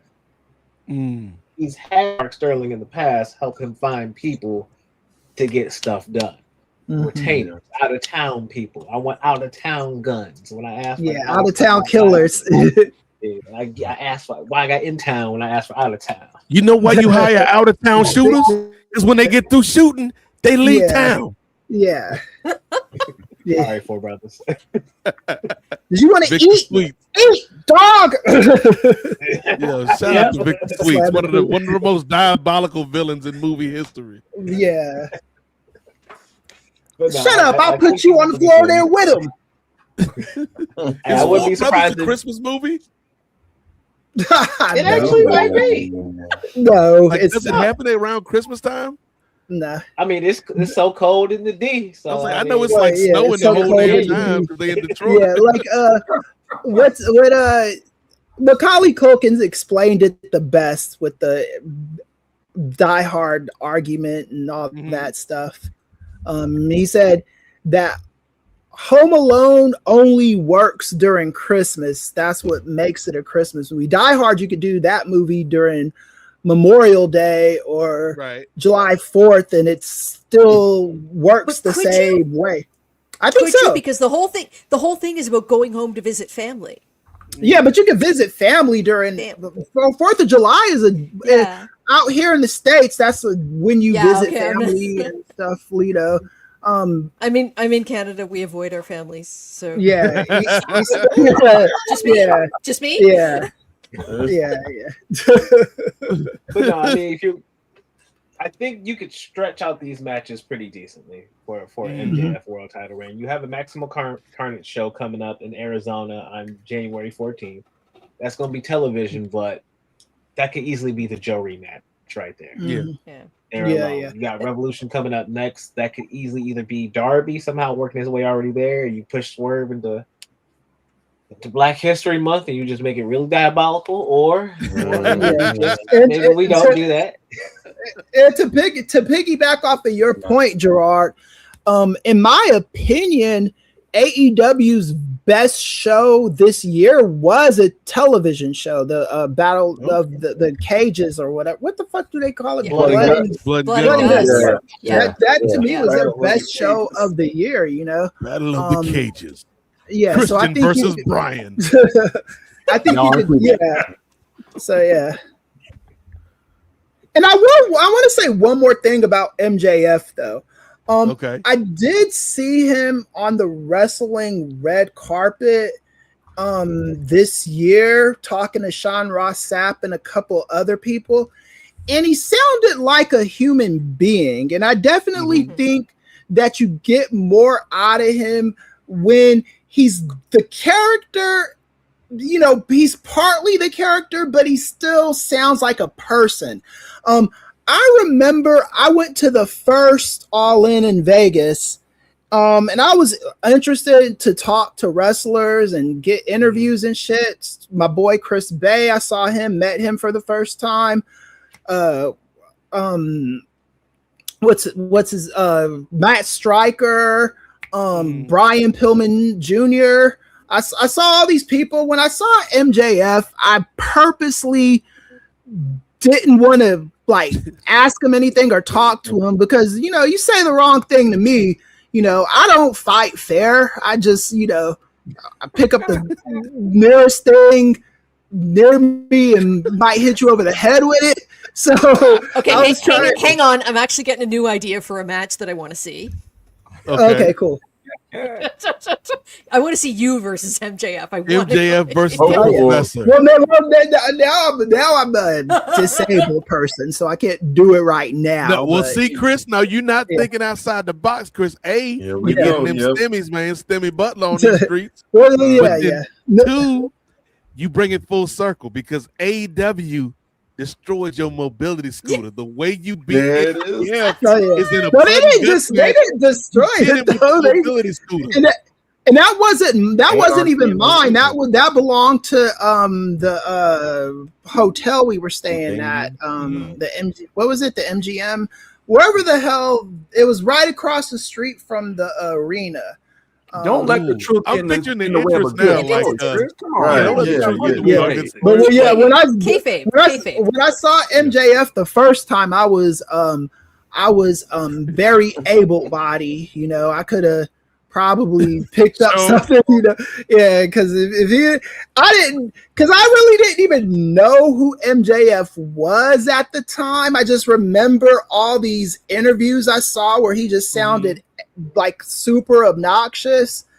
And my homeboy I was with, I was like, because you can see the pictures, it's all over my Facebook of the wrestlers I met that weekend and talked to and stuff.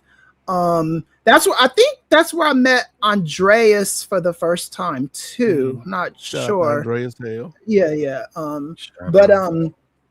I just didn't want to deal with him playing that character the whole time, you know. And also I do fancy myself as, I'm not an investigative journalist, but I am in the journalist space, so I can't deal with somebody bullshitting me with a bunch of fucking kayfabe, and I'm trying to ask like legitimate questions to boost you up and help you out, you know.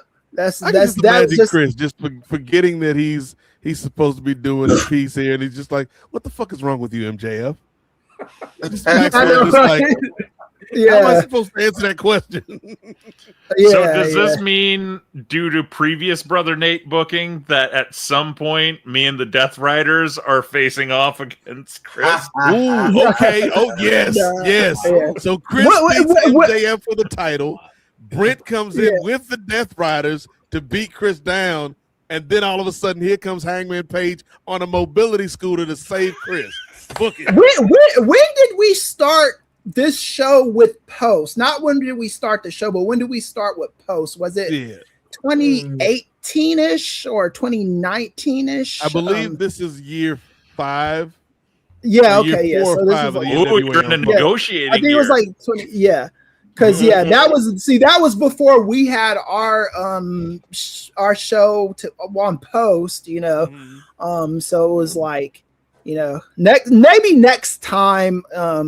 You know, I'll see MJF and want to talk to him after seeing him with Sean Ross Sapp, you know, because he did, like I said, he sounded like a human being, you know, he sounded like a normal person. He did a little bit of that stuff, but it didn't like permeate through the whole interview, you know, and it makes him a more interesting guy, especially if you're going to be doing movies and shit like that, you know. Now I just want to do something on Nefarious Ray where we have Chris interview the wildest more performers in character, like Chris interviewing the Outrunners. Kate, I want Chris to interview the Outrunners. Oh yeah, that would annoy me so much, man. If I something, Professor. Yeah. if you're not getting out of that whatever gimmick you have to talk for a second, just wrestlers in gimmick talking to Chris is what. Yeah. Like the most I could take is like Scott Steiner threatening to beat my ass if I call the Frankensteiner the Hurricane Rana. Because if I do that, I'd be trolling him at that point. So I'd be asking for it because I know how he reacts to, because I remember he did that to Pollock. Pollock complimented him on doing. This shit was so funny. And Scott Steiner was like, "Don't you ever call that a Hurricane Rana again? It's a Frankenstein." Pollock is just straight faced the whole time. He's not like flinching or anything. He's like, "Okay." It's just Scott Steiner, and that was the only time he got animated during the whole interview. Yes, he was like, he went right back to being calm after he checked him on calling the Frankenstein the Hurricane. To be fair to John Pollock, there's not much that is going to intimidate our fearless leader here at Post, because a lot of y'all who are new to Post know John Pollock as this astute, this accomplished, this esteemed journalist, this esteemed broadcaster. But if you really know, Kate, if you really know Brent, if you really know Jay about this man John Pollock, it's the JoPo. This man, this man is one of Canada's greatest rappers, the JoPo. And if you don't know, use a mofo. Look it up on YouTube. It's still up there. I don't know why John keeps it up there, because he knows we're going to direct people to that video at least once a year. I will. This is the first time I'm hearing about this. Oh, Kate's really? Never heard of Is that a Christmas present? Oh, you never. Oh, yeah. We got to break down. Ray, I kind of want you to pull up the video, but I also don't know if John's going to yell at me tomorrow if we pull up the video.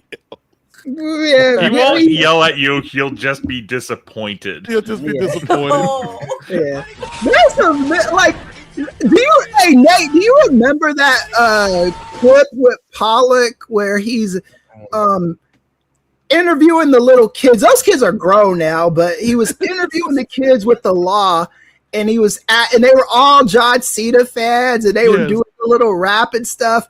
And then at the end of the interview, he gives them a copy of the Wrestling Observer. Yes. You know what, Ray? You know what? It's Christmas.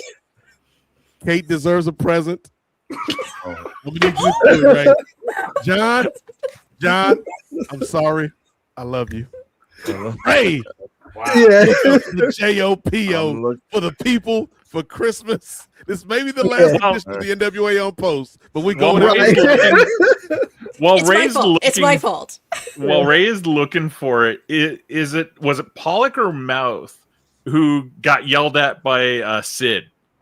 It was Mouth, I believe. It was Mouth. I got yelled at by That's the other one where I remember, you don't think I can come back? Like, because he was like saying, I don't know what that was about, but Shout out to Dan Lavransky. Yeah. Like, you don't think I could come back? And they used it as a clip for a while too. Yeah, they did. On the law. Ladies and gentlemen, you are in for a musical treat. This is not a Christmas song, but it may as well be. From the Great White North, one of Canada's finest exports. John Pollock, also known as the JoPo. And if you don't know, right now, Kate from Montreal is a mofo because she don't know. 3 minutes from now, she will be enlightened. She will be entertained, as will a lot of you out there, because Ray Williams, we're uncharted territory here. Again, the NWA podcast next month may be hosted by Wei Ting, because all of us may be out of here, but we're going to run it. The greatest hip-hop song in the history of Canada. Sorry, Drake. John Pollock, the JoPo. Did I give you enough time, Ray? Well, I'm trying to find what. Oh, no. I get it. I was trying to figure out what channel it was on, and then I remembered it was Underweight Teens channel. So yes. So if you want to blame anybody, John, blame your brother Waiting. See, I'm newer here than anyone else, so I'm in a much more vulnerable position. So how I react to this is probably going to be determine whether it's a collision course next year. John's like, Kate, we've crushed the numbers. We just don't have it in the budget. Collision course next year. Budget cuts. Budget cuts. Restructuring. Future endeavors. So, without I'm further, legitimately scared. Please prepare to be amazed, folks, as we have the long time I want to say re-premiere. Let's do that. Let's go with that. The re-premiere of DJ JoPo with JoPo. World re-premiere. This is a world premiere.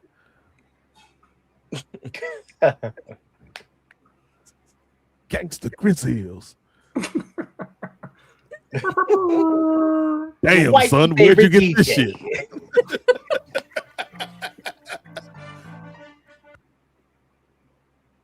I heard it. I don't see it. I think this shit is still peaking. Pollock is doing this. Pollock's on the NordVPN. This is being removed from YouTube as we speak. Yeah, I know, right? We're getting struck down. Yes. Way's taking it down. He's like, we still need to do our taxes.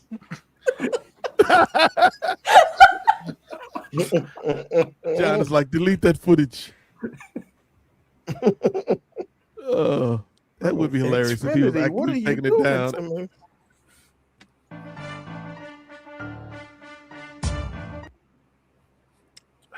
Just the glimpses. This stuff is buffering like crazy. I told you. Wade's got a blocker on this. Are we gonna get copyright strikes for playing this? It's pausing enough. We should be smooth.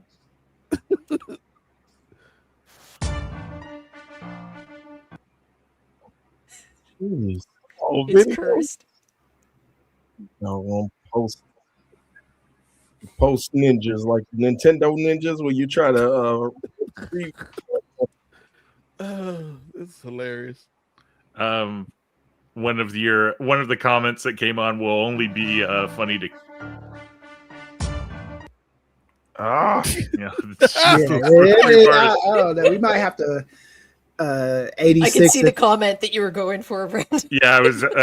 Kate and I are the only ones who will find this funny. Is because it's a part of the Canadian heritage moment. Quick explanation here. If you grew up in Canada around the time that we did, they had. Oh, is it working? No, we get like the first like 2 bars, and that opening beat though. Mm-hmm. See, at Canadian Heritage, I wake up in the morning, have to go to private school. What? Wait a minute. Just a bit. We just got a taste of it, Ray. Just a taste.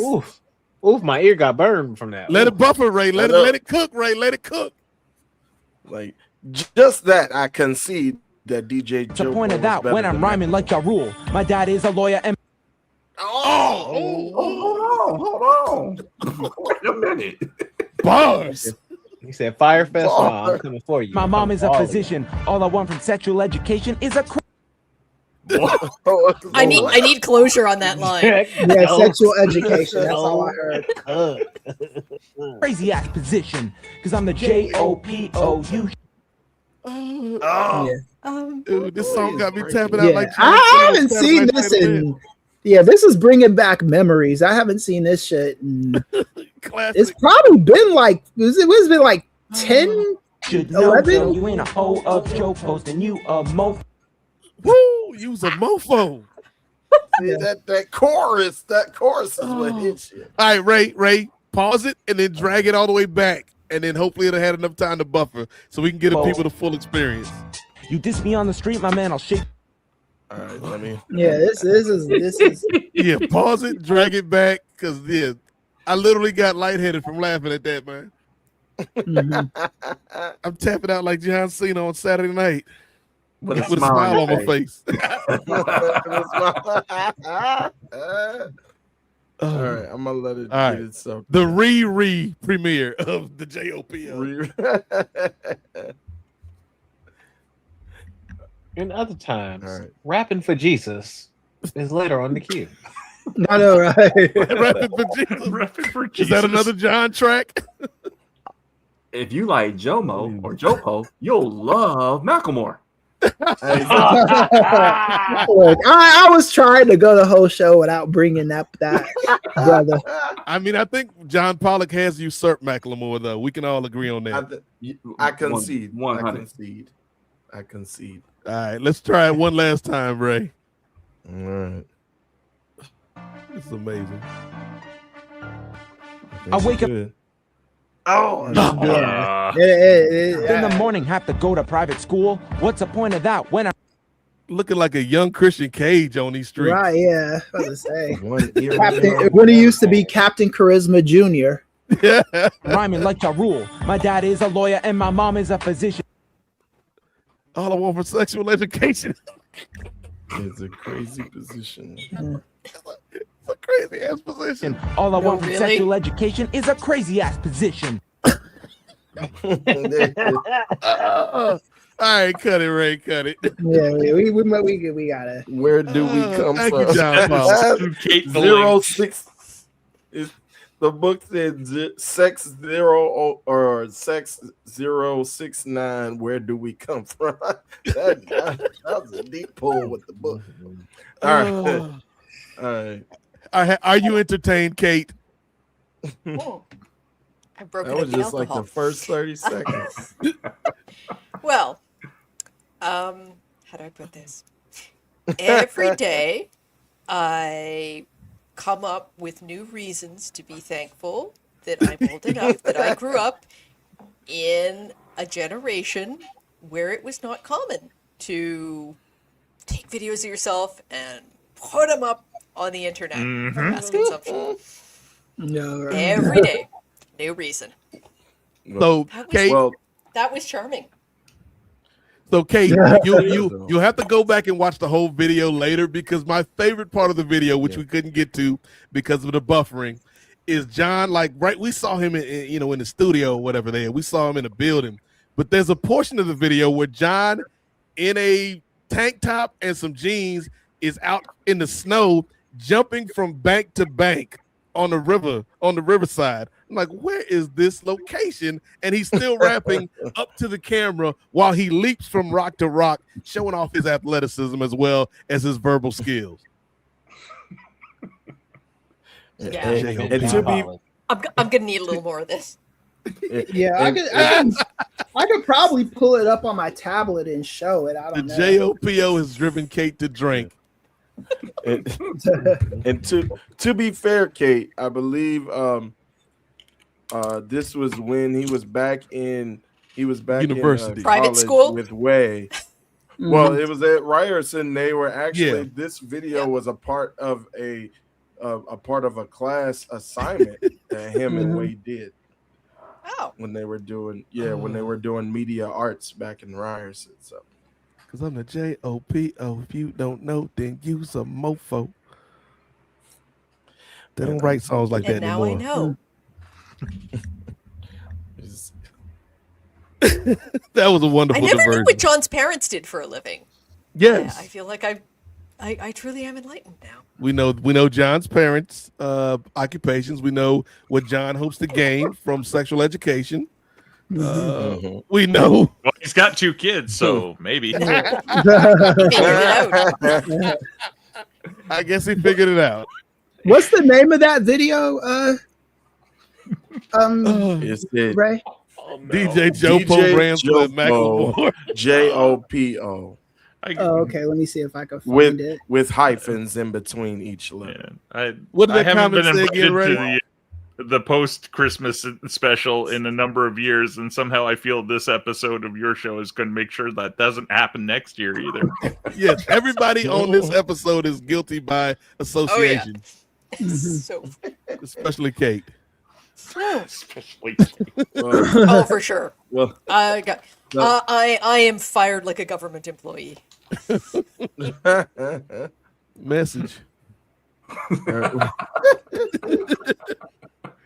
Well, I think someone was asking about the last comment. Yeah, I believe Kate brought it up. It must be a Canadian thing. It's gonna go over us Americans' heads because it's part of the Canadian heritage moment. Yeah, so as Kate was saying, we had these things when Kate and I were younger.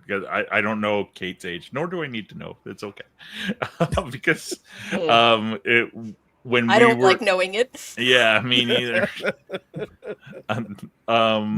Where they would show up on TV and in movie theaters before the movie started of like little bits of like our history like reenacted, but they would be framed around the Canadian Heritage moment. So the ones I remember was Sam Steele of the Canadian Mounted Police. That's one of them, and the invention of Superman by Siegel and Schuster. No, I definitely remember the invention of. I definitely I remember found that video Superman with JoPo and them. I might be able to work if I show you my tablet. I don't know. Want to see it? Or make sure the volume up.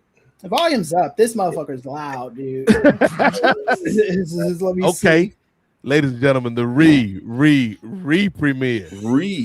Go ISO on Professor so we can see the tablet, Ray. Let me see. Wait, hold on. That was me. As again, I got this is cursed. This is cursed. It's like The Ring. I know, right? Yeah, you can't watch the JoPo video. In 7 days, something is coming for all of us. The whole thing. That thing is called John Pollock with pink slips. You get a pink slip. You get a pink slip. He's like Girard and Jay. You technically don't even work here, but y'all are fired too. Everybody Pre-fired. When they gonna hire me just to fire me. I was gonna say that's gonna happen to me. Ray is double fired. I think this is T. Anthony. It's got his profile pic, but the profile name is different. It says Gamma Raleigh Son. But thank you for giving us the history on Ryerson. T. Anthony. For U.S. listeners, Ryerson is now called. I didn't know that. Yeah, this is a new thing that they renamed it. Yeah. It's not called Ryerson anymore? No, because Ryerson was named after a guy who was one of the architects of the native school program, the residential school program, with just a complete. I don't have the time or the to explain the whole thing now. Just an absolutely disastrous program that was imposed on Native people by the Canadian government up until I think the last one only closed in the 90s. Yep. Brent, do you remember? Yeah. Yeah. So. Yeah, he was one of the chief architects of that, so they renamed it as Toronto Metropolitan University. And thank you. I don't have my glasses on, so I can't see in the chat who it is, but thank you for bringing that up. Yeah. Interesting. The name again. The handle is Gamma Raleigh Son, but we usually attribute that to T. Anthony. I think that's T. Anthony. T. Anthony. Thank you for the history, or thank you for the updated history lesson for Ryerson, now Toronto Metro University. Hey, teaching me something. I've been on that campus multiple times. One of my favorite food spots is around there. Oh yes, I've also stayed. When I went up for Elimination Chamber, I basically stayed around the corner from the campus. Do you have one of those? I remember going to visit my family in Detroit, and there was a driver's license that lets you travel back and forth from Canada to Detroit or something like that. Enhanced license. And yes, I do. Yeah. I don't even pull out my passport. That thing has dust all over it. Oh, okay. With the license, they're like, "Oh, sir, you were here." When's the last wrestling show? That. Hey, do you have a place to stay? Yes. See, now I want to know what the food spot near Ryerson is. Yeah. Oh, it's just like a hotel spot. It was like a little cheap, low-key hotel that I was able to get in and out, affordable, nice. No, like what's the No, food the spot? restaurant. Yeah. Oh, so you know the I'm trying to get the name of it, but it's the World Street Market, the Young Street Market. That is what it's called. There's like it's like a food court, or like a food hall with like lots of different food and whatnot. I love going over there just to all of those different spots. I usually will hit that up, and I'll grab like, okay, I'm gonna get some firecracker shrimp from over here, and then I'll pop over here and I'll get some rice done over here, and then go around the corner and get the quesadilla done with the El Pastor in there and whatnot. So I'm having my different flavors from all around. Oh yeah, and then you take that right back to the hotel, and they're open until like 1, 2, 3 a.m. So you stroll up there after the wrestling show, after taking the train, stroll on to the house, and you smashing. Got real quiet. Toronto has a great variety of like cheap, accessible food late at night. I'm very jealous of that. It's one of my favorite places to travel to, honestly. Yeah, man said Harvey's. Oh, fuck off, Brandon. Shout out to Harvey's. Harvey's was actually Mary Brown's I will go with in terms of fast food, fried chicken in Canada. Mary Brown's isn't bad, but Harvey's, boo. I'll say I've had to walk past a couple of Harvey's.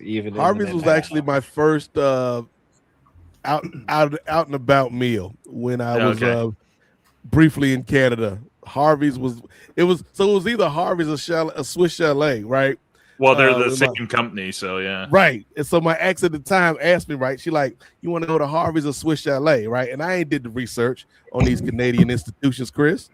Yeah. So to me, in my mind, Harvey's sound like a little chill type of spot. Swiss Chalet sound like something I got to dress up for. And I just got off the plane. I ain't putting on no, fancy clothes to go to the Swiss Chalet. Little did I know, Brent, wasn't nothing really fancy about the Swiss Chalet. It just had a fancy name. Yep.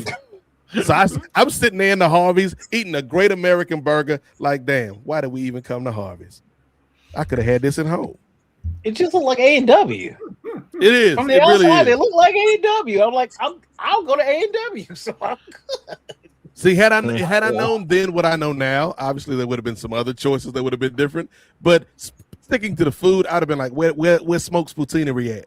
Because I ain't never get to go to Smokes when I was up there, and I always wanted to go to Smokes. We used to have Smokes in LA, but they closed it down. It's still in San Francisco, but the one on Hollywood, it used to be on Hollywood and I want to say Vine or Cahuenga, something like that. Yeah, that place was good. Yeah. So that's what Kid Rock was doing on Hollywood and Vine.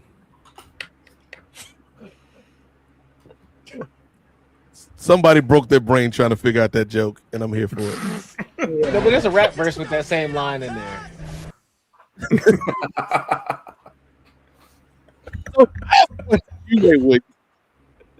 we ever finish the AEW preview? We are all done.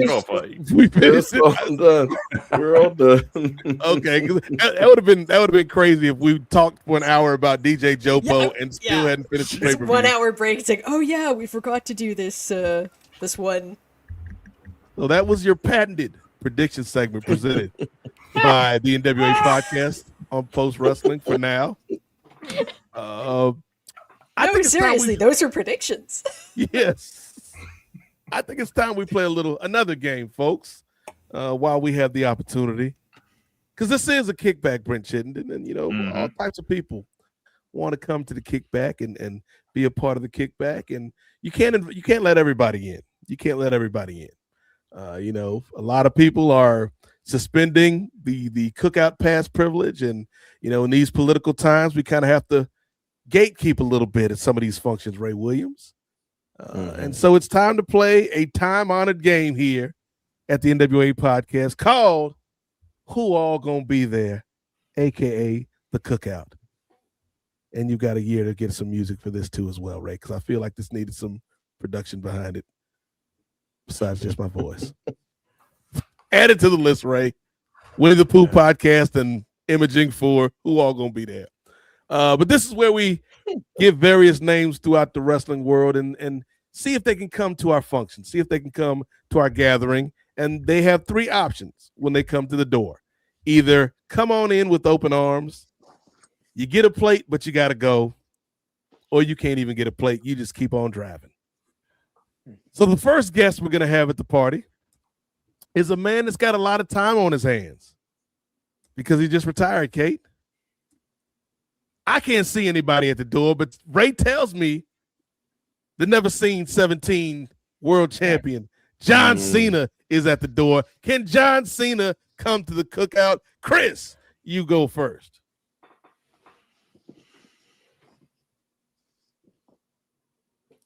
Chris did something to his mic. I can't hear him. We That can't see JoPo John. video We can't messed hear up Chris. Chris's Dang mic. it. I thought he was taking a long time to think about it. Chris is pondering this one. Cena I said, think "I better get in here." DJ JoPo done blew out the microphone. That's what happened. John probably shut all of this Yeah, down. it doesn't look like it doesn't look like his mic's lit up. Chris, Right. if you can hear us, I think Can your you mic's turn on unplugged, his dude. mic, Ray, or is it on Well, Chris? on the StreamYard, it looks like the mic isn't muted. It looks like, so it might be something on his end with his actual microphone. Yeah, I think it's unplugged, like because his usually like lights up, and I Alright, don't see it lit up at all. Yeah. So now it's muted. Okay. But he muted it. So now I can't unmute it if he muted it. Chris is going through it right now. that JoPo video did a number on Chris's setup. All right, so let's come back to Chris. Brent Chittenden. You hear me now? There we go. There he go. is. There you There you Sorry go. about Welcome back, Chris. I'd let Cena come to the cookout. I would have to ask him about the David Otunga stuff and the Michael Tarver stuff and all that shit. But and the stuff with Tyler Rex now, Gabby, forget her last name now, but yeah, I'd have to ask about all that stuff. But he could come, yeah. Okay. So Chris has a yay vote for John Cena. Kate from Montreal. Can John Cena come to the cookout? I was mean last year. I hardly let anyone in. So you know what? Yeah, Cena can come to the cookout, but I don't want to hear his thoughts about how Vince McMahon was a good guy. He can just keep those right in his head. You don't have to articulate everything that occurs to you. Hey, Kate, I don't know if you saw. I was watching a clip of Joe Rogan that somebody sent me. He amended those comments. He said He did.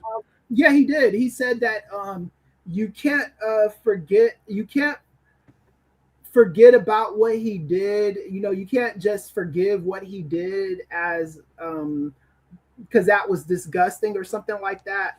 But he's my mentor and all that stuff. He did acknowledge. Okay, so that's he kind of walked it back a bit. Yeah. The thing is, I actually do kind of I empathize with him. Like, I understand why it's a difficult thing that someone you really care about did something horrible. It was just that first, like, not saying that, you know, I don't really feel I can answer the question is a valid answer. I don't feel comfortable talking about it is a valid answer. I have something to say about this too. So when I used to live in North Hollywood, one of my neighbors was Ron Jeremy, the porn star. I be trying to tell y'all, this man Chris has lived a life. And I saw him, like, I was stranded. I had no gas, no money, none of that shit. I was broke as hell. And he saw me. He said, "Hey, you live in the building?" I was like, "Yeah." And he's like, "I could give you a ride home." And he gave me a ride home. And he let me use this AAA to get my car towed to the shop. Okay. So when all the stuff came out about him, and I was like, that he was a nice guy when I met him and stuff. But you do have to understand that, you know, just because he was nice to you in that moment doesn't mean, you know, he didn't do all the stuff that those women accused him of doing, you know. And that is a hard thing to reconcile with when it comes to that kind of thing, you know. It absolutely is. And I think it's even harder to reconcile because what we never want to admit is these people who are kind of monsters, they are also human. They're not, it's not like they're coming at you like the Kraken with tentacles. And like, like these they look like regular people. There are some who are much worse than others, as we're finding out. But a lot of the time, people who do these awful things are just like you. And yeah, that can be really confusing. And I get that it's difficult to deal with. I'm not crapping on him for that. But sometimes and I get where this is difficult for public figures. It's hard to just say, you know what, I don't really want to talk about that. So Cena, you can come in, but you have the right to remain silent on that one specific topic. So Kate can't see him or hear him at the party. I like an unobtrusive guest. Jay Lacey, can John Cena come to the cookout? Yeah, I'll let him slide through on the cookout, man. I mean,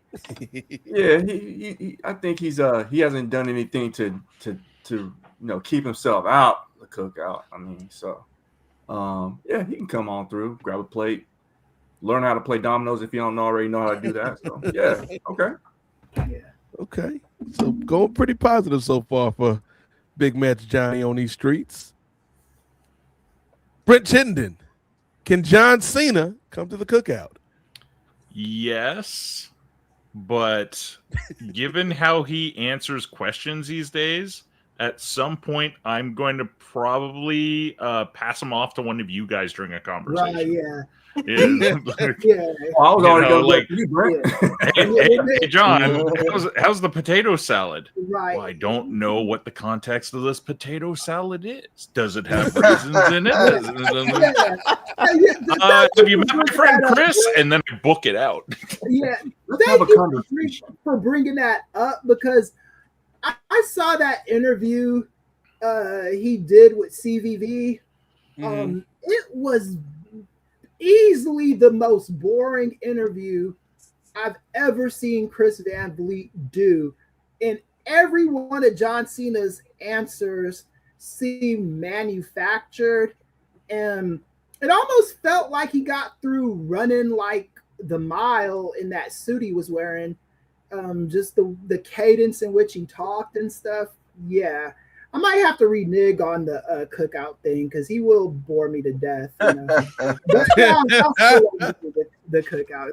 I just did not like that interview. It was not. Wow.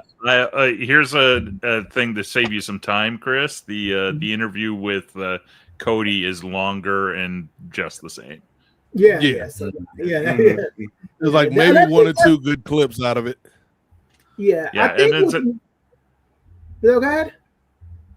It's not like I even expect like hard hitting journalism out of either of those two guys. Like Chris Van Vliet gets a lot of that flack sometimes. It's like that's not his job. He's an entertainment reporter. Yeah, like he's a podcaster. Larry King. He's like Larry King of wrestling. Yeah, and like he is not there to he is there to entertain and get and then quite frankly, knowing what I know about Chris, he could do hard-hitting interviews if that was his thing.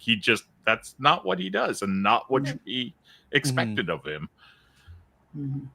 Anyways, he's not the JoPo. No. Girard Brown, can John Cena come to the cookout? He can get a plate, but he got to go. Okay. He talked too much, and in my personal opinion, I don't need to hear the Arabia advertisement during my cookout because that kills my energy. But Girard, it's Riyadh season, brother. Riyadh season. It's not even just that. You brought it up in multiple interviews, like, I was just so proud of Punk and the people, and oh my God, I'm just so proud of all. Why are you bringing this up? What does this have to do with anything, bro? Like, you were asked about your favorite match. This has nothing to do with that. Right. Yeah. I think take the plate and go. I think John Cena. I think his media training is exclusive to being a wrestling performer. He is gonna have to get some media training now that he's like B-list movie star. You know.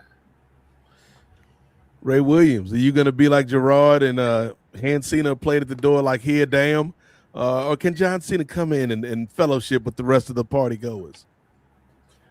I'm gonna follow in Downtown's footsteps, bro. You used to be cool, but once you went to the suburbs, bro, you ain't hitting the same no more.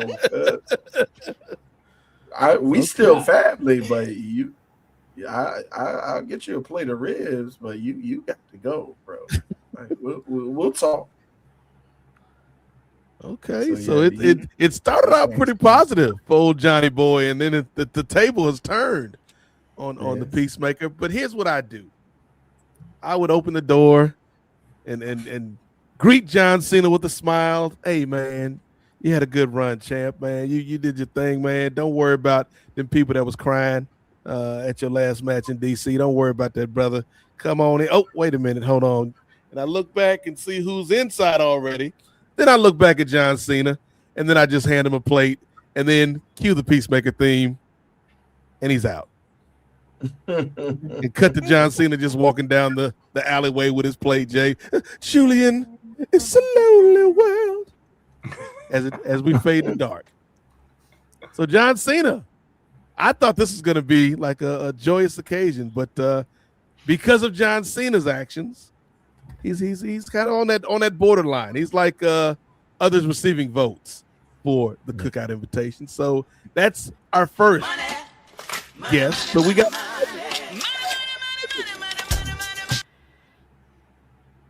Brandon. What does he want?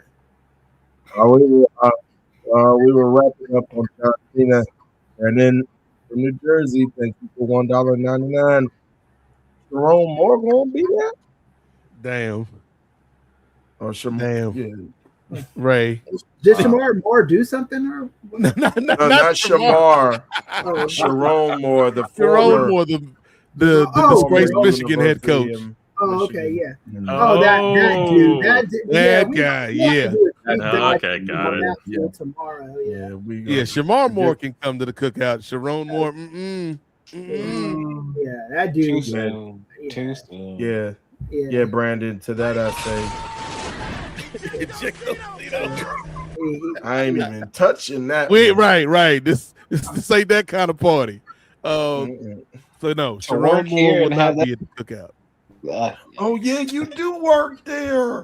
Look at the symbol literally right there. I worked at the school. I forgot. That's all we was hearing about when that happened. I was just like, Gerard is like, come on, Ray. The first brother to get the job, and this is where we going. Right. This is where we. Dang. Ray's situational awareness was at 0 on that one. Man, the belts blinded me. I wasn't looking for those flags, brother. Yeah, that was, man. I was so disappointed. But that's neither here nor there because we back at the Cookout, man. We at the kickback. You know, we're not talking about problems like that in the world. But our next person coming to the party may want to talk about problems like that in the world. I have a feeling I know where this one is going. But he came to the door, so we have to pose the question, and we'll go in reverse order. Ray Williams, you open the door. Enjoy the kickback, kids. Paul Levesque is at the door. Can Paul get a plate? No. If you don't see color, you don't see the grill. You need to get the step in, Paul. Get the step in. That's a no vote from Ray. Girard, can Paul, Triple H, Hunter Hearst, Helmsley, Levesque come to the kickback? I will let this man come on in for Naomi alone. I won't demonize everything this man did this year because if we gonna give him the bad of this year, I also got to see my girl Naomi do some good as Money in the Bank and then world champion for a hop and a skip. I got some hot angles They gave us a long storyline from 2024 into 2025 with African American women focused around who attacked Jay. I cannot. The brothers is we can talk about the brothers. That's a whole different scenario. So on the way to the table with the food, we're gonna talk about how he can do better with the brothers. And everybody else in the company. Nah, bro. That's like giving John MTG actually a pass to the cookout. No, I'm not giving Marjorie no pass. I ain't giving Triple H no pass. No. It's like that's like giving Candace Owens' husband a pass, you know. Right. Ride with me. John Cena at least to come in, say hi to some folks. It's not like we throwing him in and out. Like Paul is at my side at all times. We are going to walk to the table to get the food and get the code. We will have this conversation from there to the door and be out again. John, he don't get to say hi. He don't get to collect $200. He don't get to go past go. It's over. He's doing these 2 steps and he out the door. Because we gotta branch the divide. We gotta try to show good faith, and so I'm gonna show good faith in this one time. Okay. Next Christmas you might be hungry, homie.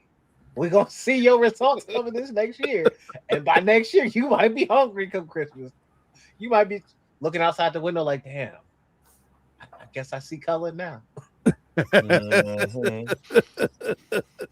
Okay. I didn't think that was where we were gonna go, but I kind of like it, Girard. I kind of like it. Brent Chittenden in the WWE's. Okay.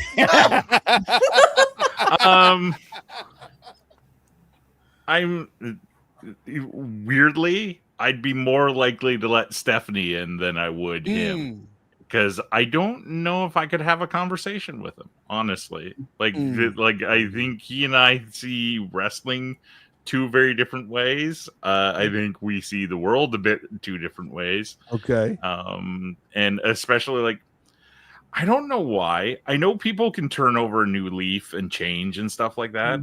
But for whatever reason with wrestling, especially as of late, I have a real hard time with all these old timers who go like, oh, it's all about like, you know, the building the team and building the company, where like, fuck, buddy, you and your ilk were every man for themselves. Like, the amount of backstabbing all you guys used to do.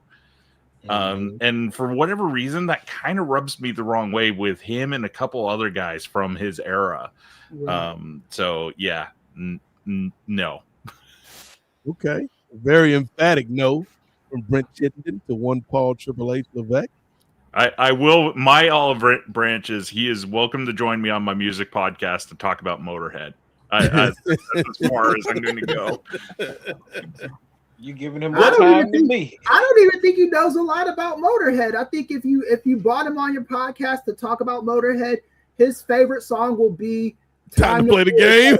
That would be his favorite song. And Bow Down to the King will be his second favorite song.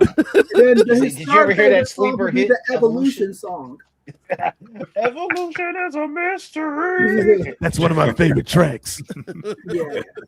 That would be the extent of your conversation about Motorhead with that dude.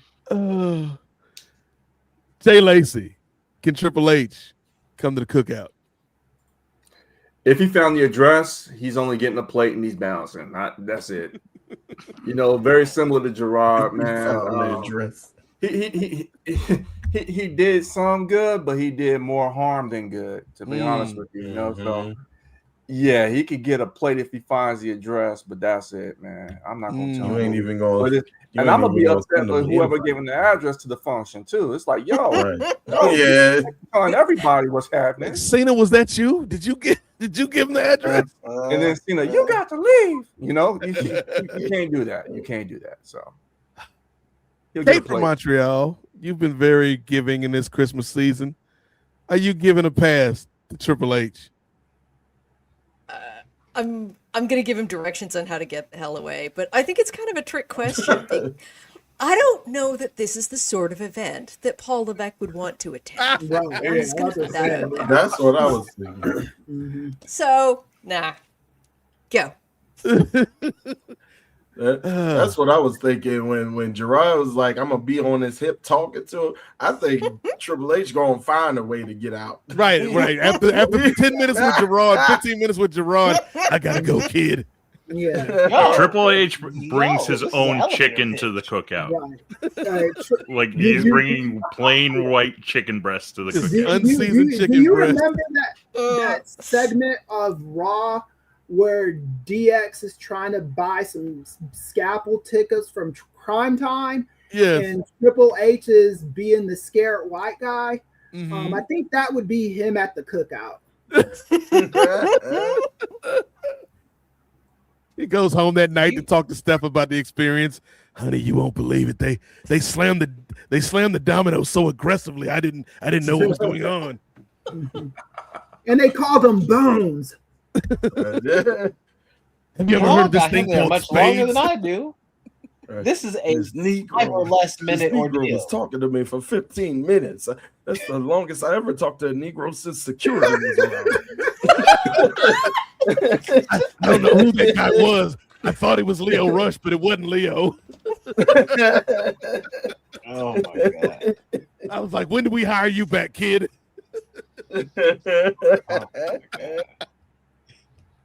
Oh, Chris, what you got for Triple H, man? I'll be nice enough that if he showed up to the cookout and somebody offered him a plate, I'd be like, I wouldn't eat that if I were you, my dude. Somebody try to poison him? Yeah, like Triple H is like kind of one of the worst kind of human beings, in my opinion. You know, WWE has always been like this very it was built on this idea of ruthless capitalism, right? Like Vince McMahon saw what they were doing with the territories, and he looked at it for a few seconds at watching his dad's company. He's like, yeah, fuck that shit. We can take this and turn this into a worldwide thing, and that's what he did, right?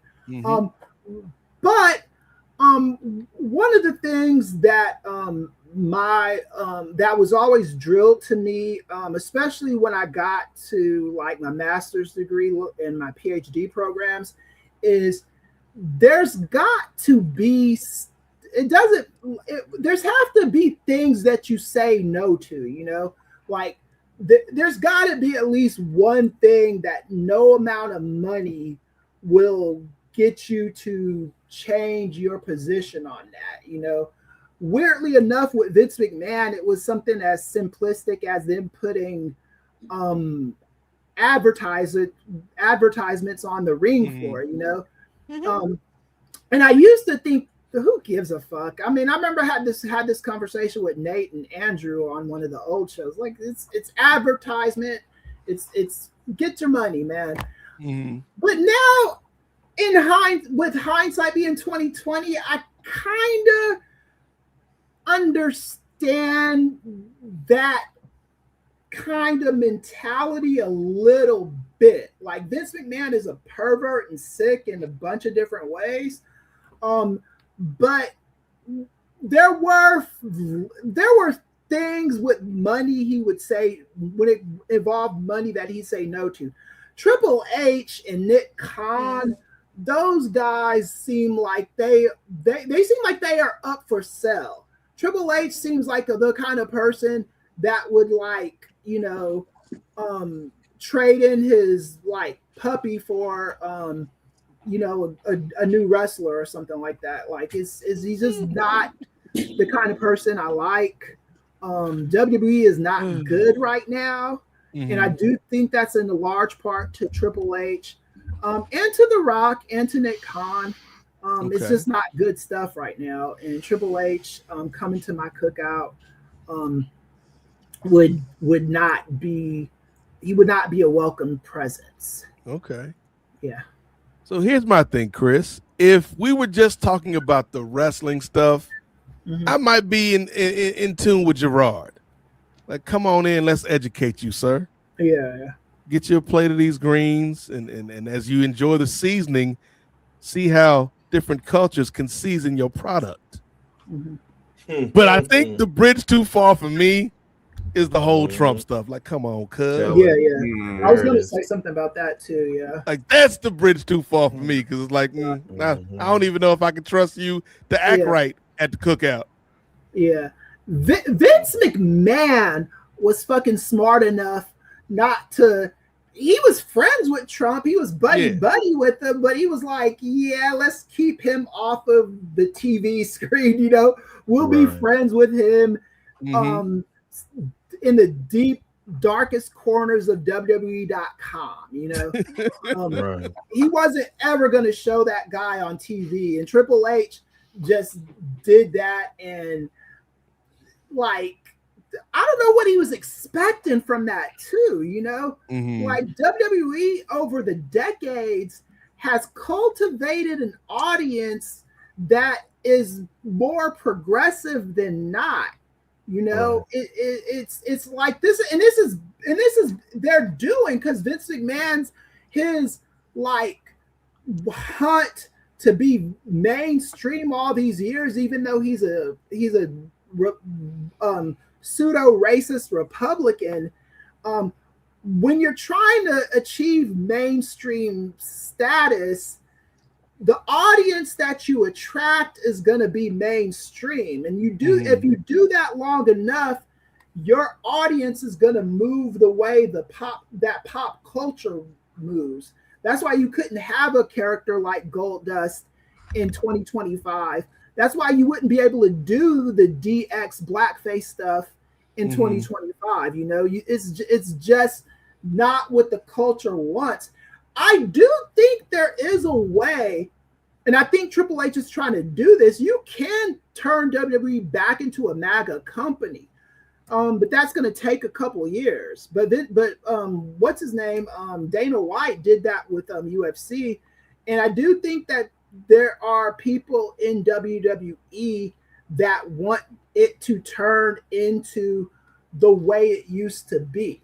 I think that Triple H is more comfortable in a wrestling company where the whites know their place and the blacks know their place and the women know their place, you know, because and this is where I agree with Jarek a little bit. For all the good Triple H did, even if you say the good he did with the women, there is bad you can just equally match to it, you know, like the Bianca Belair stuff, you know, for all the good he did with Jade and Naomi, there's, you know, other things that are bad, you know. So Triple H. Charlotte and Tiffany was a train wreck.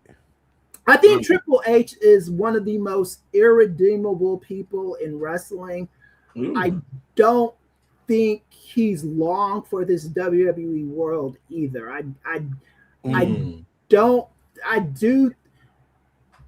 One of my predictions in 2026 is for the first time we are not going to see a McMahon in one of those management positions, because if they continue on the trajectory that they are right now, it's just an inevitable thing with corporate buyouts. Okay. So what I would do, Chris, having said all that, I would give Triple H like a plate, man, covered in foil, so he don't know what's in the plate, right? And I'd be like, hey, would he Hunter, know what it was if he opened it? Well, I've never seen this before.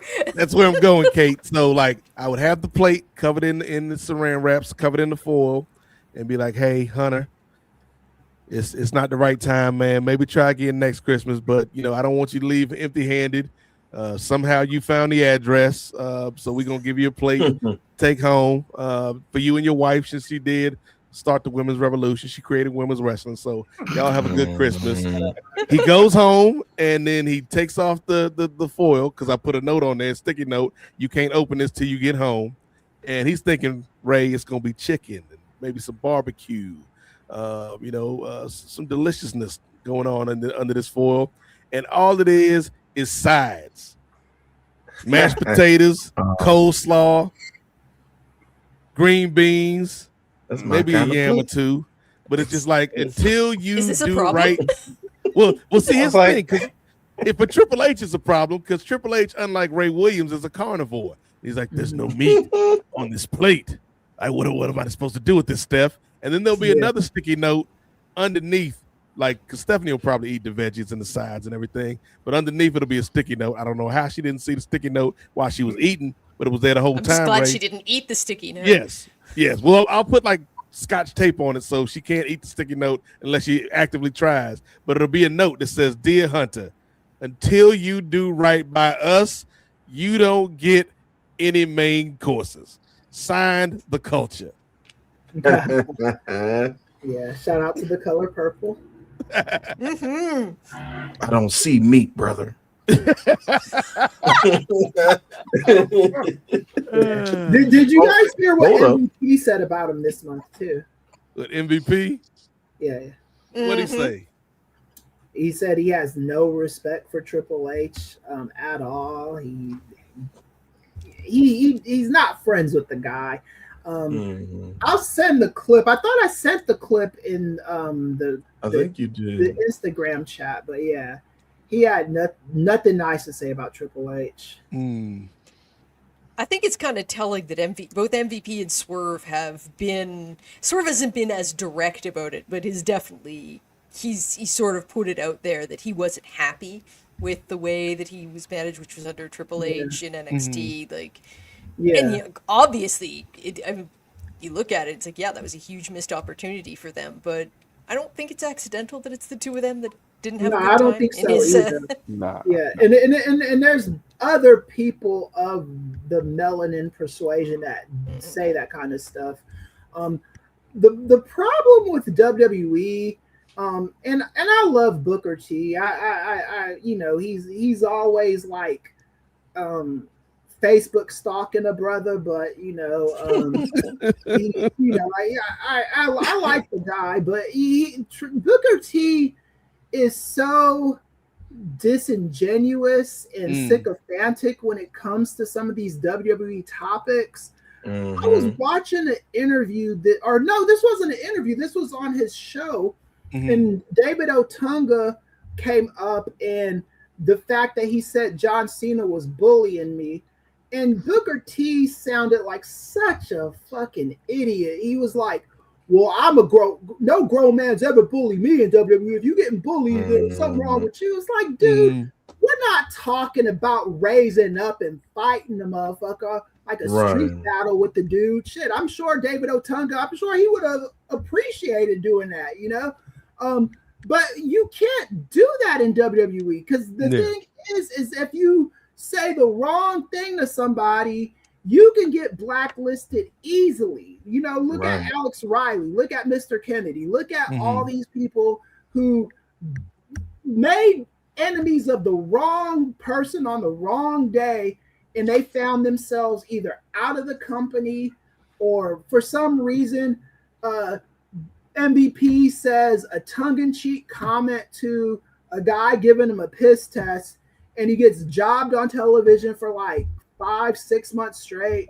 That's the way that company moves. So for Booker T to be acting like, David Otunga or anybody else that said Triple H bullied them or they got bullied in WWE, like there's some kind of liars for saying that, is just not. It's just not based in any kind of tangible fact. Or that they might be weak for letting themselves be bullied.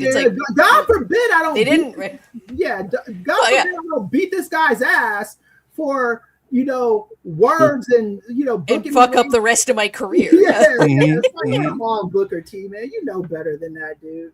Yeah. God forbid I let somebody bait me into then trying to fall into a stereotype, and then now I've got that stereotype put on me. I'm sure Triple H would absolutely love it if one of those guys punched him in the face, or even John Cena, if he was really doing that shit. He would have loved to. He would have been smiling as Otunga got fired and walked out of. He'd have been tapping out and smiling. Yeah.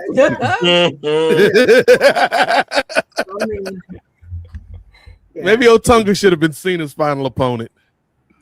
Right. Just out of nowhere. Got a couple more to get to here at the party. We got some money though. Indeed. What All we right. got, Ray?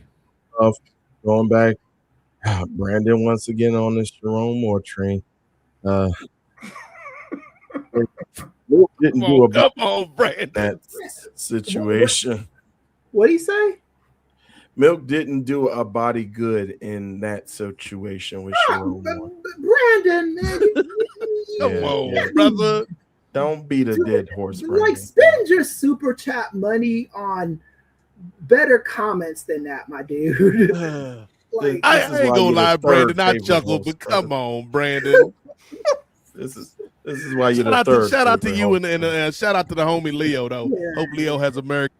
yeah, don't be using our show as catalyst for your stand-up career, my dude. But on another note, and this is where I thought you were going, Chris, as far as with the plate being covered, or not Chris, but Nate, with the plate being covered. T. Anthony says, not even chitlins, Nate. Nah. Triple H can't even. He's not even good enough to get chitlins or hog maw or pig's feet. Able to smell it. He would have been able to smell it. All right. Well, he would have been able to smell anything through the plate. To be honest. Ray, that's not nice, Ray. MVP kept referring to him as the nose. The nose. In that interview, All right, so we got a couple more. Next up on the list, we go to the world of AEW. This guy's always trying to get into the party. Some years we've let him in. Some years he's been standing at the door. Tony Khan. Can TK get a plate? Kate. I think he was the one person I let in last year, so yeah, he can come in. You know, now he has to listen to me. He has to listen to me the entire time he's there. Same as last year, same rule. He can come in, but I'm going to talk his ear off about why the things that I think he's doing right, where I think he could stand some improvement. So, would he want to come in? I don't know. He's a friendly guy. Yeah, Tony, you're in. Halfway through the party, he's just like, "Why does this lady keep going her on off and me. on about the triangle of terror?" Trapezoid. We're moving to a trapezoid. Oh, Jay Lacey. Can TK come to the party, even though you are an admitted and reviled Kenny Omega and by proxy AEW hater, according to the internet? Yeah, I'll let TK in the door, man. As a matter of fact, he gonna come in early because I love when he does those UK pay-per-views. He gonna be early and probably gonna leave early anyway. So, yeah, he can come through. He can come through and get a plate. And, matter of fact, I'll even let him pick one song from the DJ. So he can get comfortable. Okay. Shoot, watch out. TK picks that daggone Celebrate Me Home. It's a wrap, son. You get one song and one song only. Chris, can TK come to your cookout?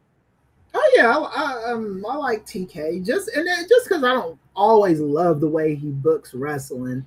You know, my mom would say that's a stupid reason not to let him in the cookout. You know? So because my shit with TK begins and ends with wrestling. You know, okay. I don't care about this all the snowman bullshit and stuff like that. I don't care about that, but like the real life stuff I do care about. That's why I hate Triple H so much. So yeah, TK's fine. Brent, can TK come through? Yeah. I find him fascinating as a wrestling promoter because it's, you hear all those things of like, oh, he's a money mark and stuff like that. But like, he is a guy who has figured out how to put something he is honestly passionate about and put his money into it and make a business out of it, which I can respect. The other thing about him is I feel that like we're seeing the growing pains of a young promoter. It's it's kind of like what. Yeah, it's kind of like what Kate was saying about like how she and I grew up in the age where like phones weren't capturing our every stupid move and stuff like that. He is one of the first promoters that we're seeing from start to finish in a huge company where like realistically when he started being a promoter and being a booker, we've seen him from like day one on, which we don't normally get to see, right? So he's making all these fuck ups and he's learning from them, sometimes slower than others. But I think it would be interesting. I'd also really like to know what his interests go in beyond wrestling and soccer and football. Like just as a person, I'm very curious. So yeah, he can get a plate, and I'll talk to him, and hopefully it goes beyond just what's happening on Dynamite the following Wednesday. It'd just be one long promo. It's like when you think about these ribs, Tony. Well, these ribs are pretty good, but you know what is also nice about ribs? They heal up, and Darby Allin's ribs are healed up just in time for Dynamite on Wednesday. We have to get him as a guest in 2026. I've been make it happen, Ray. Yeah, I've been shooting for that since the beginning. You know, Brandy. It's like, damn, I can't do everything. So many things. Yeah. Like, I haven't even started laying out the Winnie the Pooh podcast you asked me to do an hour ago. Right. Yeah. I might have to get. I'm gonna hit him up too. You know, I'm gonna hit him up. And, I think that's a good idea, Chris. Yeah. Because I do think we could get. I do think when AEW is in the DMV area, I do think we could get you a press pass to that, Ray. Special correspondent Ray Williams. Yeah, you'll be because you'll be closer to the metro area. Don't get distracted by Ray. Even with the Girard being in Detroit, I don't know if they're coming to where you're at, Jarek. They go to Fresno every once in a while. Fresno stand up. Maybe they do. I did go to WWE in Bakersfield before, so okay. I did go to. Ain't nobody running Temecula these days. Yeah.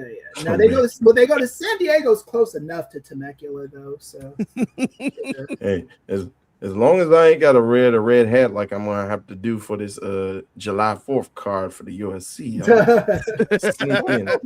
I got it because SP3 because when Megha was the person doing the coordinating for press and all that, it took her like 3 weeks to tell me, oh, you can't be on the show or whatever. And then I got pressed to sit in on one of the media scrums they do over the phone, right? And me and Romeo are on hold the whole time, and both of us are like, yeah, we get to finally be on one of these calls. We're on that motherfucker for like an hour and 15 minutes, I want to say. And like that's all the cost for right now, you know. It's like we should have said we were from Sports Illustrated or something. TK saw Chris's name on the list and he was like, let him sit on hold for a minute. We'll crush his hopes like we crushed his mobility scooter that one time. So yeah, but Sid told me the new media guy doesn't do that, and he got pressed for the show he did. The last pay-per-view, I think he was at that one. Okay. So I think if they do another one in the DMV, Ray, I'm gonna apply for that. So. Thanks. Cool. I think it probably helps that they now have a media guy, not because there was the thing like before, like she wasn't. Yeah, she was like 6 different things. Like, she was a lawyer. She was the head of the thing, and so like she had a lot of doing a whole lot of different things. Yeah, and her background was not media or communications. Yeah, like because Sid said that the new media guy there was like when Sid didn't when Sid didn't answer the phone when he called back and left like 2 messages and stuff. Oh like wow. that. So Okay. if they're doing that with the wrestling press, then we'll have to look into that. Definitely have to look into that for next year. Yeah. Get ready, Ray. Chicago. I'll drive a quick. I Yeah, always go to Chicago. Well, yeah. Just let us know when you're gonna there are shows coming in the area, and we could apply for the press, and see if we could get you in there. December 27th, Chicago. Are they gonna be in Chicago? Yeah, December 27th. Yeah. At World All right. Well, I can. That's fast though. I'll still try though. I'll still apply for it. I'll still send out a feeler. Well, you might not be able to get into that show, Girard, as press, but can TK get into your house as a guest? Yeah, he just can't advertise to everybody after every bite, after every meal. We not doing all that. Like, oh, this was a great game of Uno, but we want to know who's number one. No, I don't want to hear none of that. Just what he did, what Brent did earlier. I don't want to hear none of that. I don't want to hear. Come here and just be a person. Just chill out with the people. Speaking of draw 4, Girard, have you seen the 4-way main event for World's End? It's gonna be wild, brother. They can't reverse this. Skip. Yeah, Gerard's like, I'm skipping. So nah, he can come on in. Just no advertisements. That's all I ask. Ray, can TK come to the cookout? I think he could come. He could come to the cookout. But I'm gonna counter something you said, Brent, when you said if you ask him about the ribs, he's gonna say pretty good. No, I think and this is probably my main reason I want him to come is I'm just gonna ask him about every food item just to hear him say, "Oh, it's great. Oh, the ribs are great. Oh, potato salad's great." Well, I think he has to use his indoor voice. Like, he cannot come into no. We gotta I set will ground not allow him. Is he on the patio in the backyard? He could use his 2001 voice. He could be like, Ray, how's the ribs? Give me some chicken. Triple H. Exactly. Oh, how did you? We told you couldn't come inside, Paul. But came through the back door.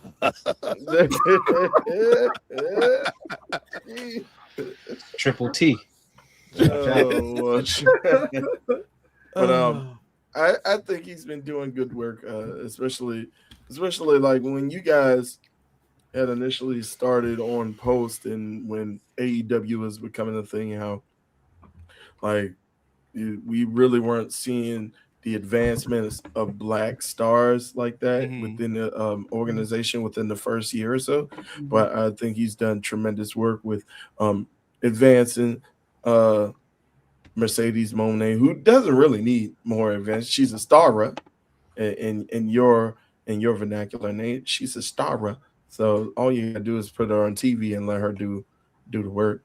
But advancing folks like Swerve and even like to the point of like a Red Velvet, who's like the TV champion, and like Willow Nightingale, who's now Jade, Jade, who was a TBS champion, and so I think he's especially with this year, he's been doing good work. Real quick, here we go again with Brandon. So let me go ahead. Let me hit the music. Here we go. Money talk. Brandon. All right. What's the this time? So, Brandon, can TK come to? Oh, can TK come to the pop out like game at TDE Christmas party? Top dog. Because you're a problem guy, dude. Oh, God bless you, Brandon. Like, do you want us to answer this stuff, or like? I mean, you are paying money to the show, but I don't. These don't seem like legitimate questions, Brandon. Fuck, my guy. Like, seriously, dude. He's just Brandon, the rhetoric professor. Yes. He's trying to pop the crowd. Merry Christmas, Brandon. Merry Christmas. Brandon, yeah. All right, and then another super chat from T. Anthony. Thank you, T. Anthony. If anything I've learned from watching WWE is that Triple H is very good at home invasions. Yeah. Sneaking in. Touche, brother. Fair like point. Brian Pillman Sr. with the. Here's the thing, Ray.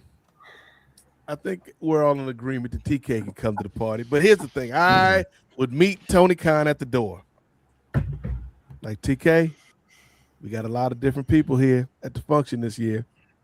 I'm going to have to set 3 ground rules. Ground rule number 1, no tweeting after 11 o'clock. No, because see, some of y'all out there watching and listening may have forgotten about the Big Swole incident of 2023. I have never forgotten. We'll never forget how this man talked about this lady on social media.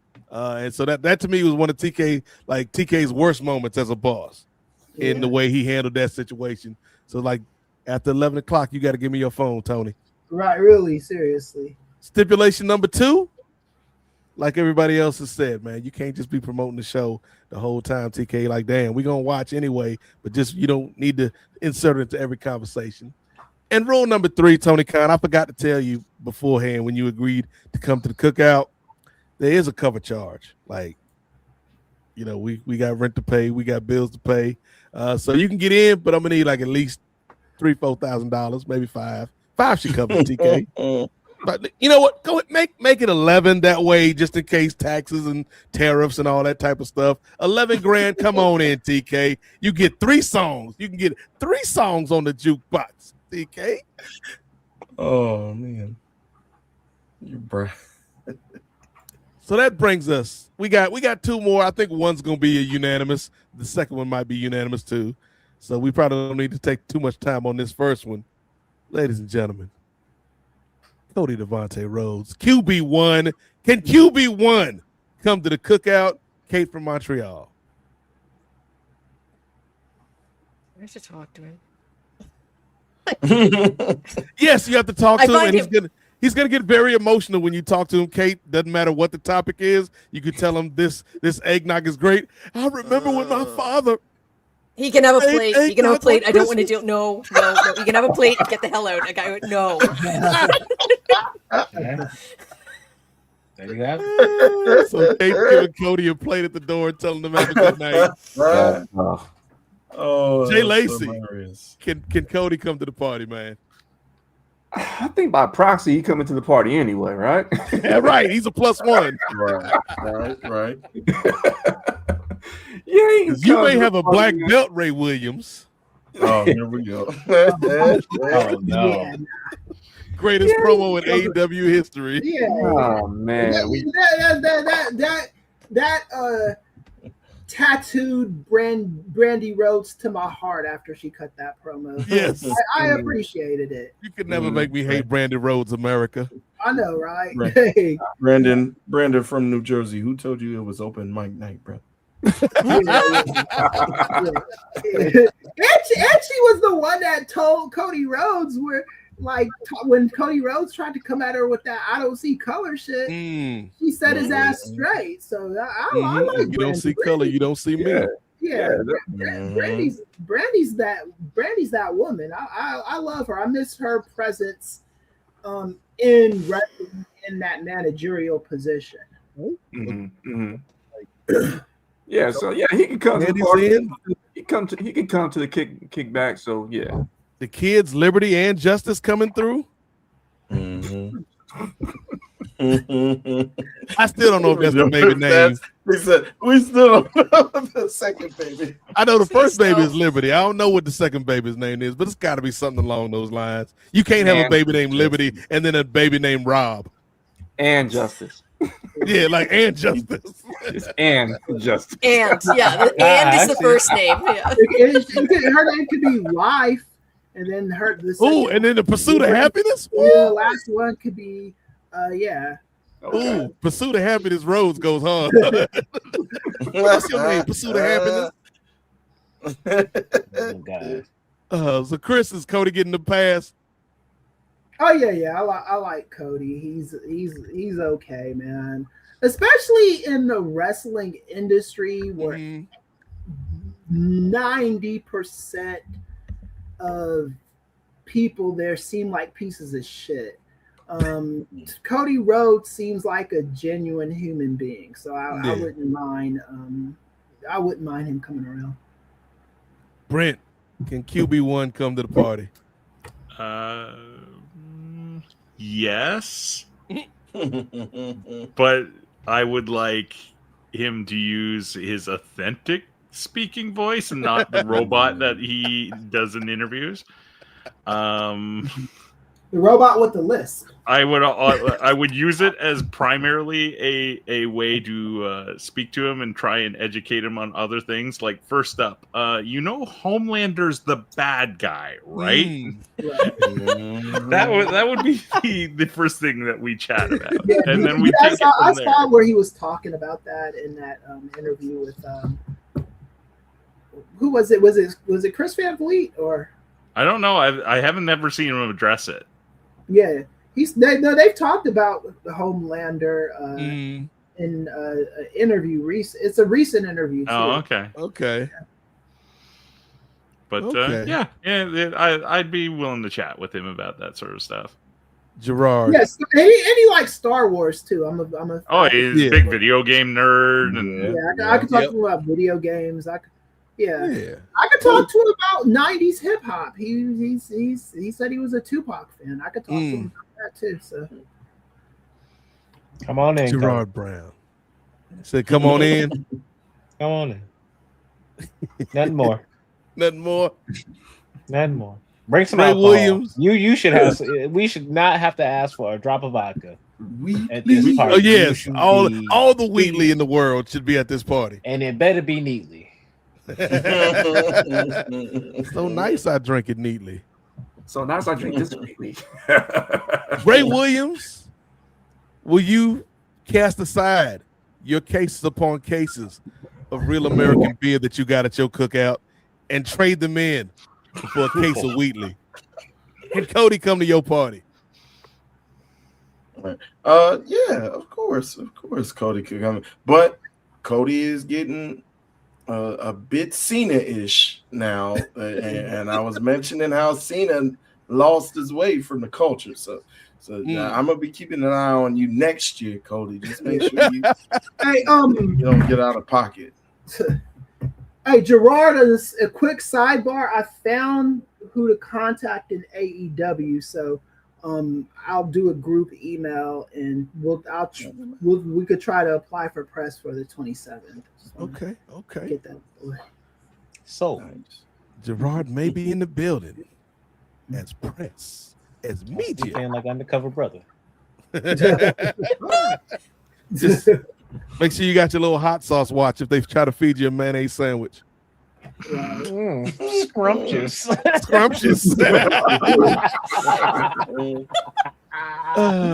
Undercover Brother's not a bad film. No, it's fine. I liked it. I thought Neil Patrick Harris was funny in it. Yes.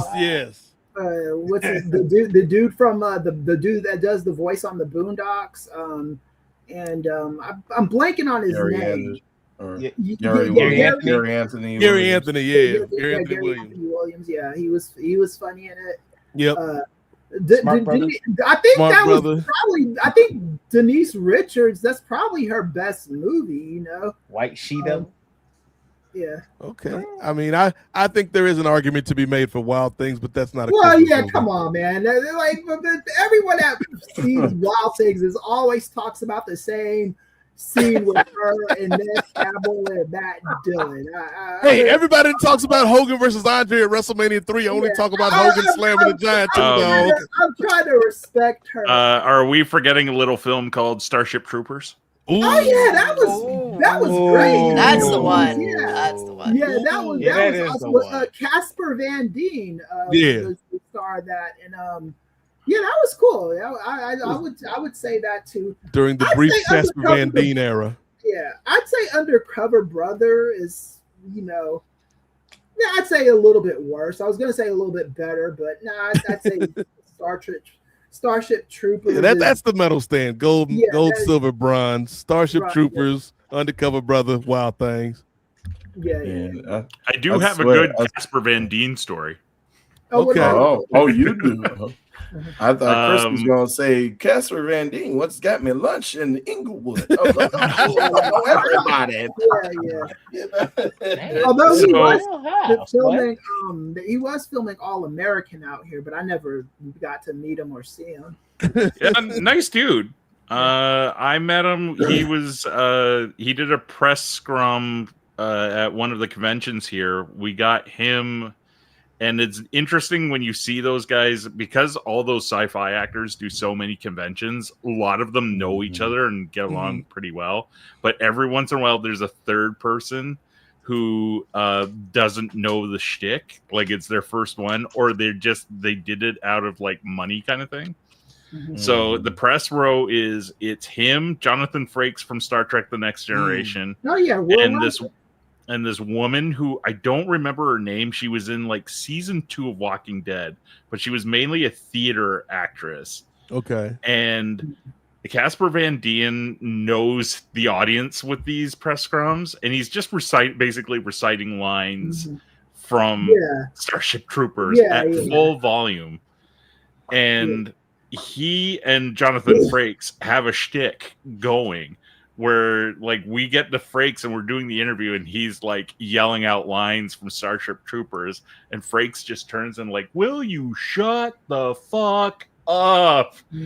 Jokingly. Like it's definitely like, then we get to her and she has no idea what's going on. She's like, that man is so disrespectful of everybody else in this room. I can't concentrate doing this interview. And we're like, wow, you are on like 3 episodes of Walking Dead, and like, come on, lady. You're the main reason. And she wouldn't even talk about Walking Dead. She was doing promo for some theater show she was doing in Toronto at the time. I imagine that doing cons though is something you have to kind of get used to kind of know the audience and stuff and what gets them and shit, But I also distinctly got the feeling that Casper Van Dien picked up on this and started doing it louder. Sorry to take us on that tangent. That's all good. Best Denise Richards role. Oh, that's not a bad movie either. Yeah. Denise Richards in which one? Drop Dead Gorgeous. Oh yeah, that was funny. That's one with Betty White, right? I think Betty White's in that movie. Maybe Betty White. I'm thinking of. Yeah, it's the movie where they're like beauty pageants. Exactly. Pageant, and she's like, and then there's another girl in there that's like, and she's famous too. I'm blanking on her name. That was okay. Yeah. I think The Rock has a cameo in that too. If I'm not mistaken. Really? Okay. All ties back to wrestling. And Drop Dead Gorgeous. Yeah. I'm seeing Kirsten Dunst, Denise Kirsten Richards. Yeah. The one that's Ellen married Barkin. to Jesse Plemons. Yeah. Kirsten Dunst had a season. Ellen Barkin. Ellen Barkin. She's getting a Brittany resurgence. Murphy. That's Oh, R.I.P. Yeah. Amy Adams. That's an early one for her. blew up. Yeah. Is The Rock listed there? Because I'm pretty sure he had a cameo. I'm just looking at the poster. But... I'm looking at the IMDb. Yeah. He might be lead, I'm Maybe he's pretty uncredited. sure he had a cameo in it, but I could be mistaken. I know he had a cameo in the Reno 911 movie. Yeah, that was a funny cameo that he had in Reno 911 with the well and all that stuff. He might be uncredited because Yeah. Okay. So yeah, he probably. Yeah. I could Not be seen anything on mistaken, too, Wikipedia either. Yeah. I mean, when it's not a full-on cameo, he's got a little more time in there. But come on now, aim for the bushes. But he Yeah. like Just go aim for them bushes. Other guys, You'll that's find them. another good one. Yeah. That's a classic. Yeah, he got nominated for a statue for the movie he did. Smashing Machine. Yeah, Smashing Machine. Yeah. I saw the movie too. I do think it's because I remember we had that conversation. I do think it's a statue worthy performance. I just don't think he's gonna win it because of Michael B. Jordan. But and then Leonardo DiCaprio, I think he's gonna get nominated too for the movie he did with Tiana Taylor and what's her, it's Regina King is in it. Not Regina King, Hall. One battle after another. One battle after another. Oh, yeah. Okay. So yeah. Okay. But he's gonna. But I think he's got a good 70% chance of getting nominated this year for an Oscar, though. Okay. But you know who has a better than 70% chance of getting into the cookout at my house? Cody Devontae Rhodes. Cody, come on in for all the reasons mentioned above. Obviously, Brandy, Liberty, and Justice are coming to the party, or Life and the Pursuit of Happiness are coming to the party. But here's the thing about Cody, because I feel like Cody, Homelander fit aside, Cody has all of the reasons in the world besides who he's married to, and even in real life that doesn't negate people that take this path. Cody has all the reasons in the world to be a control your narrative type of person, to go down that path, Chris. To show up at the White House. Easy for him too. It would be easy. He'd show up at the White House with Triple H and Lawrence Taylor, the despicable person, Lawrence Taylor, for this presidential fitness thing that Trump is rolling out there. Like, it'd be very easy for him to be at these events. Be very easy for him to show up front row at the same. What he did? There was the one event that like there were a few of the WWE people who were basically Trump's opening act. Cody, and he was one get of them. out. Where was this? Where was the event? Oh, I knew it. Oh, Cody, get out. Ray, get that the is sound your ready. clip. That is your clip from this episode. Get the sound ready. When Cody shows up at the door, this is what he's gonna hear from me, Ray. Deck those seat up. You need to leave, Cody Rhodes. Off of him like T.I. snatched that girl's chain in the.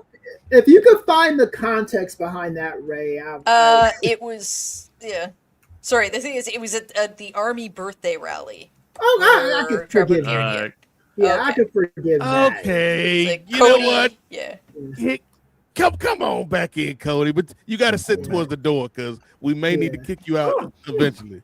Because if it was one of those MAGA rallies that Jordan, so it wasn't a MAGA rally per se. It was just the function that Trump was at as the commander. No, it was a Trump rally. Oh, it was a Trump rally. Yeah.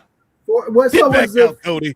Was the speech like he's getting kicked out and welcomed in and kicked? Was the Trump rally the feature or was the Army people the feature? Hang on, let me try to find it. There was that moment where Kate brought that up, and there's just that slight pause, and Nate goes, "What? I heard the Curb Your Enthusiasm music."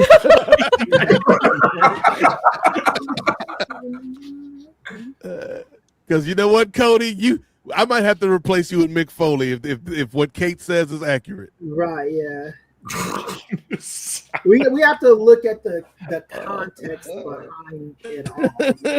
And if he's, I'm finding like a ton of stuff about like what Trump said in his speech there, and it's like the actual nature of the event is kind of getting buried here.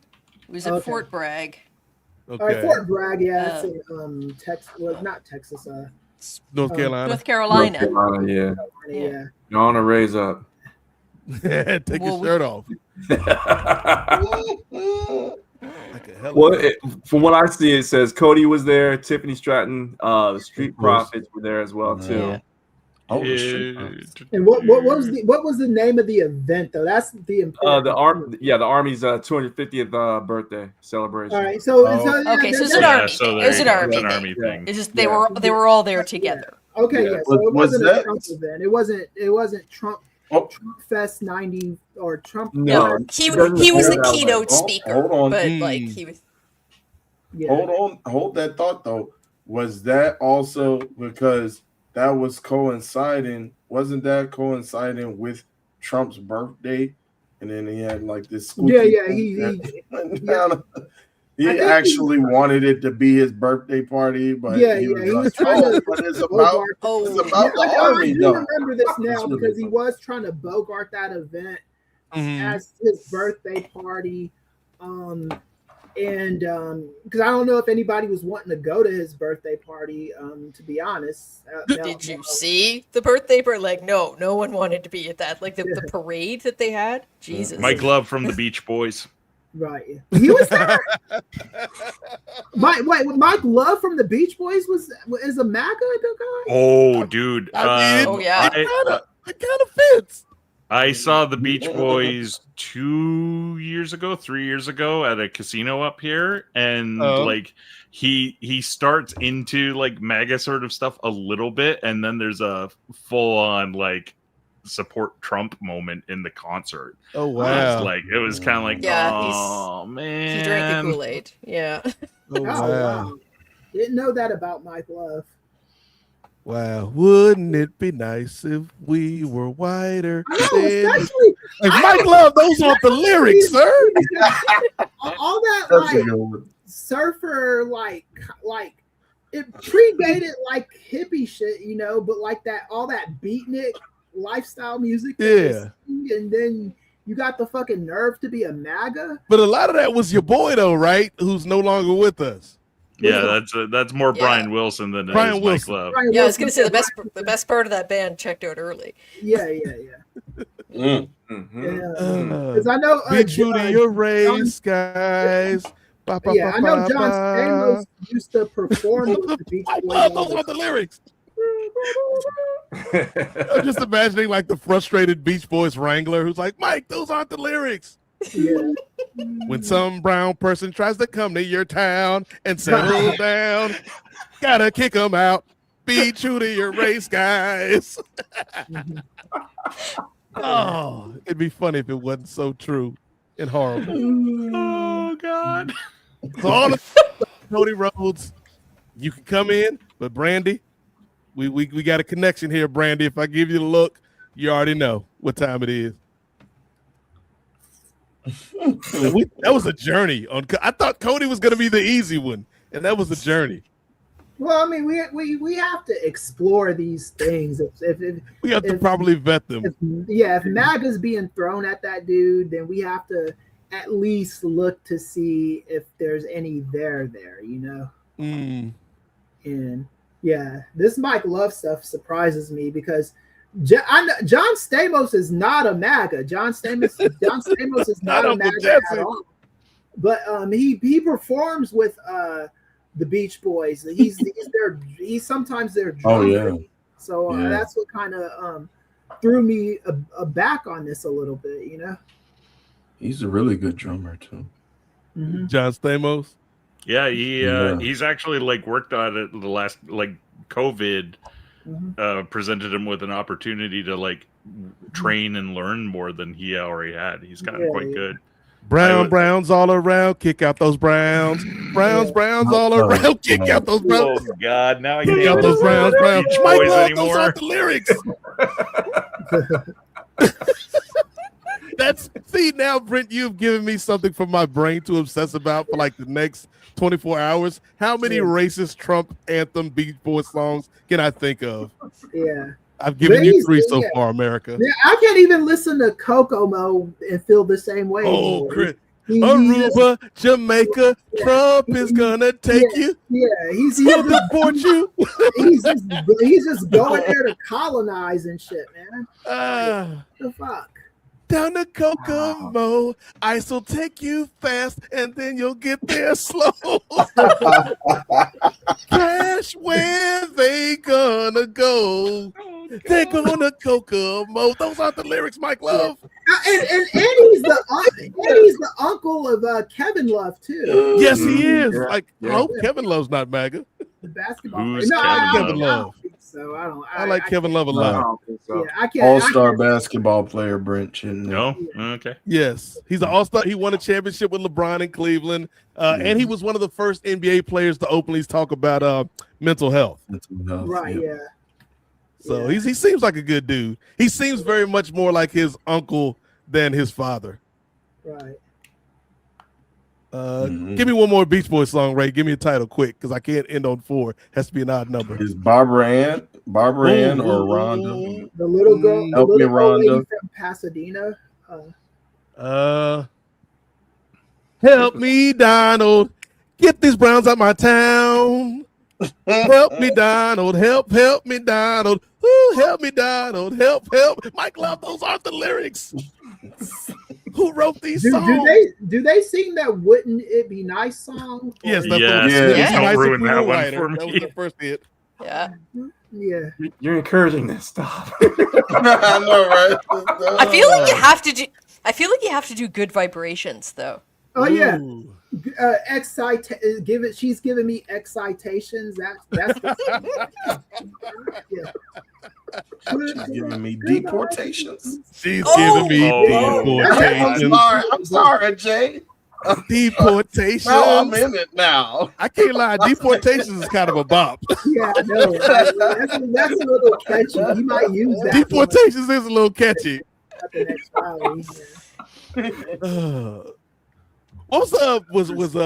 what was their big like album when they turned kind of less like not family friendly, Brent, but they went from like the surfer songs to more of the psychedelic Pet stuff. Sounds, yeah. Pet Sounds, yes.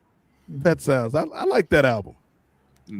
Still holds up really well. Like maybe the only Beach Boys album I actually like. That's the reason why I'm having a hard time, because all the music that they play at Trump's rallies are either lame or old and irrelevant. I've never seen them play like a good song at a Trump rally. Because they get served with a cease and desist. Yeah, well, they do. That's what I'm saying. Like, because I would consider the Beach Boys closer to good than bad, and I don't really hear those at the Trump rallies. You know, like the way I hear like you ain't heard those Mike Love remixes though. Yeah, and I don't even get mad at the Village People for playing YMCA because it's letting them play YMCA because it's easy money for those dudes. It's a lame ass song, and you know. Like, threatening to come after anyone who called it a gay anthem was a little much, though. Well, I mean, but it's a little much, and also it's not genuine to get mad at that because it is a gay anthem, and the YMCA meant something very specific when that song came out. So they could try to act like that's some kind of blasphemy, but it's a gay song. It literally is. Like, and it went silent. Yeah. I'm sorry. I'm still trying to think of more Beach Boys songs I can make racist. Yeah, I don't even. So is Mike Love. All right. So speaking of possibly racist, allegedly, this next party goer has been trying to come to the Cookout for years and years. Is this the year for this young lady? Finally, gets to enjoy Kickback. Contessa Blanchard. Finally, Ray, and Tessa come to the Cookout. Well, I think, and this is the last person, right? that you're putting on. So, of course, you're putting her in the honorary seat. Yeah, she's got the honorary Terry spot now. So, in the legacy of Terry Bollea, no, that's it. Ray, was that a Freudian slip? Like Terry Bollea? Are you saying where Terry went after he passed? That's disrespectful, brother. That's disrespectful. Gee. We don't know where that man's soul went. It's a great American. I don't condemn nobody, but well, he was on Earth. We ain't while he was on Earth, he's not getting in the cookout. Even in the afterlife, he ain't coming to the cookout, and neither is Tessa Blanchard for right now until she settles her score and she actually apologizes for the wrongs that she caused. So nope. You know you'd have messed up when Ray throw a glass of milk out on the street. Sorry, Ray. You left yourself open for that one, sir. You don't never let no milk go to waste. You left yourself open on that one, Ray. I'm sorry, brother. I think even Sharon Moore would give up on that list. Don't give Brandon any new material. Jay Lacey. Tessa Blanchard, is she in or out? Nah, she ain't. No. And whoever gave her the address is kicked out too. Exactly. Yeah. Residual effects from this. Oh yeah. Nah, I'm gonna send her an invitation with the wrong address. Okay. Nah. I'm gonna send her to like Kalamazoo, like Anchorage, Alaska. Damn. Gonna send her close to Girard. He don't want that. Because you already know she messing up stuff in Mexico too, with her breaking up with Bandito. Who she was with? Or Daga, yeah. It was Daga. My bad. Brent Chinden, you're a kind-hearted soul. Everybody that knows Brent says he is a very forgiving and kind-hearted individual. In the holiday season, Brent, can Tessa Blanchard come to your party? No. And here's why. Like, she hasn't done any of the work. Like, she just did a recent round of interviews where she's like, I'm not racist. Why am I being used for clickbait? And like, a number of your peers, including the white ones, seem to think you are. Who was it? Chelsea Green was on. Chelsea Green was she was one of the people like really going after her. And she was on Chris Van Vliet's podcast a little while ago, and she just sort of half mentioned it because somebody in the audience was like, give us some dirt on somebody, and she said, well, the last time I did that, they got canceled. The other thing is like, to just bolster this fact, I believe I said it the last time we talked about her, is it says something about her that TNA is the only company that will go near her. AEW has had no interest, including the portion where they had her dad on the roster. Right. WWE, who brought back Brock Lesnar. Let's think about this for a minute. Brought back Brock Lesnar. Won't touch her with the 10-foot pole. Nope. Right. And think of the programs they are giving up in this, right? The Charlotte and her is natural right out of the gate. Yeah. And she's had tryouts, and each time, and that was before the racist stuff came out, they passed on her, which says to me that like even for them, and this was during like the McMahon era, even for them, she was going to be too much of a headache to be worth the bother. So that means she's like, to me, she's like that. In my head, she's that girl that would show up at the party and instantly start shit. So no, thank you. You were like, much like has already been said, who gave you the address? You can go to. Right. Exactly. It says something. Go ahead. I was going to say real quick, I will give her credit because she actually has her own YouTube channel. And I just checked it out real quick, and I saw a video, and she actually left. No, she actually left the comments on it. So I just put a comment on there saying, I am very surprised you still got the comments on, and she actually liked it. So I was like, Ray, now that you've got it in with Tessa Blanchard, you should invite her on the show next Christmas. Come to the kickback, Tessa. And that will be the last time she takes us up on that offer, because she's not gonna like the line of questioning. Yeah, but the fact that, to Brent's point, like, before even the racist stuff, like, there was the whole, she's just got a bad attitude. Like, in this business, to turn for the WWE to turn away money, like, there's money to be made from a Tessa Blanchard in that company, and they're like, nah, it's not. The juice isn't worth the squeeze with her. She was in the very first Mae Young Classic. That's going back to like 2018. Yep.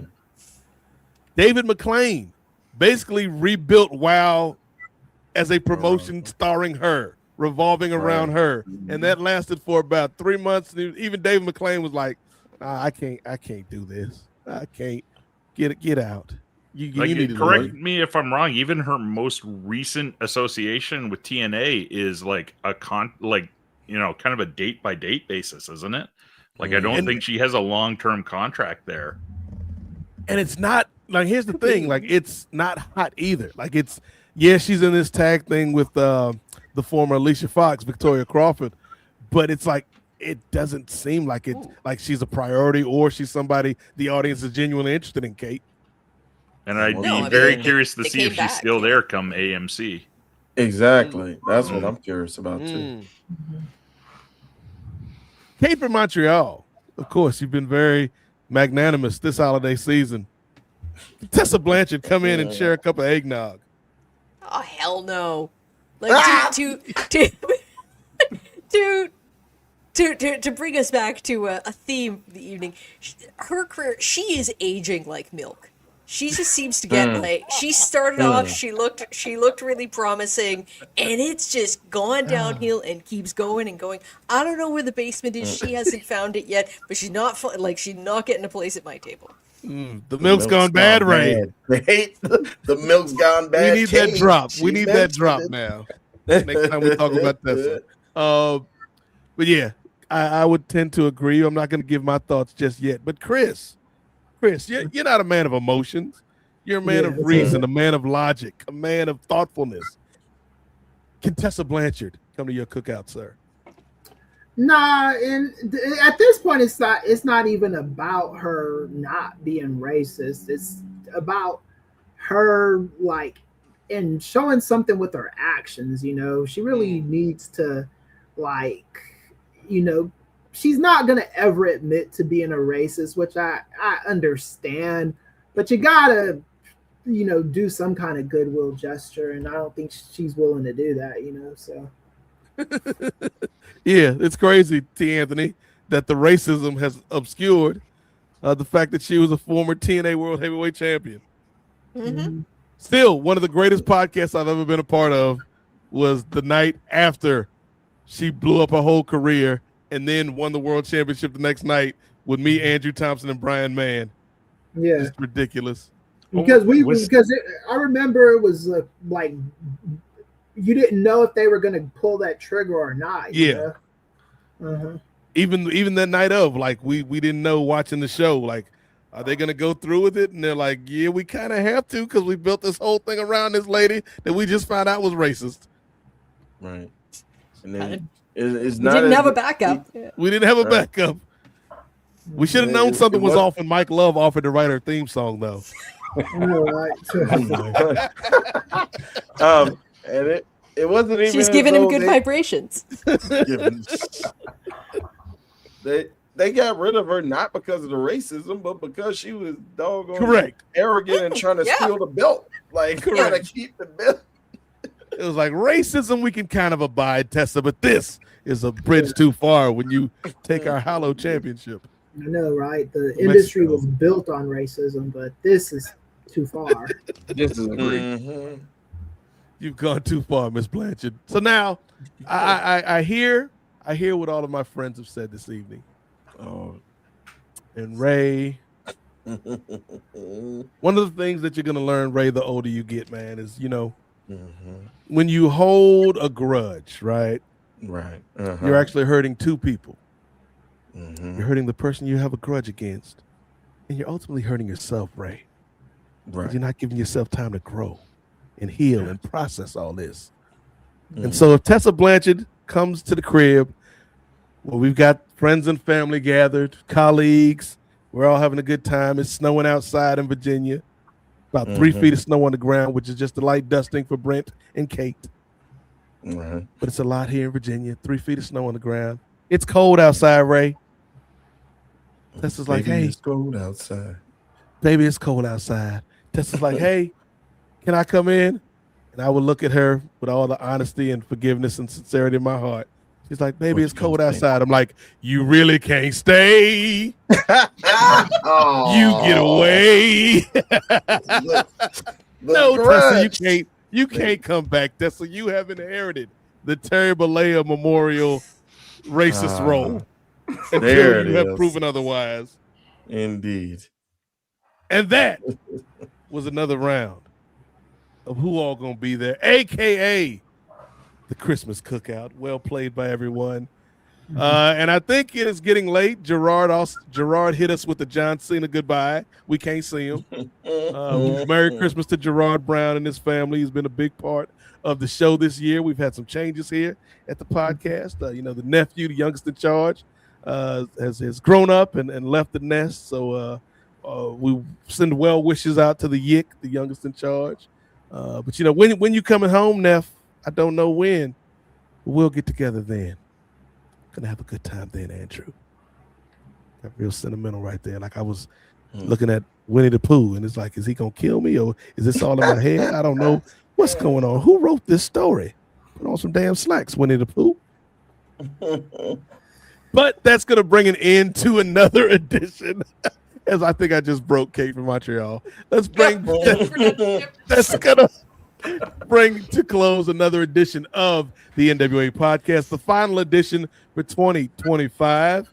We'll go around the horn one final time and let everybody say their final words and any plugs if they need to promote anything. And we will start with guest number one, Brent Chittenden. Brent, always a pleasure to talk to you, my friend. Do anything you want to say, anything you would like to promote, brother. I made it all 6 hours. You did. Brent told us he was going to do it. True. That's why he's Death Rider material. That should be. Is that a post shirt? Can we do that? Death Rider material. Death Rider. Put it on a shirt, Dickie Bird. Shout out to Dickie Bird. TrueNorthNerds.com is the home for all the podcasts that I do through that network. Main one being True North Nerds, the other being a show called Listen to This. It's a music nerd podcast, usually on our Patreon, patreon.com/TrueNorthNerds. But we do have free guest episodes because we kind of do things backwards that way in order to get you. And since some of your listeners might not be too familiar with my other stuff, we do have one interesting episode for wrestling fans. We had Adam Copeland on to talk about one of his favorite albums. That would be Faith No More's Angel Dust. So we had him on a couple of months ago. He was very nice and very generous with his time. And in fact, we have another episode coming out on Patreon shortly that he contributes to via email. So cool. I will throw that in there. But TrueNorthNerds.com or Patreon.com/TrueNorthNerds. Yeah. And also give these guys your Patreon money as well. Yes. Thank you for that, Brent. And Brent, as we mentioned when Brent first arrived on this episode, Kung Fu Island is still in the works. Season 2 is coming back. So we just don't know when, but get ready for it. It's gonna be I've been asked about it, so we really should figure Yes. First episode, Barry Gordy's The Last Dragon. It's going to be the first episode of season 2 of Kung Fu Island, so get ready for that. But let's leave Kung Fu Island behind and let's go to Tangent Town because our dear friend Kate from Montreal is not only an AEW aficionado, but some may say she inhabited the spirit of an ECW original, and that is Joey Styles, because Kate went solo for the last edition of Collision Course. So, Kate, if you want to promote that or say anything else, always good to have you, my friend. I am so happy to be here. I look forward to this. I've been excited about this for weeks. Really happy that I got to be part of it again. And if you're looking for me, I'm pretty easy to find. I host Collision Course every Saturday, or usually on Saturday, usually at 10 o'clock, but who the hell knows anymore. At some point, probably Saturday, I'll be hosting a podcast. We do like different guest hosts every week with me, or occasionally I just do it by myself, talking about Collision and covering news from some indies, from ROH, all over the place. Right here on Post Wrestling. She had to get that in before John Pollock sees this show tomorrow, and he's like, I'm firing everybody. Everybody's getting fired. I can't get fired. I don't even work here. And then Ray's just going to get drunk off of eggnog and walk in like Ric Flair in that one episode of Nitro. Fire me. I'm already fired. Fire me. Woo! Elbow dropping his coat and shit. Yeah. Yeah. Ray just elbow dropping his coat. Like, Ray, why did you drive all the way up to Toronto to tell us this? You spent more in gas money than we're paying you. Give back the company Lexus while you're at it. Jay Lacey, thank you for popping in, man. Again, much like Girard, you've been a big part of the NWA podcast this year, in quarter three, as they say. But any final thoughts, anything you'd like to promote, including the latest edition of Ring Theory, which is up in nefarious media right now? Yeah, thanks again for the platform, John Pollock. I'm sorry. Again, thanks for the platform, allowing me to get on here and just have fun over here. You could catch me on the Nefarious Network. We just dropped an episode of Ring Theory. We gave our best and a little bit of our worst for 2025.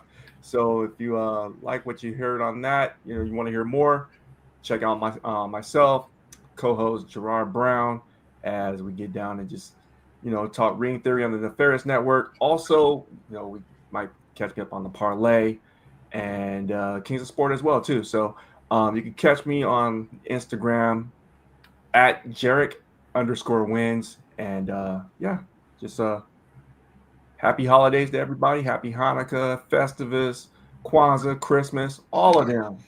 Happy holidays. Okay, shout out to Jay Lacey, the leader. Got him. Oh, you jerk. Got him. Wow, Ray. Oh my gosh. Wow. Woo. Okay. Got him. Wow. I made it 21 days. I made it 21 days. I don't know if you weren't here when this happened, but Jay Lacey earlier in the show told us that he and his family have a game they play around Christmas time called Whamageddon. Whamageddon. Yes, indeed. I have heard. And Ray Williams kicked this man through the barbershop window. It be your own people sometimes. Ray, much like Jay's wife last Christmas, Ray has betrayed him. Wow. I couldn't help myself, Jay. Too funny to be pissed. That's hilarious. I was like, where's Ray going with this? Because I didn't recognize the video at first, and then I'm like, oh, wow, he got him. Yep. Ray Williams. Well played. Well played. But you can't even be mad at this point. You poked the bear. Well played, Ray. Well played. This every action has an equal and opposite reaction. And they call me Petty Wop on these streets. You about to get it. He said we've been talking about Winnie the Pooh all night. We forgot about Petty Ruxpin.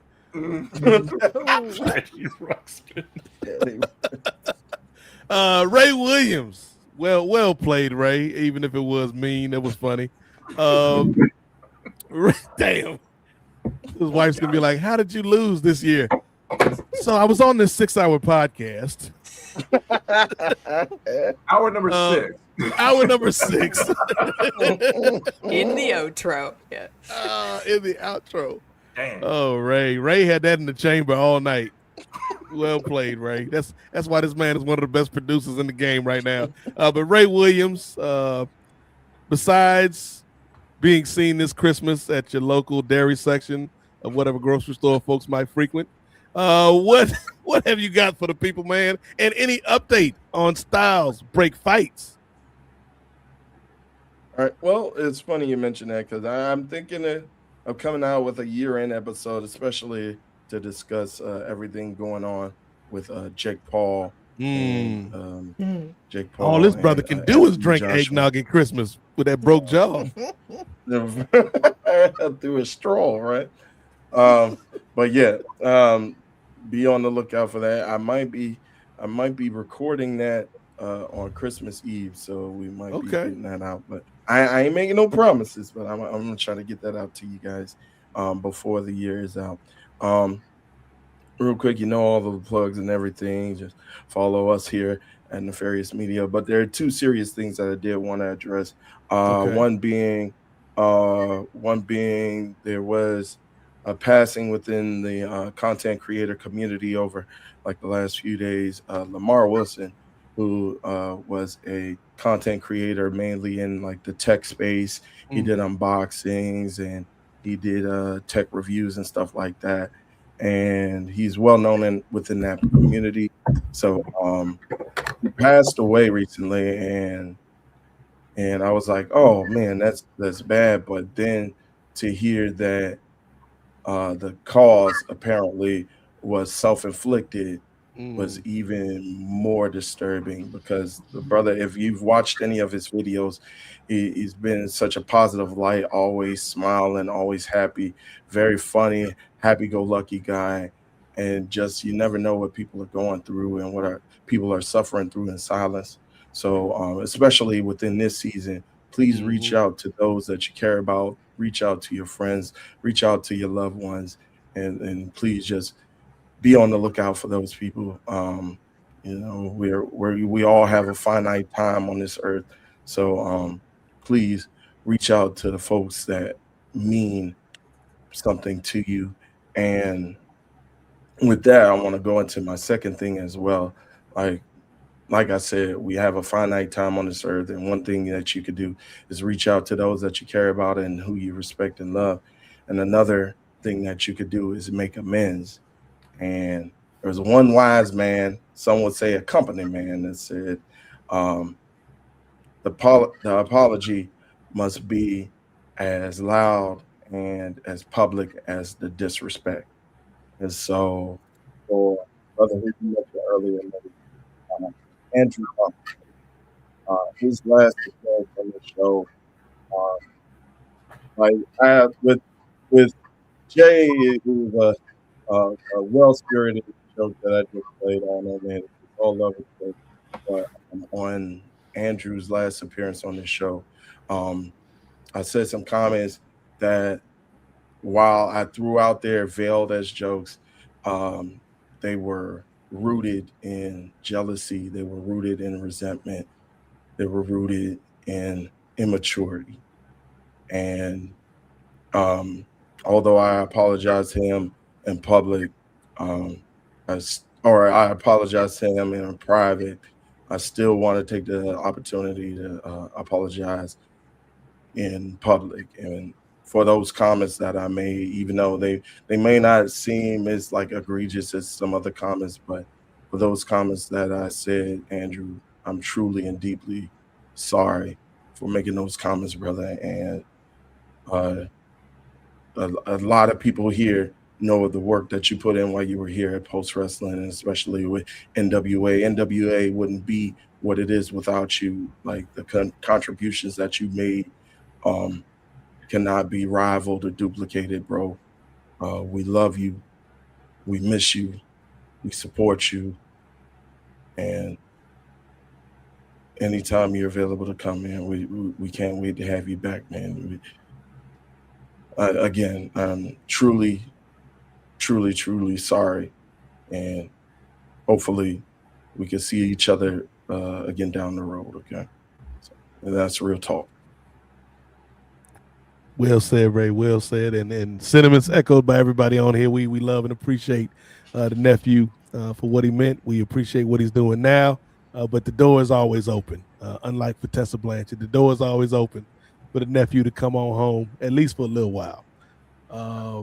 Kris, speaking of home, you know, Kris has been a part of this home since day one here at Post Wrestling, even before that, when we were on the Kings of Sport Patreon, before we transitioned to Nefarious. So, Kris, any final thoughts as we end off the podcast for this year, and any plugs, Mr. Substack best-selling author? Oh yeah, so that's the only thing really is officially a Substack best-selling author. Now I'm at number 52. And Kris is gonna be like Becky Lynch every time we see him. Sports Illustrated said I'm the number one Substack author. So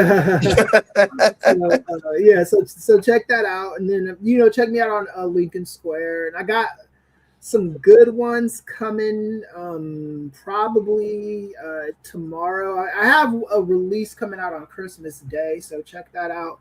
Also want to give a RIP shout out to Rob Reiner. I knew Rob Reiner. I met him in 2016. Weirdly enough, when he was promoting Being Charlie, the movie he did that his son wrote, and he was the director of the movie. He and his son wrote the movie, and it's the son that committed that act, and it's still, because last year me and Rob Reiner, we weren't really beefing. I was just mad at him because of the whole stuff with the election, and I was mad. I mean, when I'm in my bag, anybody could get it, but in his defense, he when I called him out, we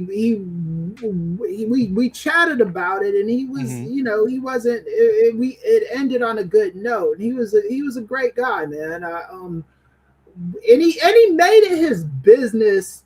What I loved about him the most, he made it his business to know, like, professors at the universities around here, know people in politics. He was very involved with the Democratic Party.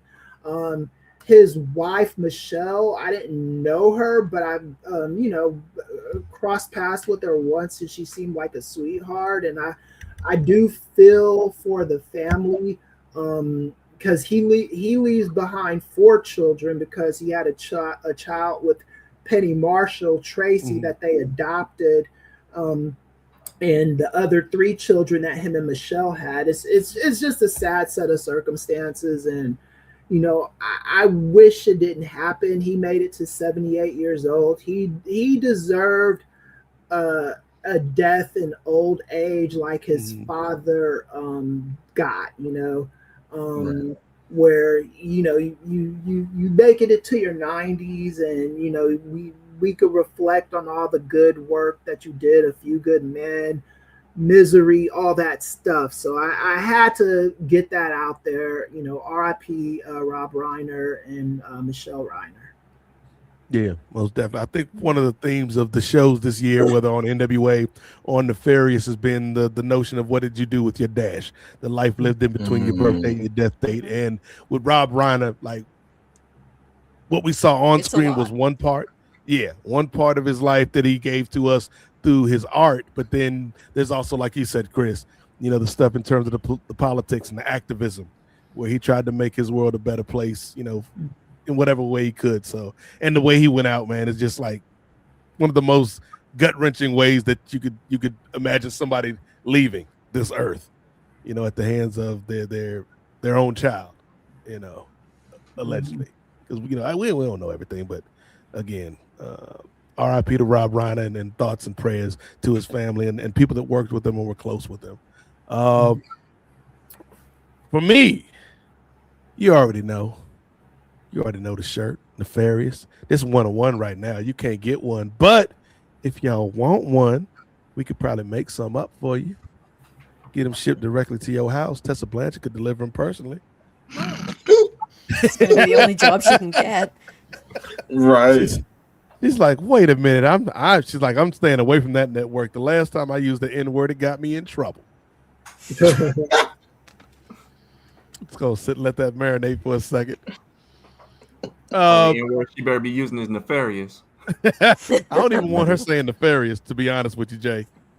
How about never mind? She said nefarious with the hard S.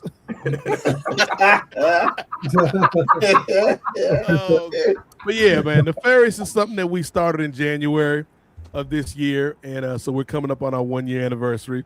It's been a labor of love, man. You know, there are networks with bigger budgets and bigger corporate backers and people that know how to work the algorithms and whatnot, man. And we just, producing truthful, thoughtful, turned up commentary on the world as we see it, the world as it is, not how some would like you to believe it is. And, I feel like we were gaining steam. Jay and I were talking before the show.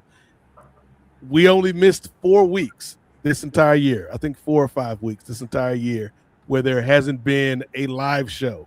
And on those weeks, we've had some pre-recorded content. So we're more consistent with our content. We've got a bunch of different shows, adding new shows all the time. So if you are down for what you heard tonight on the NWA podcast, you can get more of that at the Nefarious Media Network. Sign up for the Patreon. We got a lot of stuff that we want to do this year. We're on the drive for 500 YouTube subscribers, which gets us halfway to monetization, and 500 Patreon subscribers, which go a long way in terms of us getting Ray some extra help on the production side, especially with all these extra projects we add in this year.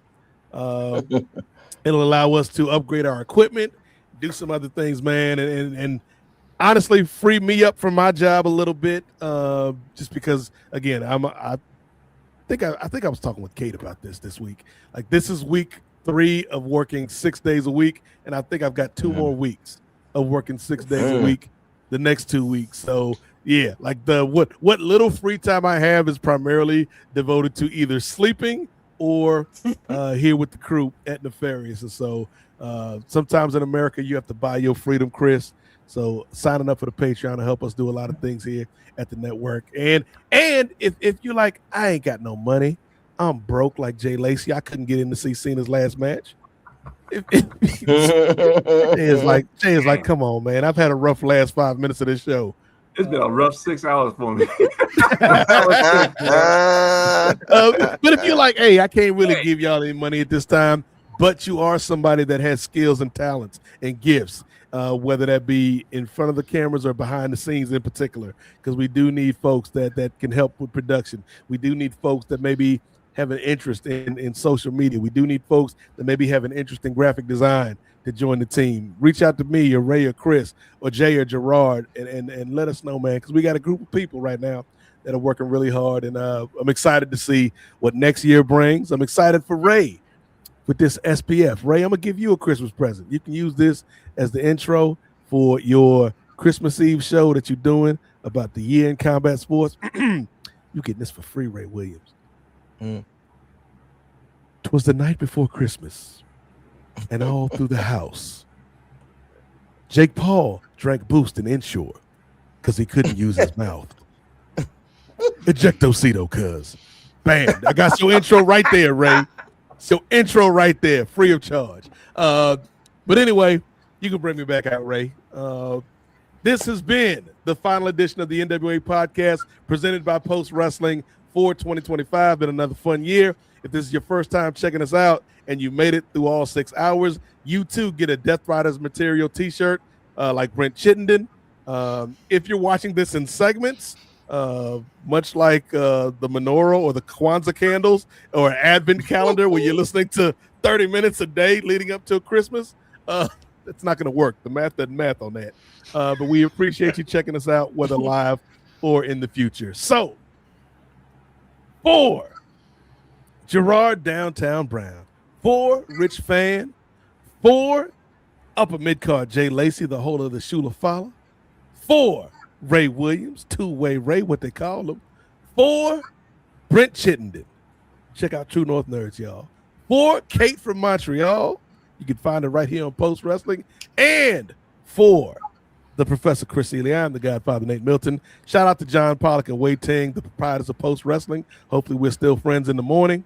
Shout out to Righteous Reg, the good brother Righteous Reg, for the theme song. And shout out to Austin James for the cover art for this podcast. And most importantly, thank you to you, the listener, the viewer, the audience, because if you weren't here checking us out, we could just do this on a Zoom call and be about our business. So hope everybody has a safe and happy holiday season. If your 2025 was trash, if it was basura, don't worry, because the new year is on the horizon and we're going to make the most of it. So for everybody here at Post Wrestling, everybody here at the Nefarious Media Network, everybody here at the NWA Podcast, remember, the revolution may not be televised, but it damn sure will be podcasted. Let's go back to Pooh Corner. Hit the button, Ray.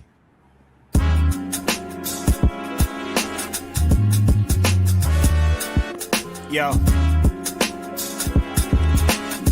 it's Righteous Reg. It's a case for the safe, keep a space for the Nubians. Unfiltered, off kilter, the professor, the godfather, post wrestling, the NWA, not keep guessing, The views and expressions, you know the rest, it's pod excellence, get the message. Advocates for Nubian wrestling, you're listening to the best again. Black wrestling in the ring, we invested in. Nubian kings and queens, we invested in. It's for the culture and we reppin' it. It's for the culture and we reppin' it.